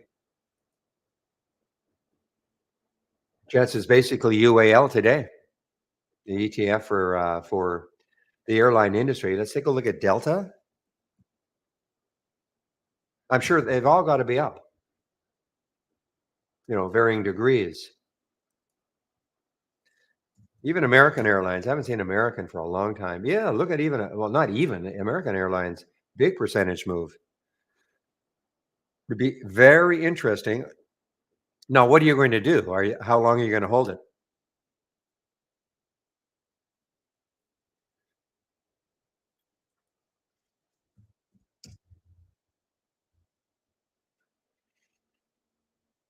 I mean, are you getting rid of it sometime today, or is your inclination to hold it even?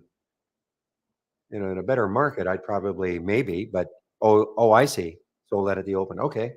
Yeah, well, great move. So you bought it around 43, we'll say 43-ish, and you sold, so you made a couple of dollars maybe a share.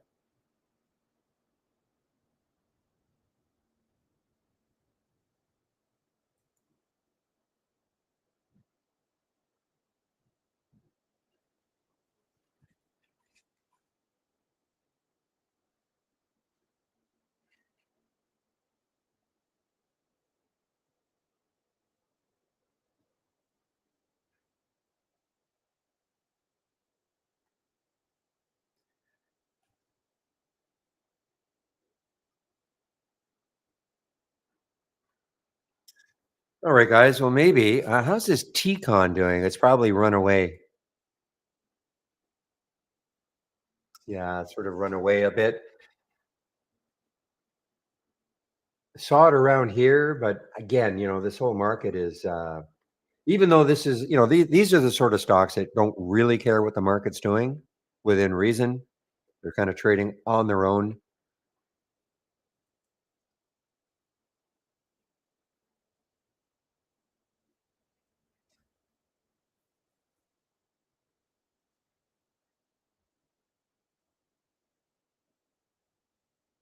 Yeah, their expectation, they had very, very low expectations on United Airlines, going into to its earnings release.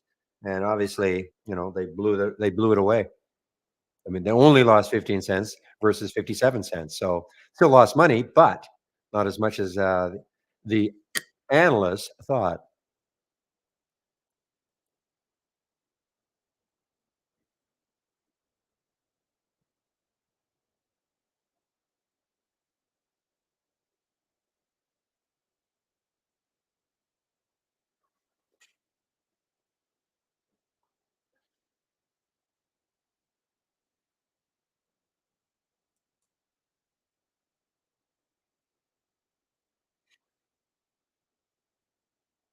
So, guys, this is an AI play. Look exactly where it got to. This ALXO.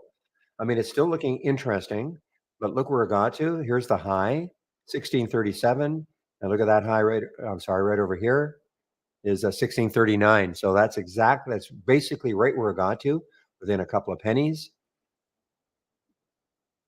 Now, it did take out that high there, 1608, not fairly easily, but right there is where it got stuck. And you can kind of see on the weekly chart, that this is where it is. So much as I like, the float is certainly a reasonable float, 30 million.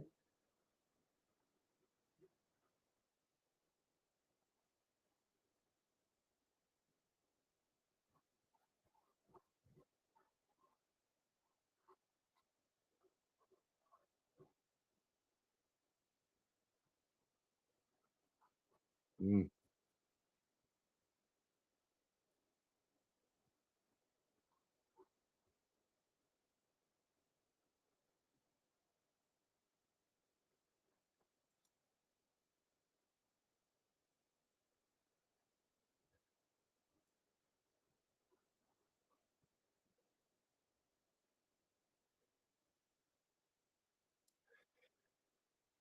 Phew. Well, guys, again, I am going to probably, unless maybe if the market puts in a nice, like big bounce and starts to rally some of these ones off the bottom,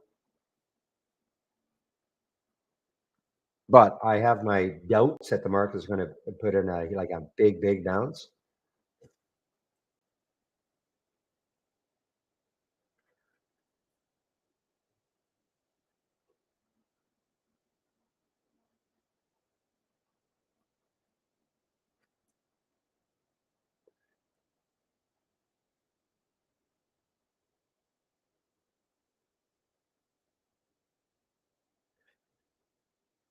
Boy, this IZM has been halted, resumed many, many times today.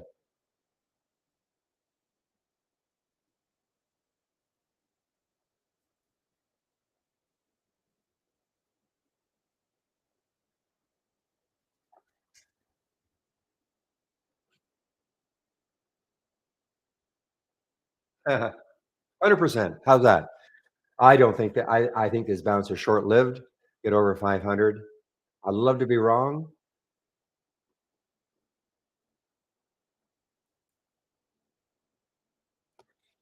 All right, let's take a look at some of these ones that have not, like WW. What the heck is this one doing? So it's not an earnings play. Trying to crawl off the bottom here.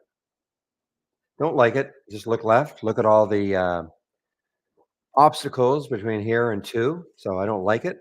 WW.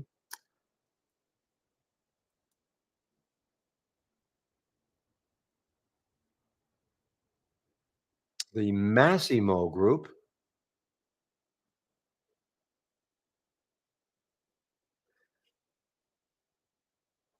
I'm just looking at some of the ones that we haven't really like. I mean, they're up. Don't get me. I mean, 17% is a great move, but I'm just looking for something that might be setting up. Excuse me, for maybe an afternoon run.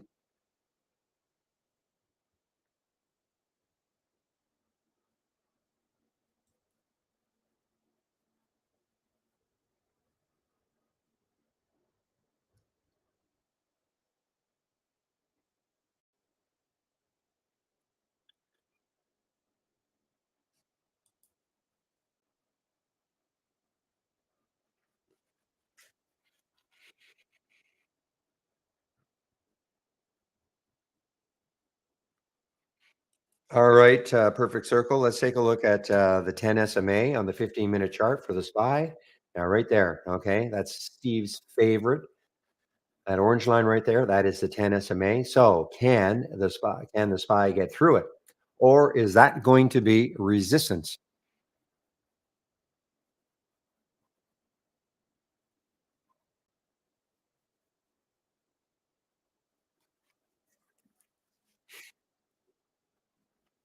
Touching it, touching it right now. Will that be resistance?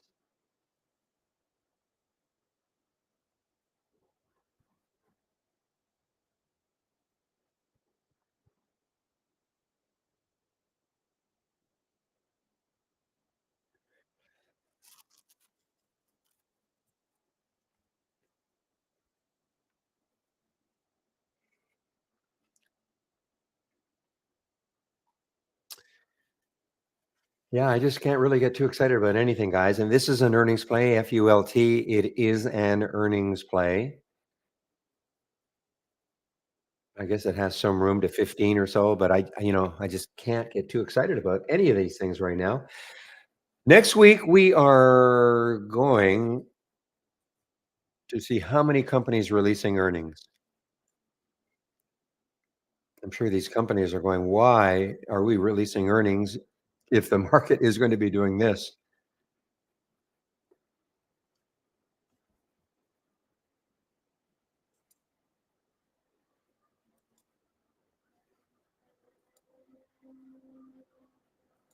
All right. So next week we've got a lot of companies releasing earnings next week, guys, over 500. Okay. Over 500 companies next week.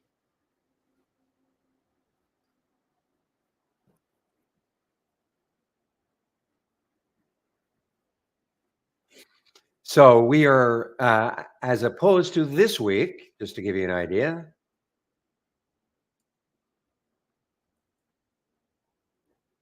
this week we have 160. Okay. So next week we've got over 500 companies releasing earnings.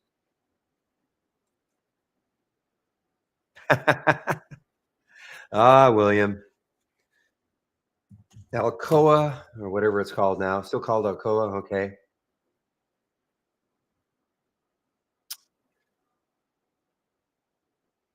William is giving me a bit of a dig because I always said that Alcoa, and that used to be Alcoa used to be the kind of the unofficial start of earnings season.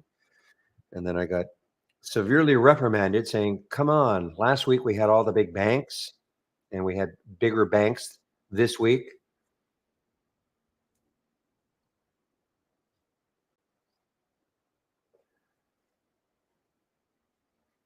You're talking about how did I find that number, Mike? Like the 520 or over 500?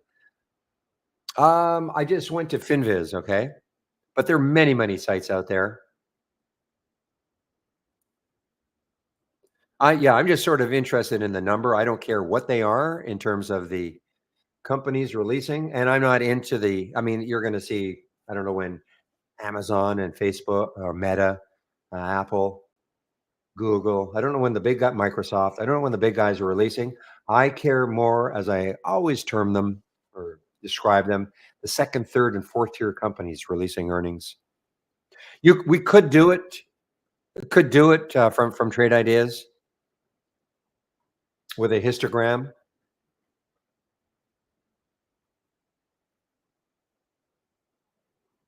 I probably should. I could do it. Not that hard. I just haven't. I just kind of lazy. Well, okay. So here is.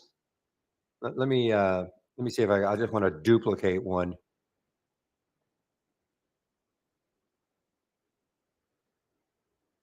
Well, you could do. Okay. Let me see if I can figure that out. I haven't used a histogram for so long.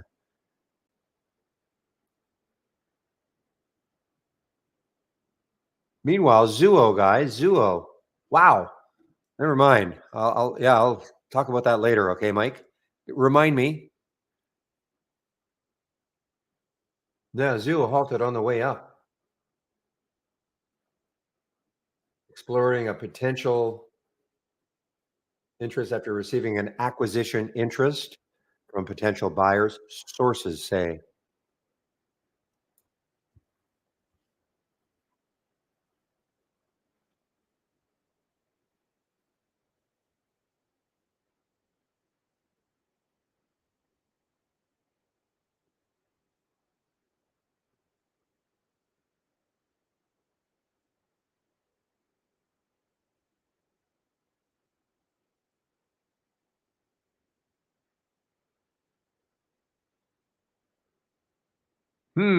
Halted on the way up. But this is real speculation now, because what if they come out and say no? But anyway, 997, 1088. Hard to believe that'll be where it's going to open, but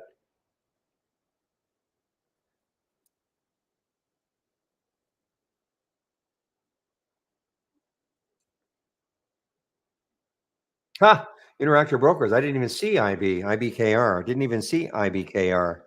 It's an earnings play today, I guess. Yeah, I mean, look at this. Even Interactive Brokers.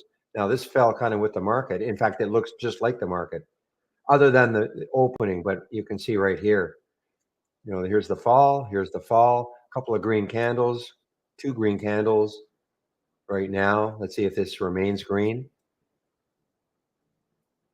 So Interactive Brokers, I always, I'm always amazed. I'm looking to see how many shorts are available at Interactive Brokers to short them, and there are a ton, 1.71 million.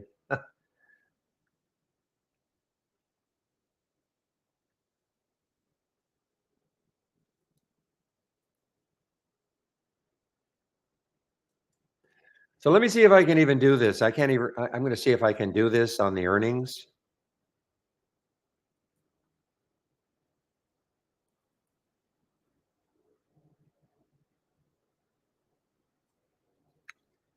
You see this histogram right there. Okay, so there is the earnings date. So I could adjust that earnings date if I could figure out, next week. I don't know if it counts Saturday and Sunday, but this is telling me. But if I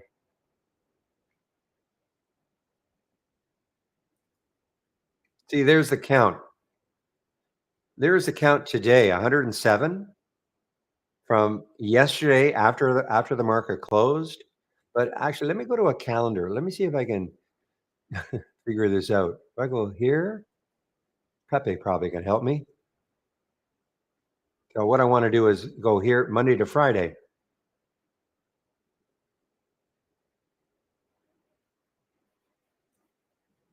But this is in a okay. I'd have to get rid of this, I guess. Yeah, here we go.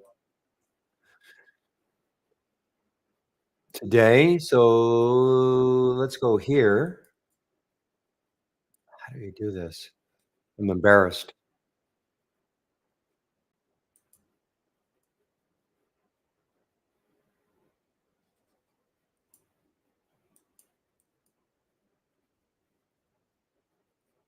Ah,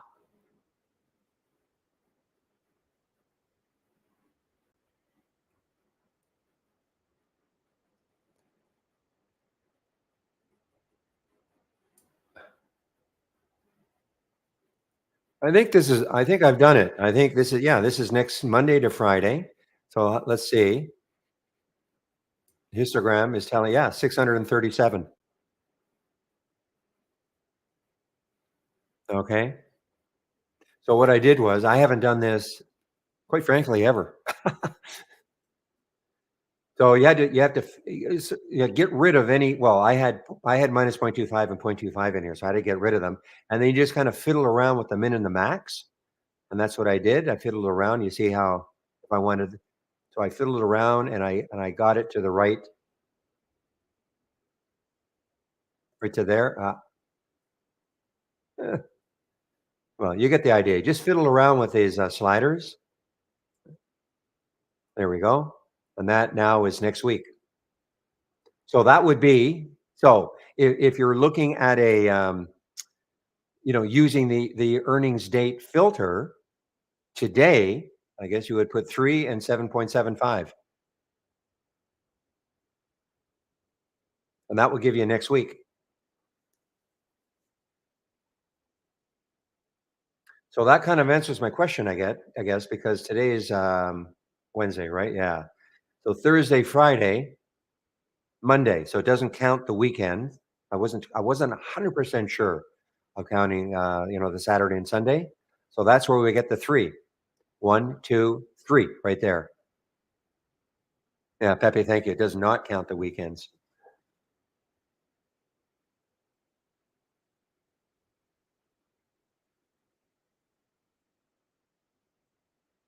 So this is how I could do it instead of being lazy and going to FinViz. So this is telling me 637.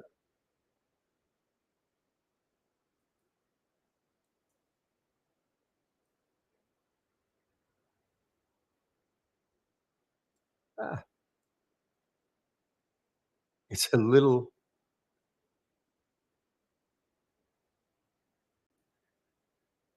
Just I'll get rid of that. Okay, so the following week, okay, just got to practice with it a little bit. So the following week, we've got 1,000 companies releasing earnings. You see what I'm saying? So this is actually pretty good. We're going to be doing our test drive, so we'll have a lot of action with companies releasing earnings. Now, this is the following week, but next week we've got 500. The week after, 1,000 companies releasing earnings.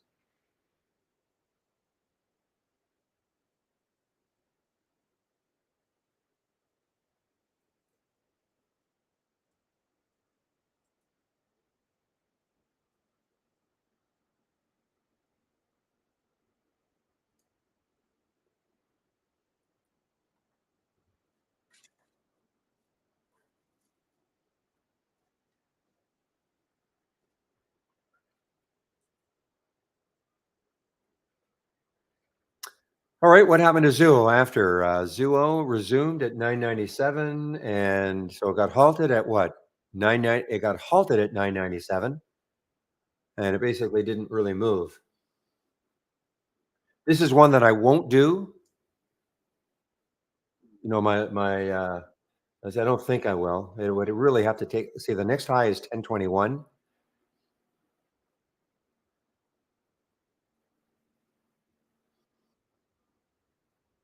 Well, perfect. Maybe we've got something going here. There's the 10 SMA on the 15-minute chart for the SPY, and now we are through it so far.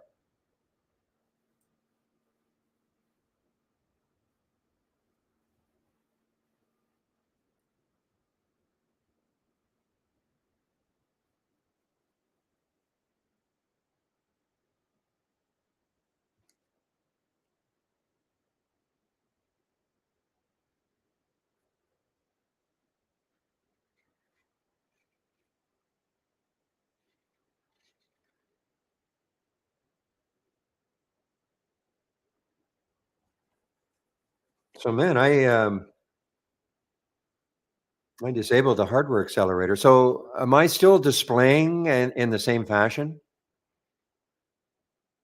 The screen still looks the same.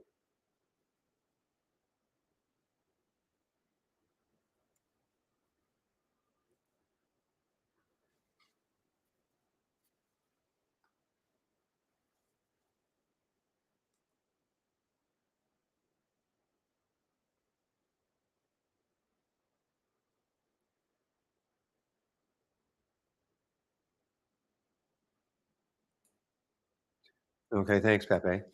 Because I thought that had something to do with it. If I don't have the hardware accelerator, so I've disabled that in Chrome, and that was a suggestion, I think, from Ovi or Ori. I get you guys mixed up. I think it might have been Ovi.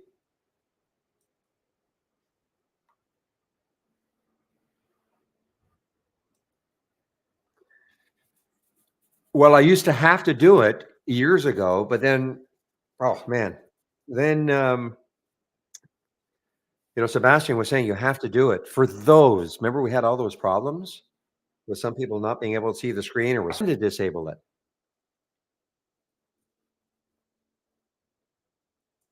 Anyway, bottom line is that it was not disabled, and now I've disabled it.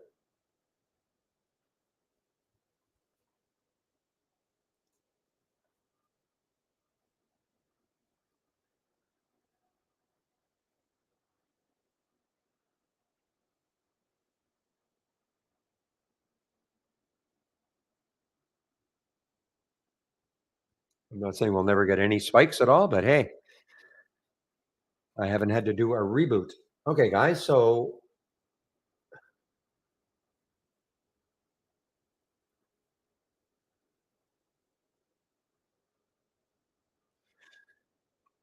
well, if you're into bounce plays, guys, I mean, there's a pretty good bounce now. Time is it right now? 1:31. So this is just starting. This candle is just starting. So we've had 45 minutes of, a mini recovery, 45 minutes. So if you're into bounce plays, I mean, some of your bounces would have worked pretty well.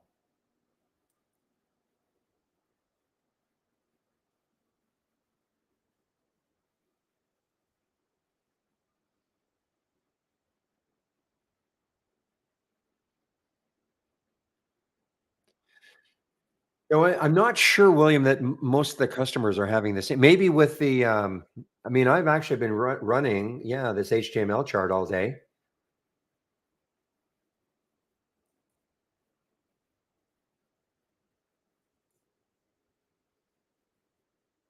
But you're right. We shouldn't have to tell people to disable their hardware accelerator if they're using Chrome. But right now, I'm just being selfish. It's all about me. And so if I can get this thing working well, great.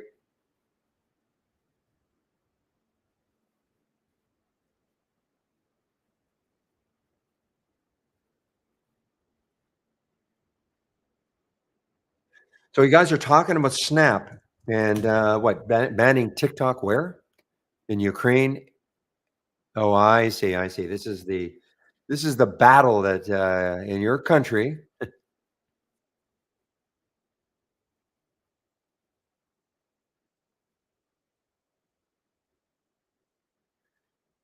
So banning TikTok obviously helps Snap.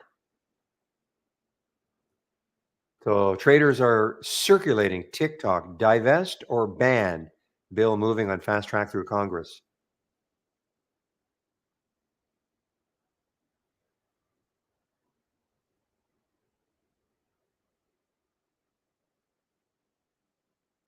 But I see what you mean, William. I should tell them that, yeah, I disabled it. And maybe, I mean, if that's all it took, I'm not sure what hardware acceleration does anyway. I mean, I can put the words together and it sounds like it's something good, but I haven't noticed anything.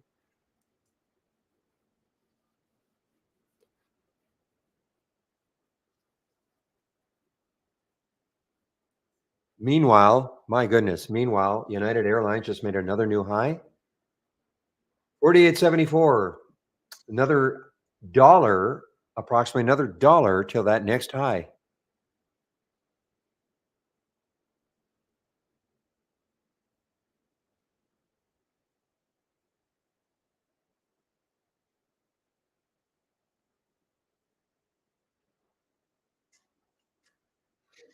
All right, guys, 134. So I think what I'll do now that we're getting closer and closer.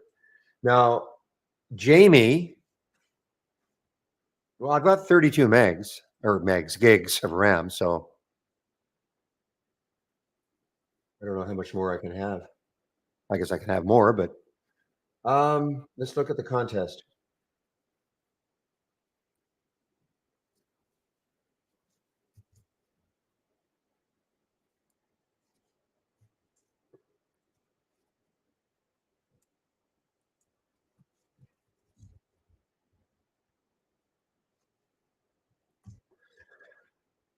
Okay, so I see. Okay,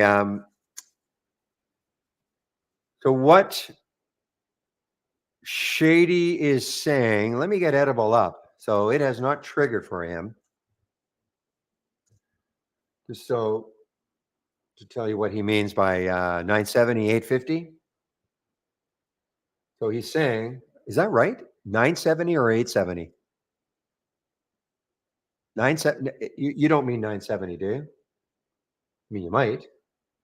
Maybe you do. Oh, yeah.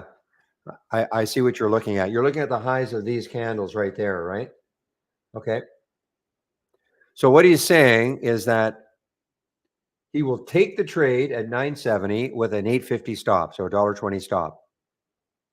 So he's not in it, but if it gets up to 970, that would be his trigger. And I understand where he's coming from. You've got about three 15-minute candles right at that level of the 970. So it broke through that, then who knows what can happen. So anyway, guys, the test drive. Test drive and contest. So this starts in 2 days, okay? Friday. Let me scroll down.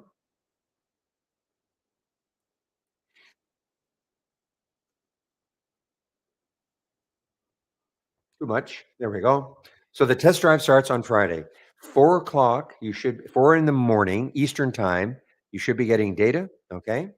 And it'll run until Monday at the end of the market, the 29th. I don't think the post market. Okay. But so It'll cost you $7 and so if you're brand new, if you've never had Trade Ideas at all, great opportunity to try us out. You'll have between the 19th and the 29th. It'll cost you $7.77. You'll have access to the full premium service. Okay. If you're a standard subscriber, you can we and you want to take you want to do this, we'll upgrade you then for that time period. So you're going to have access to our AI or whatever the other. Well, mainly it's the AI. Anybody with our premium service is basically in it for the AI. There are some other things that you can do you can't do in standard, but I think I'd say 99% of the people who are taking our premium service it's because of our AI. So that's number one. Okay. Now, when the test drive is over, it's over. And what I mean by that is that you do not have to contact our support people and say, okay, please disconnect me. The test drive is over. Please disconnect me. Don't worry, you're automatically disconnected. And we do not put you into a subscription. Okay. We don't put you into a subscription. It's the other thing well, that's the normal reason why people are saying, please disconnect me. I don't want to be in a subscription. Okay. So you don't have to worry about that. Now, obviously, we'll have a nice promo code if you do want to take on a subscription, but we do not automatically put you into a subscription. Now, there will be a caveat, okay, on the test drive. If you have a Mac or you're trying to run it on a tablet, you will not have access to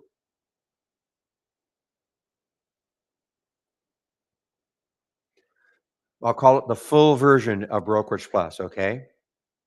Now, we're hoping, and Jamie is now testing right now what I'm calling Brokerage Plus Lite, which will allow you to use it just for simulation trading, okay, on your Mac and in a tablet. And I'm hoping that we'll know that for sure tomorrow because it's important because in the test drive we're also having our contest. And the contest will run from the Tuesday, April 23rd to the Thursday, April 25th, inclusive. And it's a stock. Whoever makes the most money in those 3 days, cumulative, will win a $2,400 Amazon gift certificate. Okay.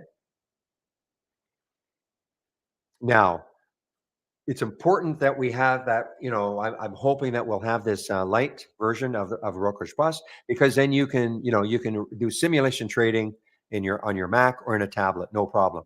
Okay.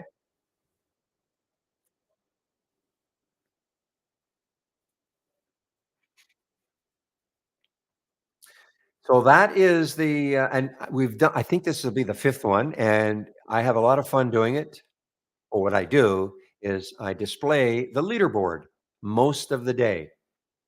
And I'll have the top 10, and it's a lot of fun to see the jockeying for position.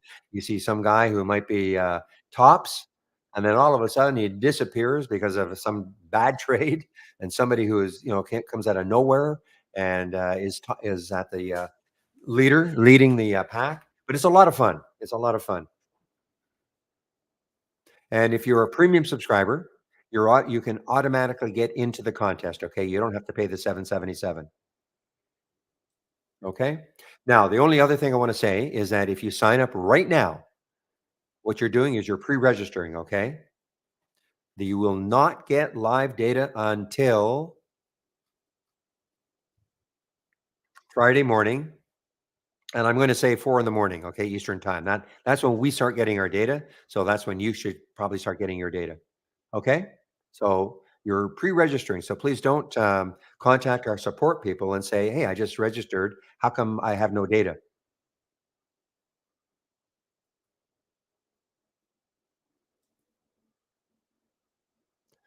Oh yeah, the trading's on real data. Our simulator uses real-time data.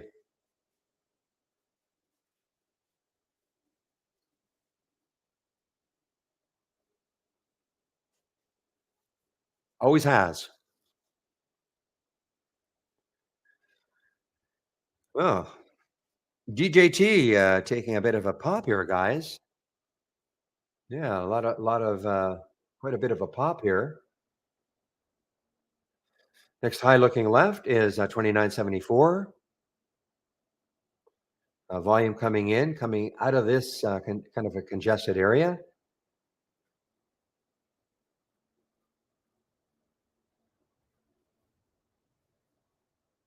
Yeah, it's exactly like our simulator. Okay, well, our simulator, just to demonstrate it. I mean, this is our simulator right here. Okay, Paper Trader. So what happens is, if you have our downloadable application, what you'd be doing.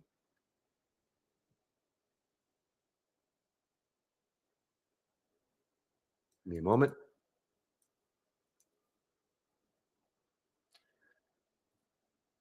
Okay, so you would click on New and then Brokerage Plus. This is the window that you'll see. You may have different columns, but this is in essence the window that you'd see.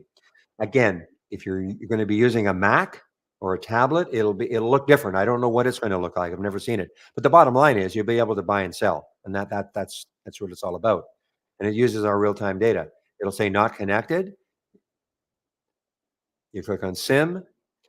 Now I notice what's happening is that you click on SIM and it automatically uh, takes you into paper trading. Now, if you're on an older version of Trade Ideas, it may say account, and then you click on it, and then you would click on either simulated trading or TI paper trading. Now, this is a common not problem, but during the contest, there is a special account that is created for the contest. You have to be in that account, okay, during the contest. So you have to pick the right account. Now, it's all in the instructions, but unfortunately, some people, and some people might be in the room, they went maybe half a day or even a full day trading in the wrong account, doing really well, wondering, well, why the heck am I not on the leaderboard? And that's because they were trading in the wrong account. But you'll see it. If I click on this next week, you'll probably, I don't know what it's going to be called, Cashola, PMC Cashola. I don't know what it's going to be called, but it's all in the instructions. So it won't be hard. You click and you'll see it, and you click on it, and then you'll be in that right account. Okay. Right now, this is the standard paper trading. Okay. And yeah, if I want to trade DJT right now, I'm just going to go off just because if I click on, no, I'm okay. I mean, I can pick how many shares I want. Let's go 300 shares. I'll buy it, send it, and see, we're at the same time. So there, I mean, it's all real time now. You'll have access to $100,000. No margin on that. Okay. It's 100,000 capped.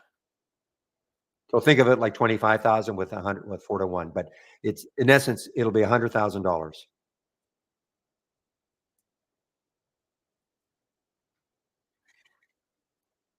Okay. So this is all real time, guys. Okay. So that's why in this simulator, if you're using our PC based program, or hopefully a version of this will be available if you have a Mac or if you want to do this on a tablet. Want to get out of the trade, just flatten it.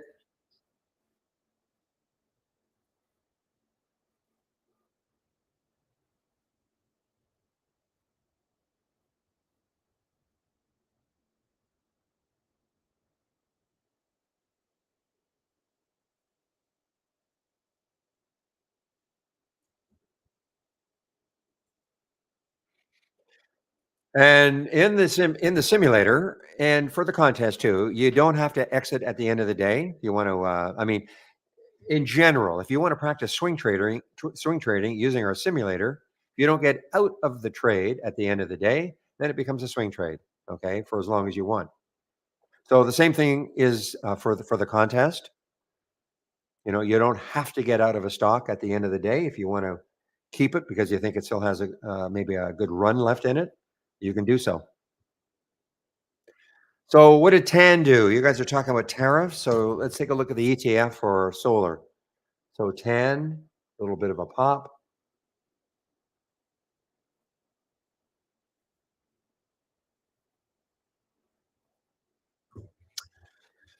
Okay, so if you have any questions about it, certainly you can ask me. The next thing I want to do is just go over my homepage. Now, all the scans on my homepage, if you're going to be in the test drive,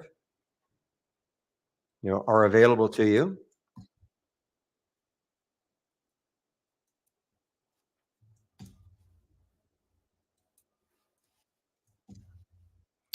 So, clicking on my homepage,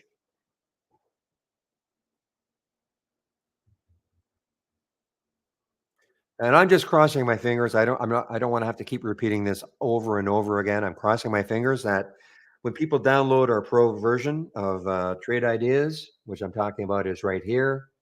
Okay, right there. It'll be called something like 5.6 point some other higher number than point 0.7. I mean, why I'm saying this? Because if you want a top list window to be displayed like this with the symbols jumping out at you, as opposed to, oops, did it again.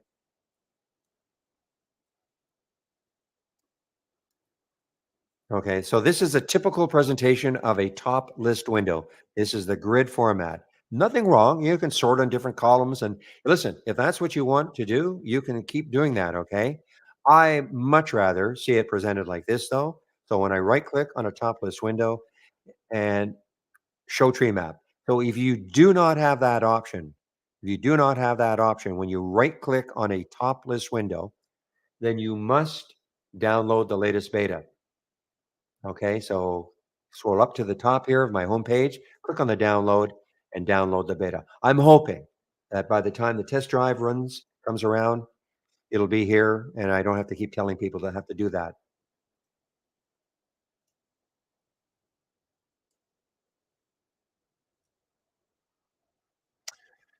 All right, so William says he will. So how did it go yesterday? Was there enough action to keep you interested? So William says he will keep. Oh, it was great, excellent. So we just have to shame people into it. Okay, cool. So William. So for those who don't know, I usually shut down myself at around 3 o'clock. Okay, I'll stick around if there are questions, but usually I shut down myself at around 3 o'clock. William, for the last several months, has graciously has offered to keep the room open, the main room open until 4, and a little after now, 4:10. I guess he wants to hang around for some earnings, but only if there's some interaction. Okay, he just doesn't want to be sort of posting to himself for an hour. So he says, and we've sort of been shaming people into it. Otherwise, he won't do it. So he said yesterday, we've been kind of talking about this for the last 3 or 4 days. So getting people to, let's like keep them interested. You can talk about different stocks. And so he said it was really good yesterday, a lot of interaction. So that's great. So you want to take out a subscription right now? You can't wait? Well, here's a promo code for you, Barry 15. That'll get you 15% off. First month only or the entire year of a Trade Idea subscription. And if you're going to take out a subscription, all I ask is that you use my promo code. This is a free room, and the way the room is kept free is by people using my promo code because the room gets credit for the subscription. It's really that simple. And so I don't care when you take out a subscription, if it's today, tomorrow, next week, next month, next year, just use my promo code. It really helps to keep the room open or room free. Now, if you do take out a subscription, you must do the get started, 10 short videos. And if you're going to be doing this test drive and you're not used to Trade Ideas, this is the first thing you should do. The download and install, your first startup and login, introduction to scans, top list windows, alert windows. Okay, this is just short videos that'll get you going. I mean, look, guys, it's a software program. You have to, there is a little bit of a learning curve.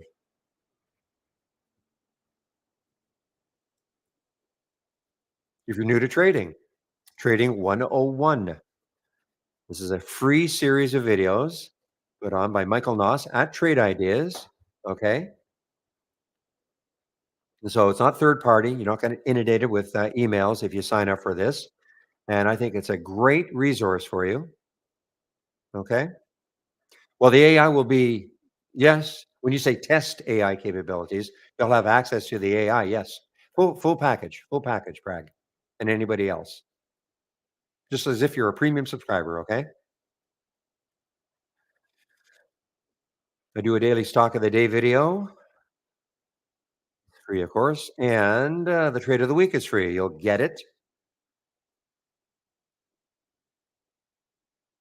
Yeah, well, yes, yes, and Cody, I mean, I don't get too involved in the renewals.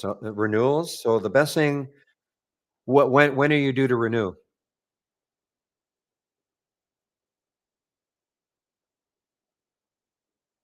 Oh, tomorrow. All right. Well, what I would do is,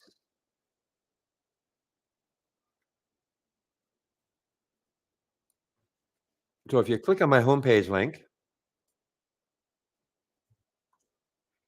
okay, click on my homepage link. I'll bring it up again, and you see where it says "Need help." Click on that. Need help. Click on the ask, and then click on the chat. Okay, and just say, give them your email address, and say, listen, my subscription comes up tomorrow. I'd like to use Barry's code and see what happens. Okay. I can't do it. I have no access to accounting at all.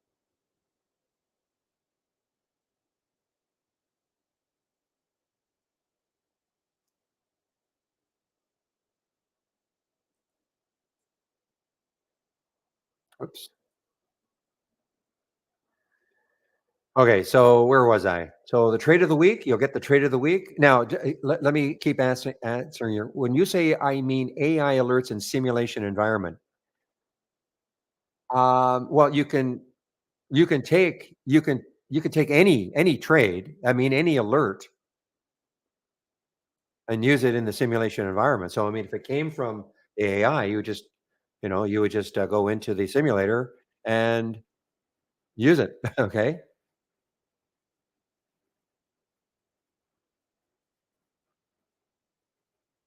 Okay. It's so the whole idea is to, well, you'll have symbol linking. Okay. So what happens is, watch. Try to answer your. Just get one moment, Marcus, in our YouTube room.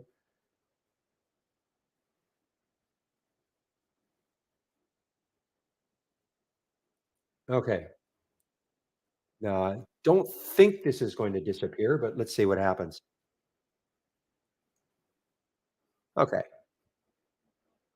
So I clicked on, whoops.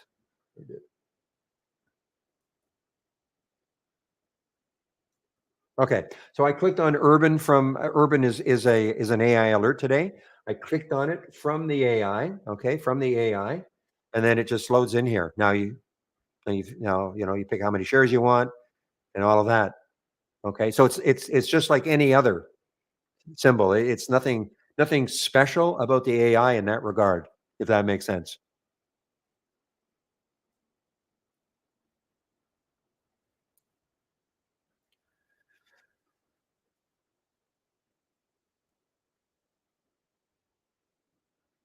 Okay. So are you trying to, Marcus, are you trying to auto trade?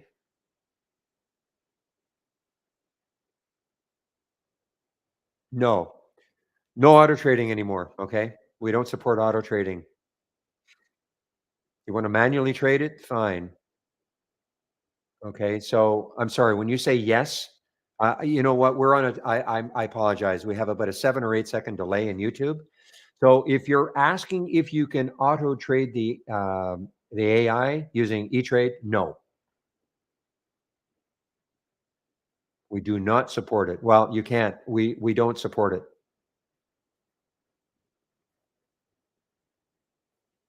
Now, let me just check with one. Just give me a moment.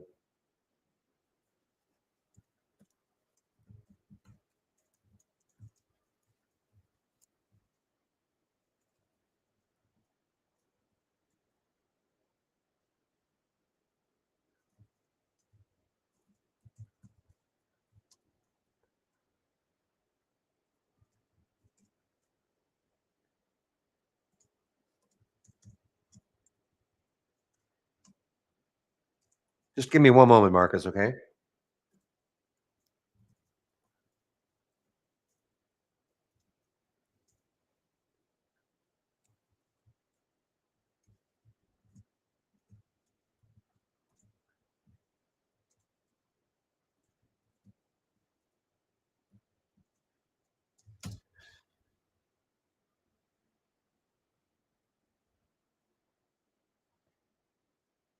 Okay, now are you can auto trade your own strategies, okay? If you can auto trade your own strategies.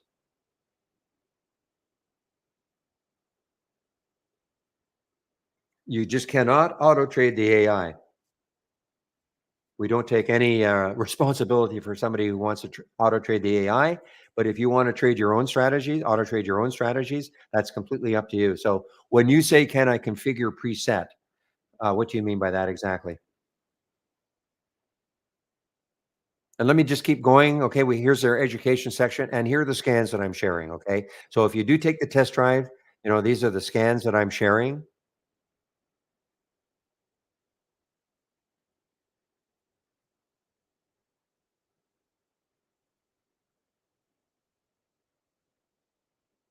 Okay, I see what you're saying. I'm talking to Marcus in our YouTube room. So here are the strategies that I or the alerts. Okay, the scans that I'm currently sharing. Okay, you can take a look at them. I don't have them all up and running. This is what I use in the pre-market. The pre-market actives up and down. This pre-market actives would probably look a lot like this right now.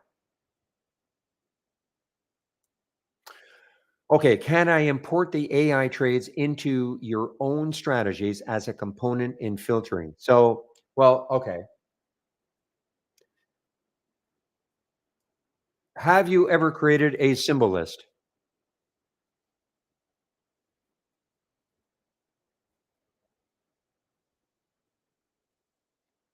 Or have you ever created a symbol list, Marcus, using trade ideas? Oh, okay. Well, if you know how to do that, then I mean, now it's not going to be automatic, okay? But here are the AI alerts, right? You could just copy them. Now, I've just highlighted them, and then you could paste that. You could paste them into your symbol list that you might want to call AI, Holly AI, whatever you want to call it, and then have that attached to your alert window that you want to monitor into your alert window. And then you can also put things like a relative volume of 5 and things like that. Now, understand, you may not get very many alerts. I mean, there's only 4 today that are on the long side. Okay, so I'm not 100% sure how effective that's going to be, but you can if you understand what I'm saying, you could copy the symbols, put them into a symbol list that you name, and then have it added.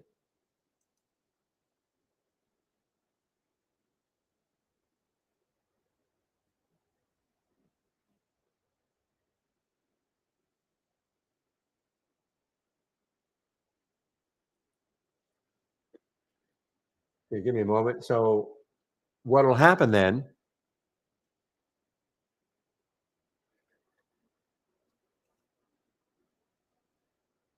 No, I'm not gonna first of all, this is all in the guide, okay, Marcus, also, but let me just wanna bring up Brokerage Plus again.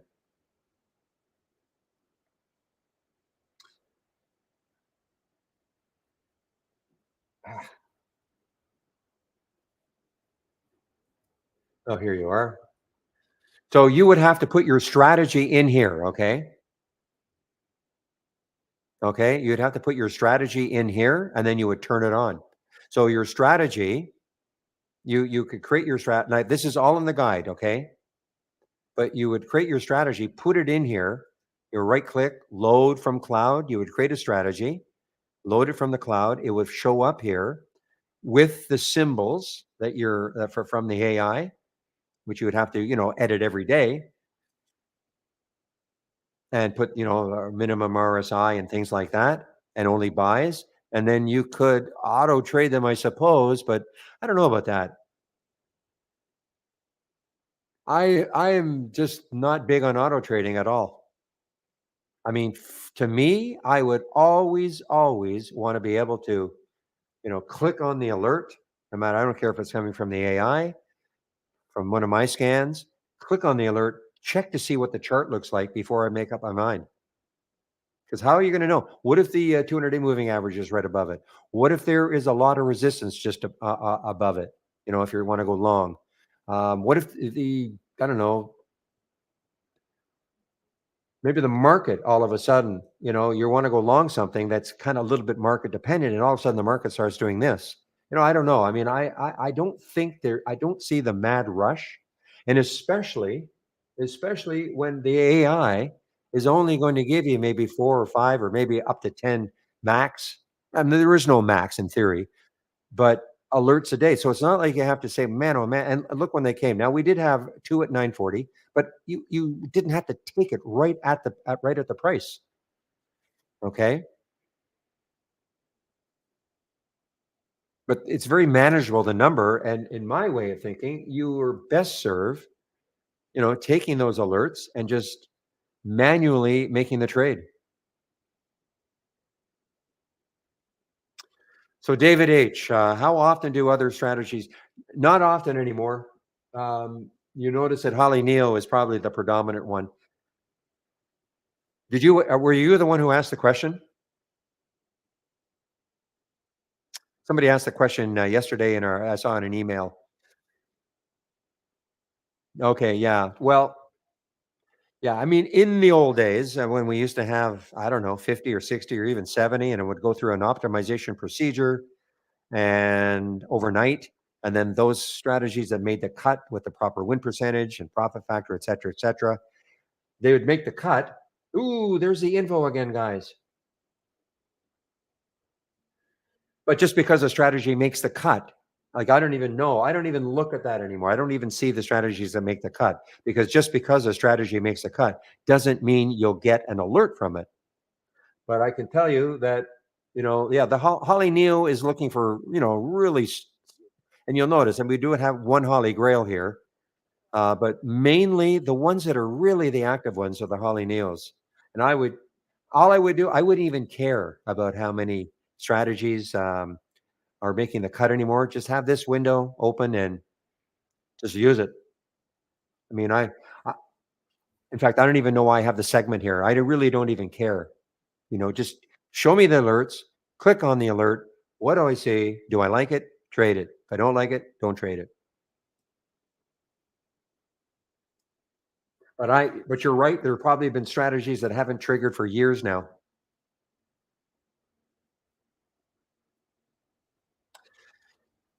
Okay, so Marcus, you cannot do that. Okay, there's no way you cannot have. Well, let me see, just for argument's sake, send. Okay, so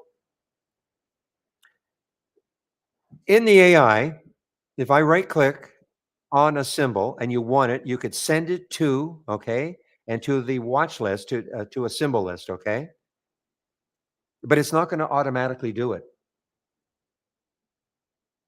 So if you only want the long, first of all, if you only want the long strategies, you would just click that, and then you'll only see the long strategies. Number one. But now, if you want this one, and you want it to, and you can send it to your symbol list that you created that you want to put it in, and maybe, or this is what I would do. I would copy them all and just place them all in automatically. Not automatically though. If you're looking for a way to automate, when you get the alert, it automatically goes into the symbol list. It's not going to happen. Okay.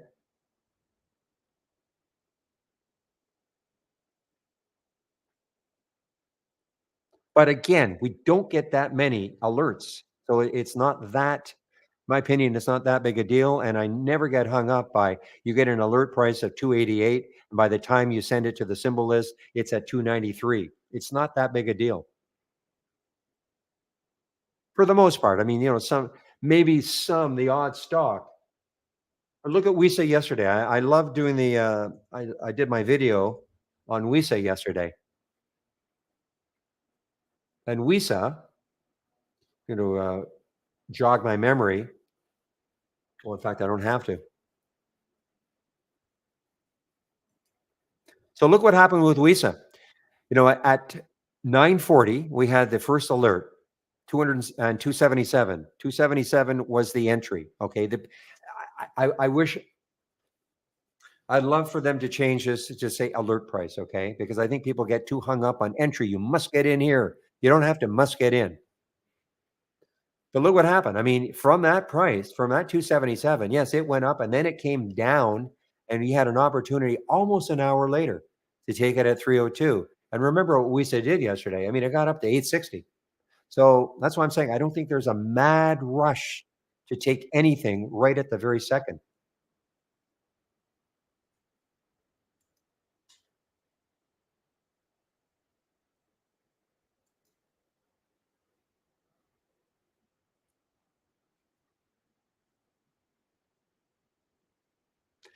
Yeah, so there you can set the risk amount.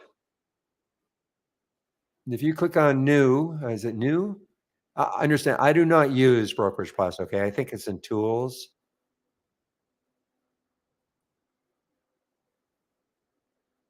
Yeah. Okay. So if you click on tools and then AI trade size, okay, and here you can say only risk $100 a trade based on your stop loss. $100 risk based on stop loss. So let me do that again.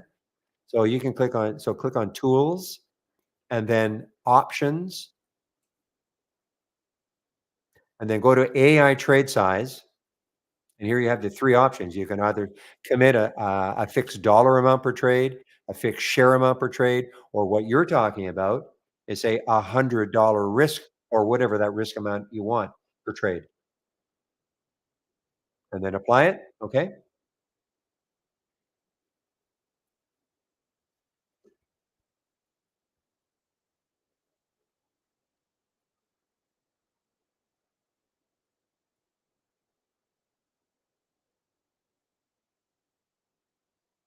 How's that Invo doing now?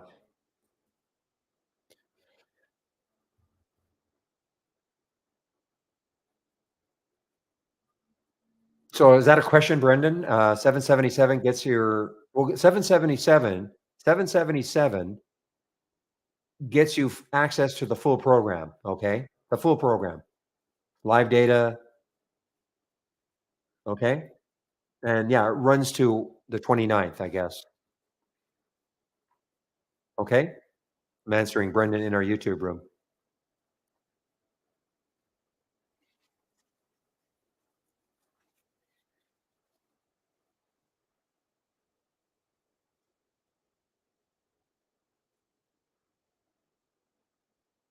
So, I mean, if you're just into the contest, yes, you get the paper trade account, but the 777 gets you the full program. Okay. And it's just that we're having a test drive at the same time that we're having this contest. So I don't want to confuse the issue, but 777 gets you the full package.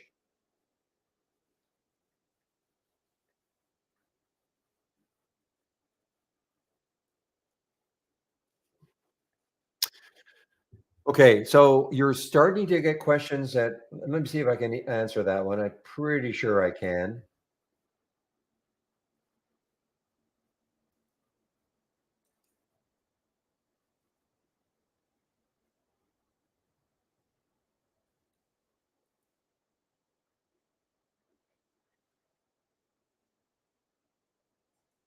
Okay, so let's pretend these are just I think some default strategies that are in here. Let's just say this is your strategy. Okay, you're going to buy $5,000 at the market stop at the low. Okay, I'm just wanting to. So you will now go in and you edit the strategy. Click on the edit, and when you go to risk management, okay, here's your stop loss and dollars. Okay.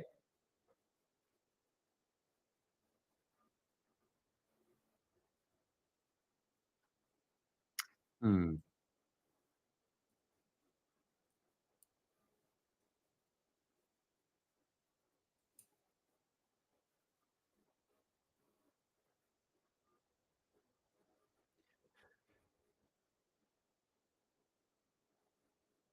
Just give me a moment.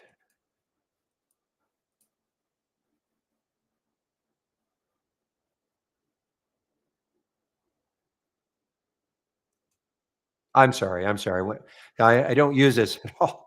So I'm sorry. Go to order details, not risk management. Go to order details, okay? Position sizing. So you'd have to do this for every strategy, okay? That you've got. So see what says fixed dollars or based on a stop loss. And here's where you put how much you're willing to risk in the trade. $100, whatever that number is going to be. Okay? So I'm sorry. So again, you would go to your strategy, right click, edit the trading strategy, go to order details tab. Okay. That's why I'm doing it again. Okay. So imagine this is your strategy that you want to automate or trade. So right click on it, edit the trading strategy, go to order details. Okay. And here's your position sizing. Position based on a stop loss and how many dollars are you willing to risk? That's where you're going to put the 100. I don't look at the long-term Holly, David. So,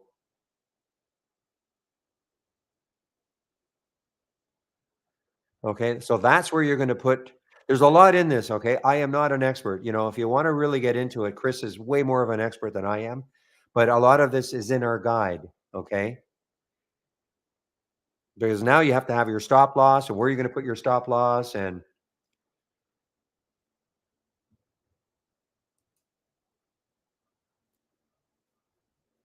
okay. Did you get that though? That here's where you're going to put your order details based on a stop loss, and you're risking how much money, and that's where you put the 100 or 200 or whatever.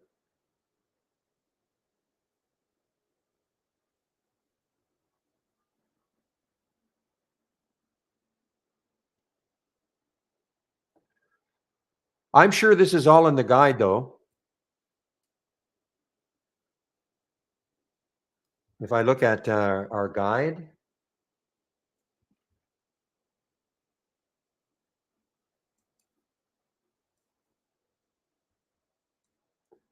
and go, so you click on my homepage link and go down to the education section, and then click on the user guide and Brokerage Plus, Trading Simulator. Okay, that's for trading. But here is Brokerage Plus. I'm sure a lot of this is going to be there. Okay. But if you want more information than you're getting from me, I would suggest info at trade-ideas.com. Chris is always around. He's way more of an expert than I am because he's the one, unfortunately, that has to go through the log files when people have problems and check to see why. Okay. So if you're not getting what you want from me, just go to this info at trade-ideas.com. Okay.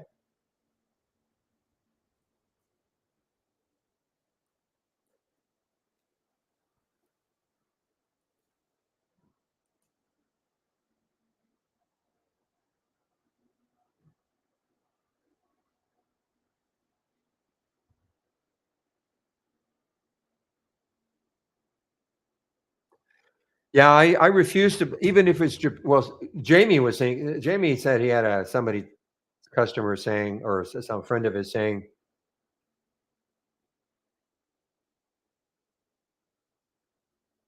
the China, but I don't think that was right. It was always Japan, Nippon Steel. I mean, if if you're not, if you guys aren't going to sell to Japan, you're certainly not going to sell to China. So there we go.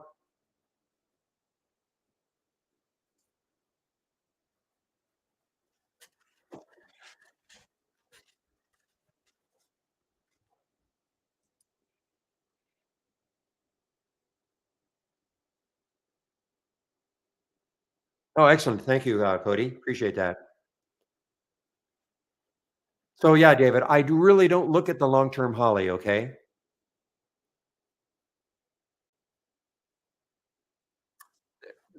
mainly because I'm way more. Well, not way more. I am an intraday trader, so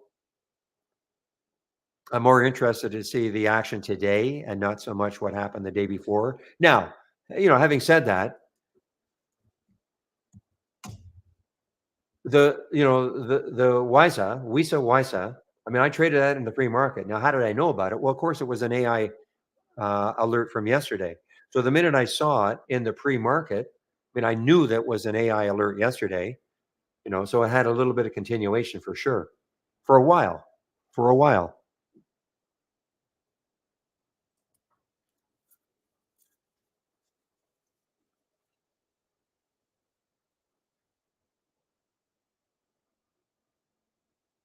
PGTX.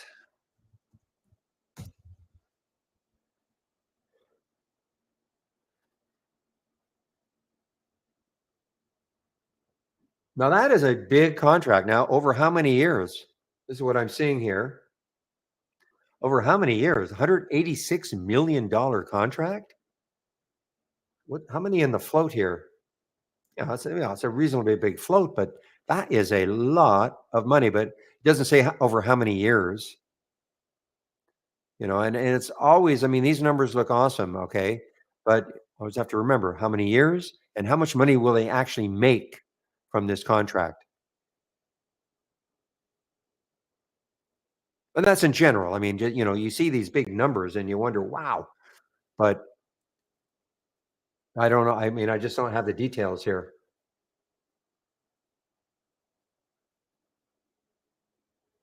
But it's an eye-catching number.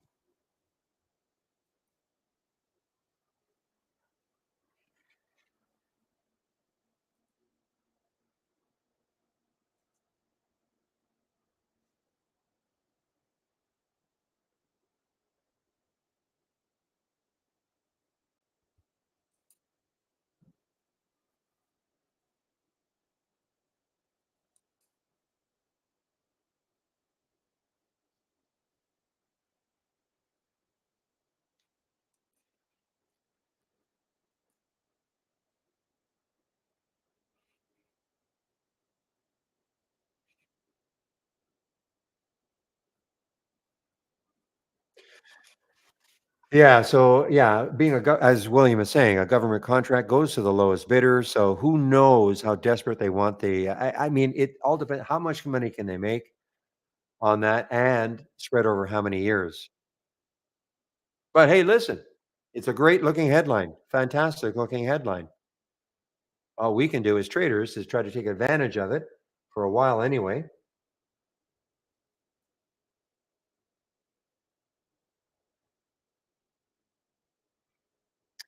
Meanwhile, what's the market doing? So still struggling, trying to keep above. There's that 10 SMA, that orange line you see on the 15-minute chart. This is the indicator that Steve loves. And look what happened. It popped through it, and then it's come down to it a couple of times, and looks like it is holding for a while anyway. So this can act as resistance on the way up, and then if it pops through, can act as support on the way down. I did trade WISA in the pre-market, yes.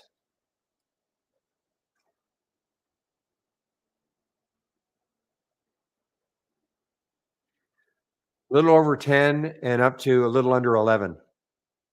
It was very quick. I was well, if you obviously weren't here when I was doing my pre-market show, but I was super surprised to see that it was still so active after yesterday because, yeah, it had some news. I mean, fluffy piece of news, but really it's all about the fact that it was a reverse split, one for 150, a reverse split. And so I thought, "Oh, okay." I mean, when it sold off at the end of the day, I really thought I'd wake up to it be down, almost back down to where it started the day before yesterday. But I was really surprised to see this,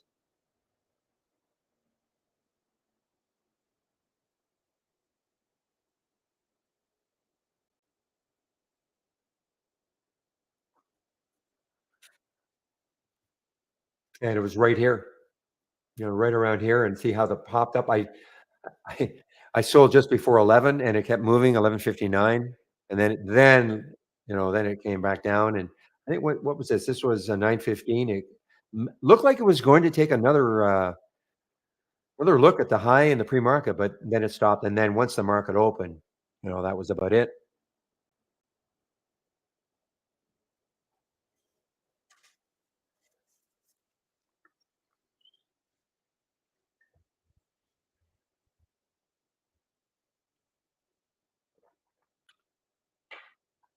EDBL, where is it? Here it is. Yeah, I mean, for me, it's just too jumpy right now. Big topping tails, bottoming tails. To me, I just don't see an advantage. Not yet, anyway.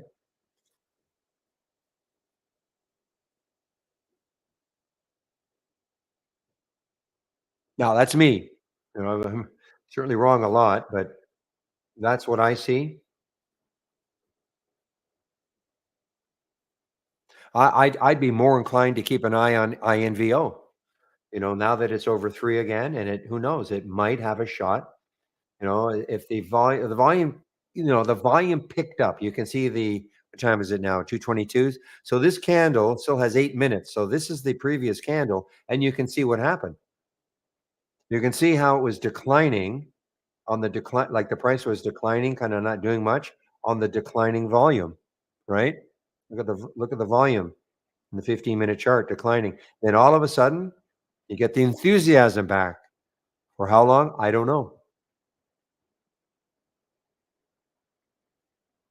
And if we look at a monthly chart, I think it had room to four something.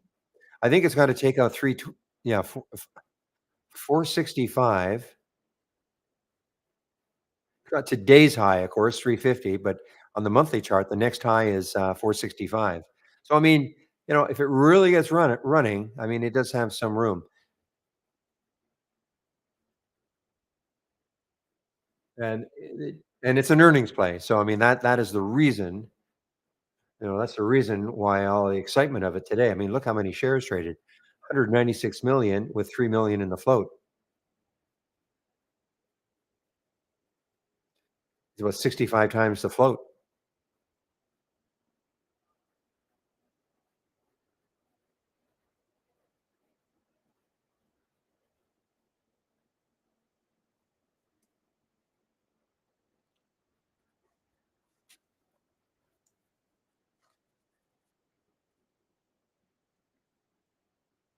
Everybody clear on when I talk about the float, what exactly I'm talking about? If you're not, put up your hand.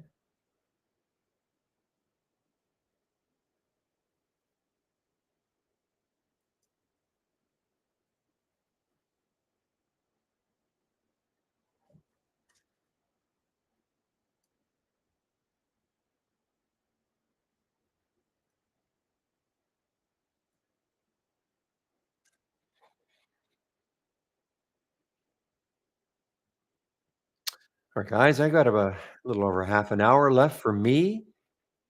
Again, good opportunity to ask questions if you have any.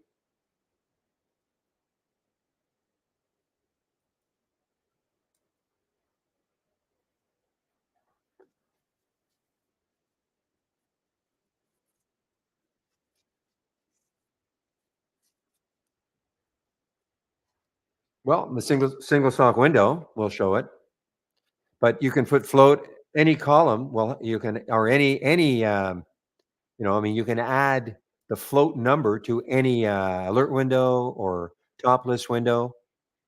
You right click, configure, I'll search on float. Okay, so there's the float right there. So you have your choice. You want to show it as a column, or do you want to actually add the filter?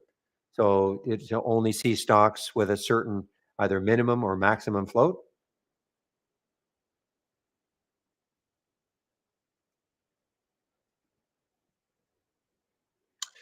That is a question that I cannot answer, Juan. Maybe William could. The difference between institutional holding, well, insiders. I mean, well, insiders are like the C-suiters, okay? So the CEO, the COO, the CFO, people who actually work for the company. Maybe I'm not 100% correct, but or sure, maybe directors also. Whereas an institution is like a big fund. So that would be the difference. Hopefully, I'm explaining it correctly. The difference between the percent institution holding versus insider holding. So, what relevant information? Again, I don't, I don't typically pay that much attention to those numbers, but I guess if I thought about it, if institutions are holding, if there's a big institute, if a lot of institutions are holding a big percentage of the stock, then it's probably going to be a little more stable in terms of price action.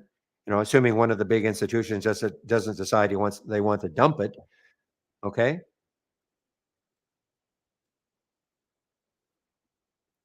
but on the other hand, if I probably wouldn't want that because I want to have stocks that are acting abnormally. So I mean, if you're a day trader, intraday trader, you probably don't want to see a stock with a huge institutional holding because percentage wise, because they're not going to trade those shares. Those shares can't be traded. So, but I really don't even look at it because believe me, most of these things that we see here, there's very few institutions holding.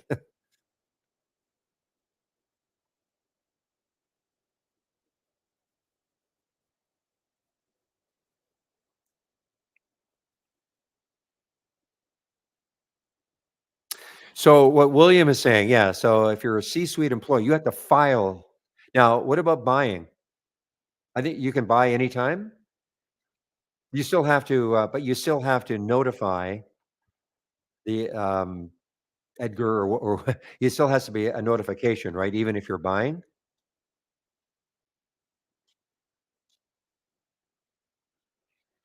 I pay way more attention. If I were looking, I pay way more attention to the buying.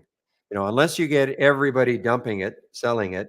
But people get very hung up. They see somebody selling 100,000 shares, not realizing they may have 3 billion. I'm going to exaggerate.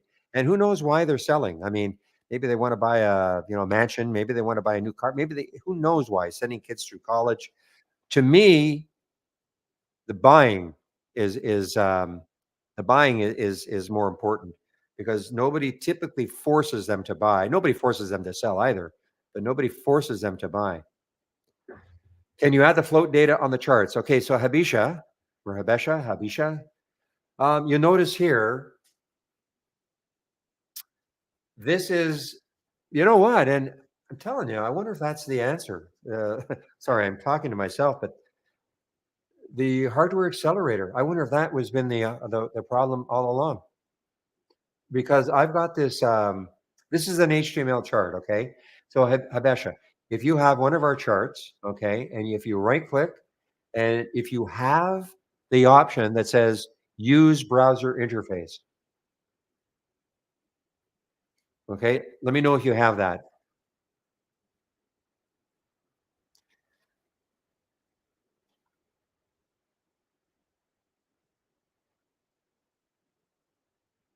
Yeah, glad I could help a little bit, Juan. Really, that's out of my area of expertise. Believe me, I don't really look at fundamental data and things like that. But so I'm talking to Habesha in our YouTube room. So can you hear me? Because what I'm asking you to do is if you have a chart and you right click on it, right click on the chart, and then do you have an option that says use browser interface?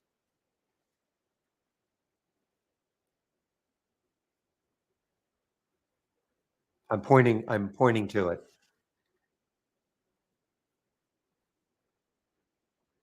You don't. Okay. So you'll definitely have it on the latest beta, okay? And the beta is fine. So I would download the latest beta because see what happens when I use browser interface. Now, I'm not a big fan of all this because some of this stuff I don't care about. But you see right at the top here, this automatically gets added. The float, the shares outstanding, market cap. There's this information that's up here. You don't have to have it. I can hide it if I want. This is two little down arrows, and that explodes it again. So you can see on the chart, you can have the float. The problem I've got with this is that, and I'm sure down the road, it'll be customizable to a certain extent. Because then what I could do really is get rid of my single stock window. Okay. And I could just have this up here. This information I could have up here.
Give me a moment, guys.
Give me a moment.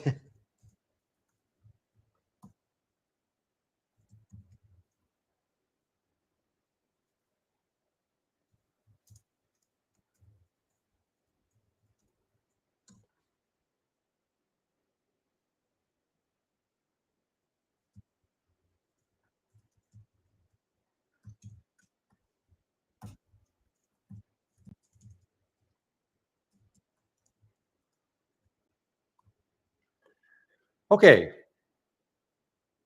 No, so Juan, that's what I was saying. This is maybe call this the first iteration of this information. So there was no way to customize it. That's why I was saying I would much rather have it customized to have the information that I care about. Okay, but I'm sure down the road, that could be a long road, but down the road at some point in time, we'll be able to customize.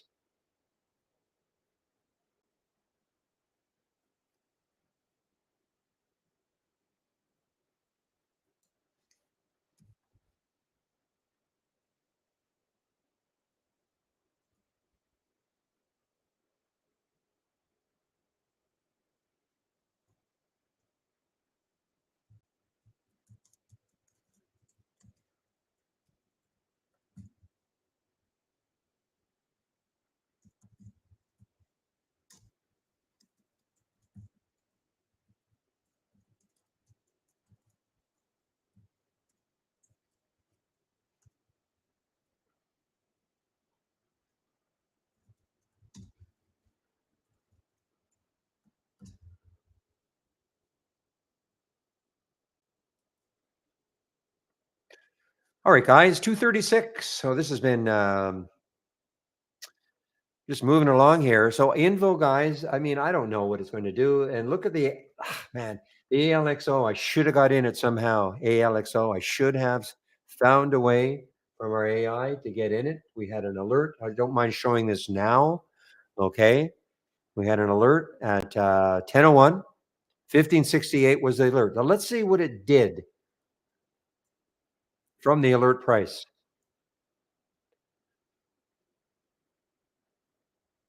So you can see in the y-axis right there, there is the alert.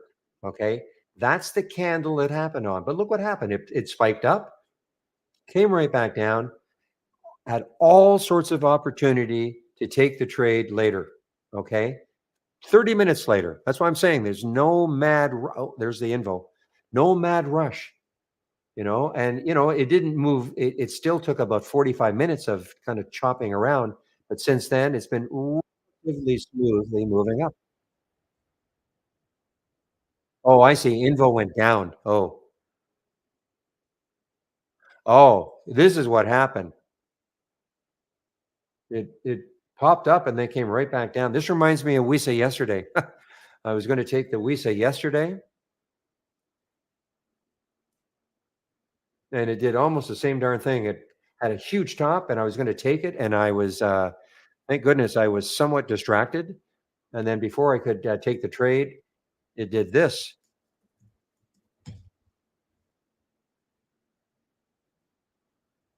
Back it out. Yeah, it did this. See, it had this big top. I was waiting for I think a 7 break or something like that, and it did it. And I was all sorts of getting ready to take the trade, and then it just dropped. And look what it did afterwards. So it reminds me a little bit of like the Ion VO. What it just did reminds me a little bit what WISA did yesterday.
Well, let's see now. Let's see if we can have one more attempt at it. But the problem is that traders are going to get a little bit shy, I think, of drawing the fact that it did that.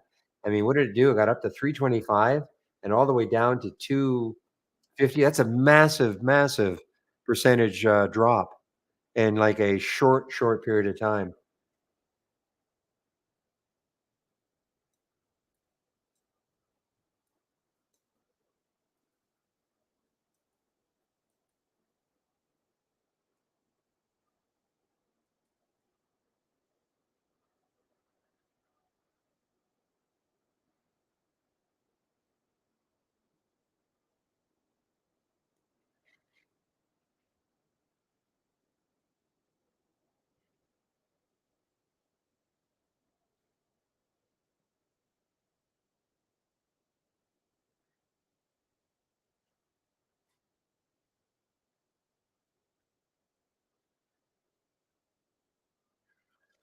Okay, guys, 240.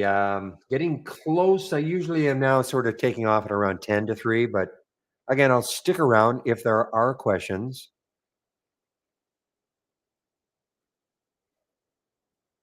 as we wait on the SPY. Still trying to defend that 500.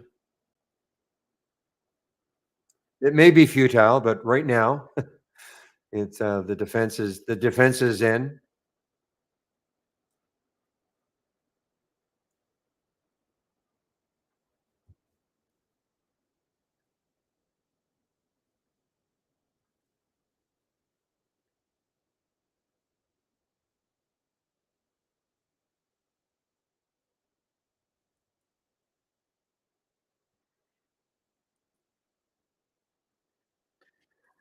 You are welcome, Brooke.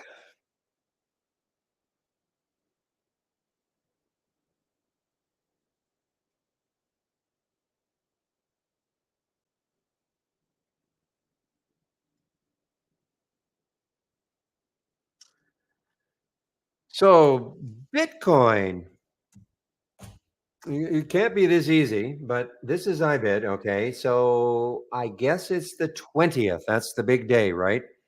I think the 20th now is the big day of the halving event. It doesn't mean Bitcoin is being halved. It just means that, you know what? It means that the miners will only get half as much as for their, let me just see.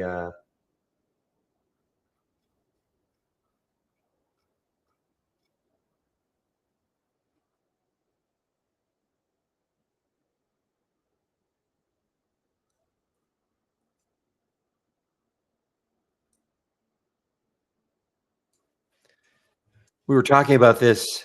We were talking about this in our Slack, our Trader Diz Slack. And this is, I was just posting some information.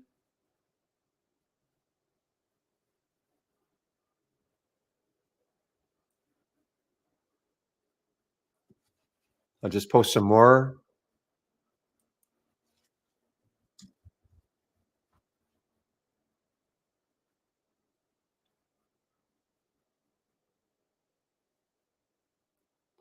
And this is not me. This is not, these are not my words. Okay.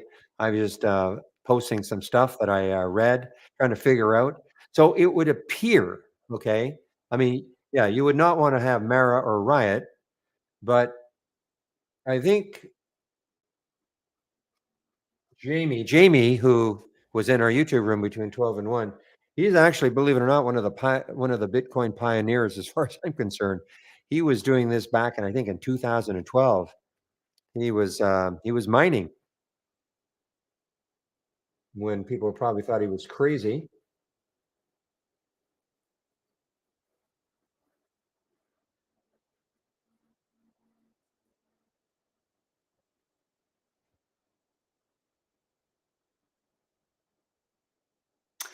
Yeah, that's the halving. That is the halving, okay?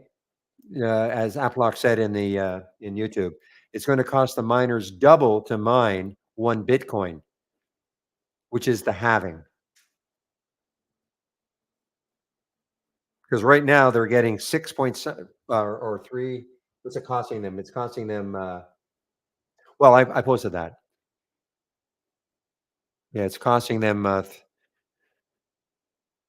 reducing the mining rewards to 3.125 bitcoins from double that. So that's why Mara and Riot are, when I didn't even understand any of this. Okay, all I remember is Bitcoin was going higher and higher and higher, and Mara and Riot were really starting to move down. And before that, for years, there was a definite correlation. But then somebody explained to me about the mining and all that.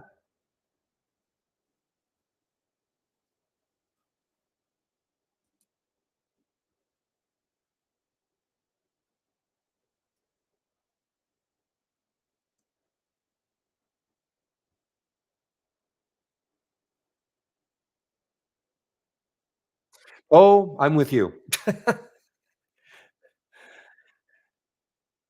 I think there was a Bitcoin for dummies on the market, and I didn't buy it. I should have probably. I still don't really grasp it, but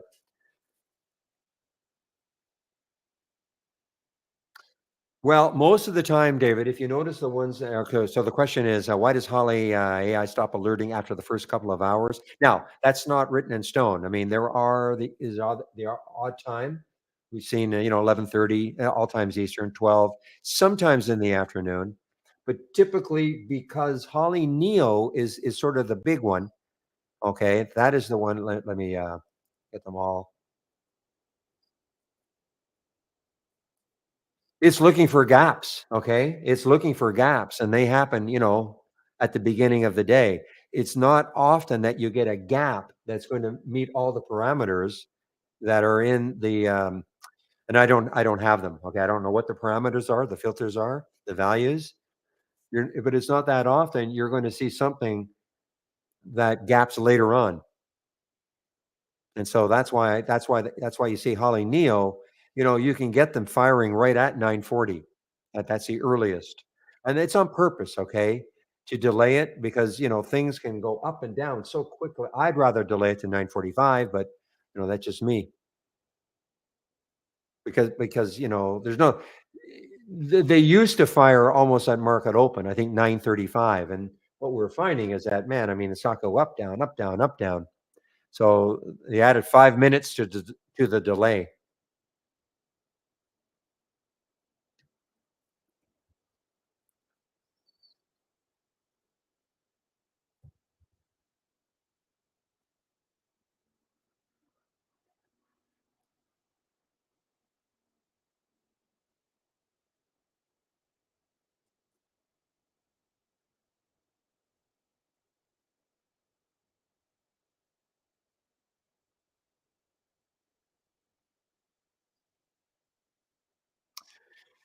Wiggle Boss, you got me on that one. It's just it's beyond me. I mean, I suppose if I really sat down, had a completely clear head, which would have to be some maybe on a Saturday or something, but I don't really want to spend the time.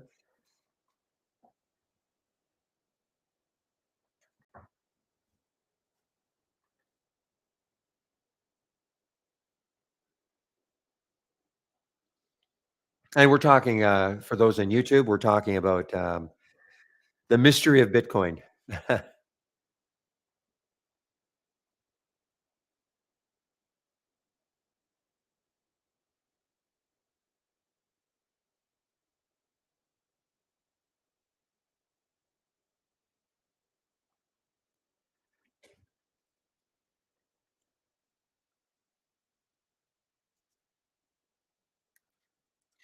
You know what you don't hear about too much anymore are the stupid coins that used to prop up.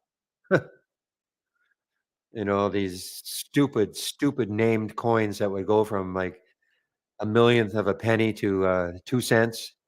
Well, you know what? That is actually more mainstream. Doji coin, or however you pronounce it. I call that more mainstream. I'm talking about the absolute crazy ones with the crazy, crazy names. So Habisha, yeah, there are two rooms. Okay, the the room you're in is a YouTube room, and it's fine. It's just not as active, okay, in terms of the number of traders and questions. So I just put in the trading. In fact, yeah, I just put the trading room, what I call the main trading room and support. Okay, there's a link for it. And because I'll be taking off very soon, you can head over there. Okay, you can head over there. And because William will be keeping that room open, William in our main room until about 4:10. Whereas I'm going to take off at our, very soon. Now, there'll be no screen sharing and nobody's on the mic, but you can still talk amongst yourselves. Okay. No idea about MSTR. I was going to do.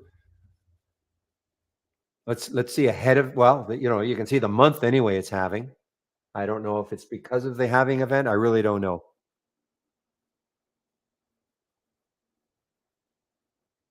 Altcoins. Thank you. Thank you, Pepe. That's what I was trying to talk about. Altcoins. Point oh oh oh oh one, and it goes to a penny, and it's like 1,000,000%, but you've got to buy. Give me. Well, can I do it on a layaway plan?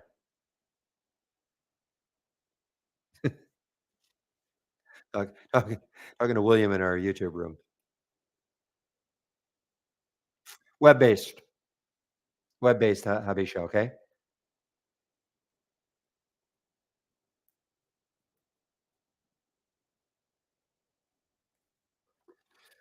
All right. Well, if you lay it away, if I can do it for 5 years, I'll give you. Sure, I'll buy five of them.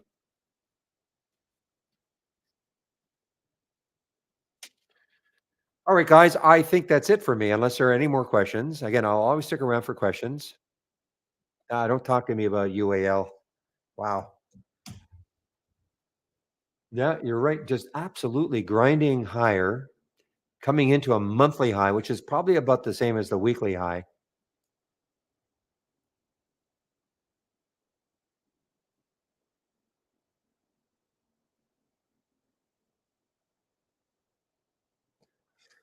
There's that weekly high that it's approaching. So it's not the monthly high. So there is the weekly high. My goodness, 48.73, 48.44. What a tremendous day for United Airlines, really. Now, I'm going to watch this one tomorrow. I just can't believe it'll keep moving, especially if the market, but the market had no effect on UAL today. None.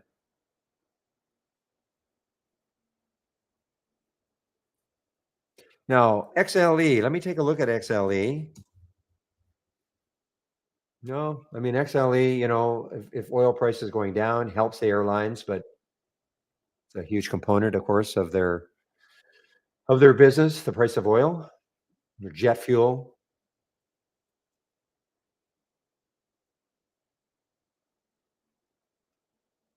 XLE looks like the market a little bit. This is the ETF for the energy sector.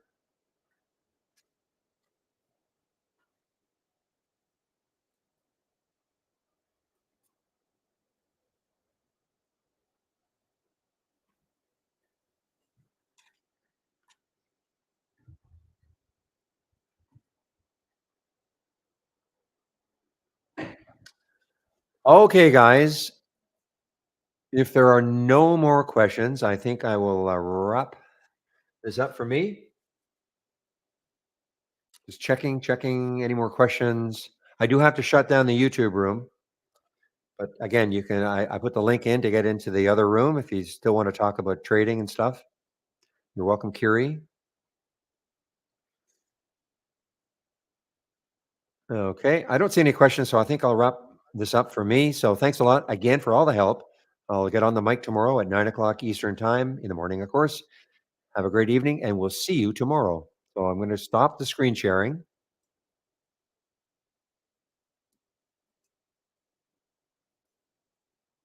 I'm muting myself now in the main room. And then for YouTubers, do the same thing now. So I'm ending the stream now.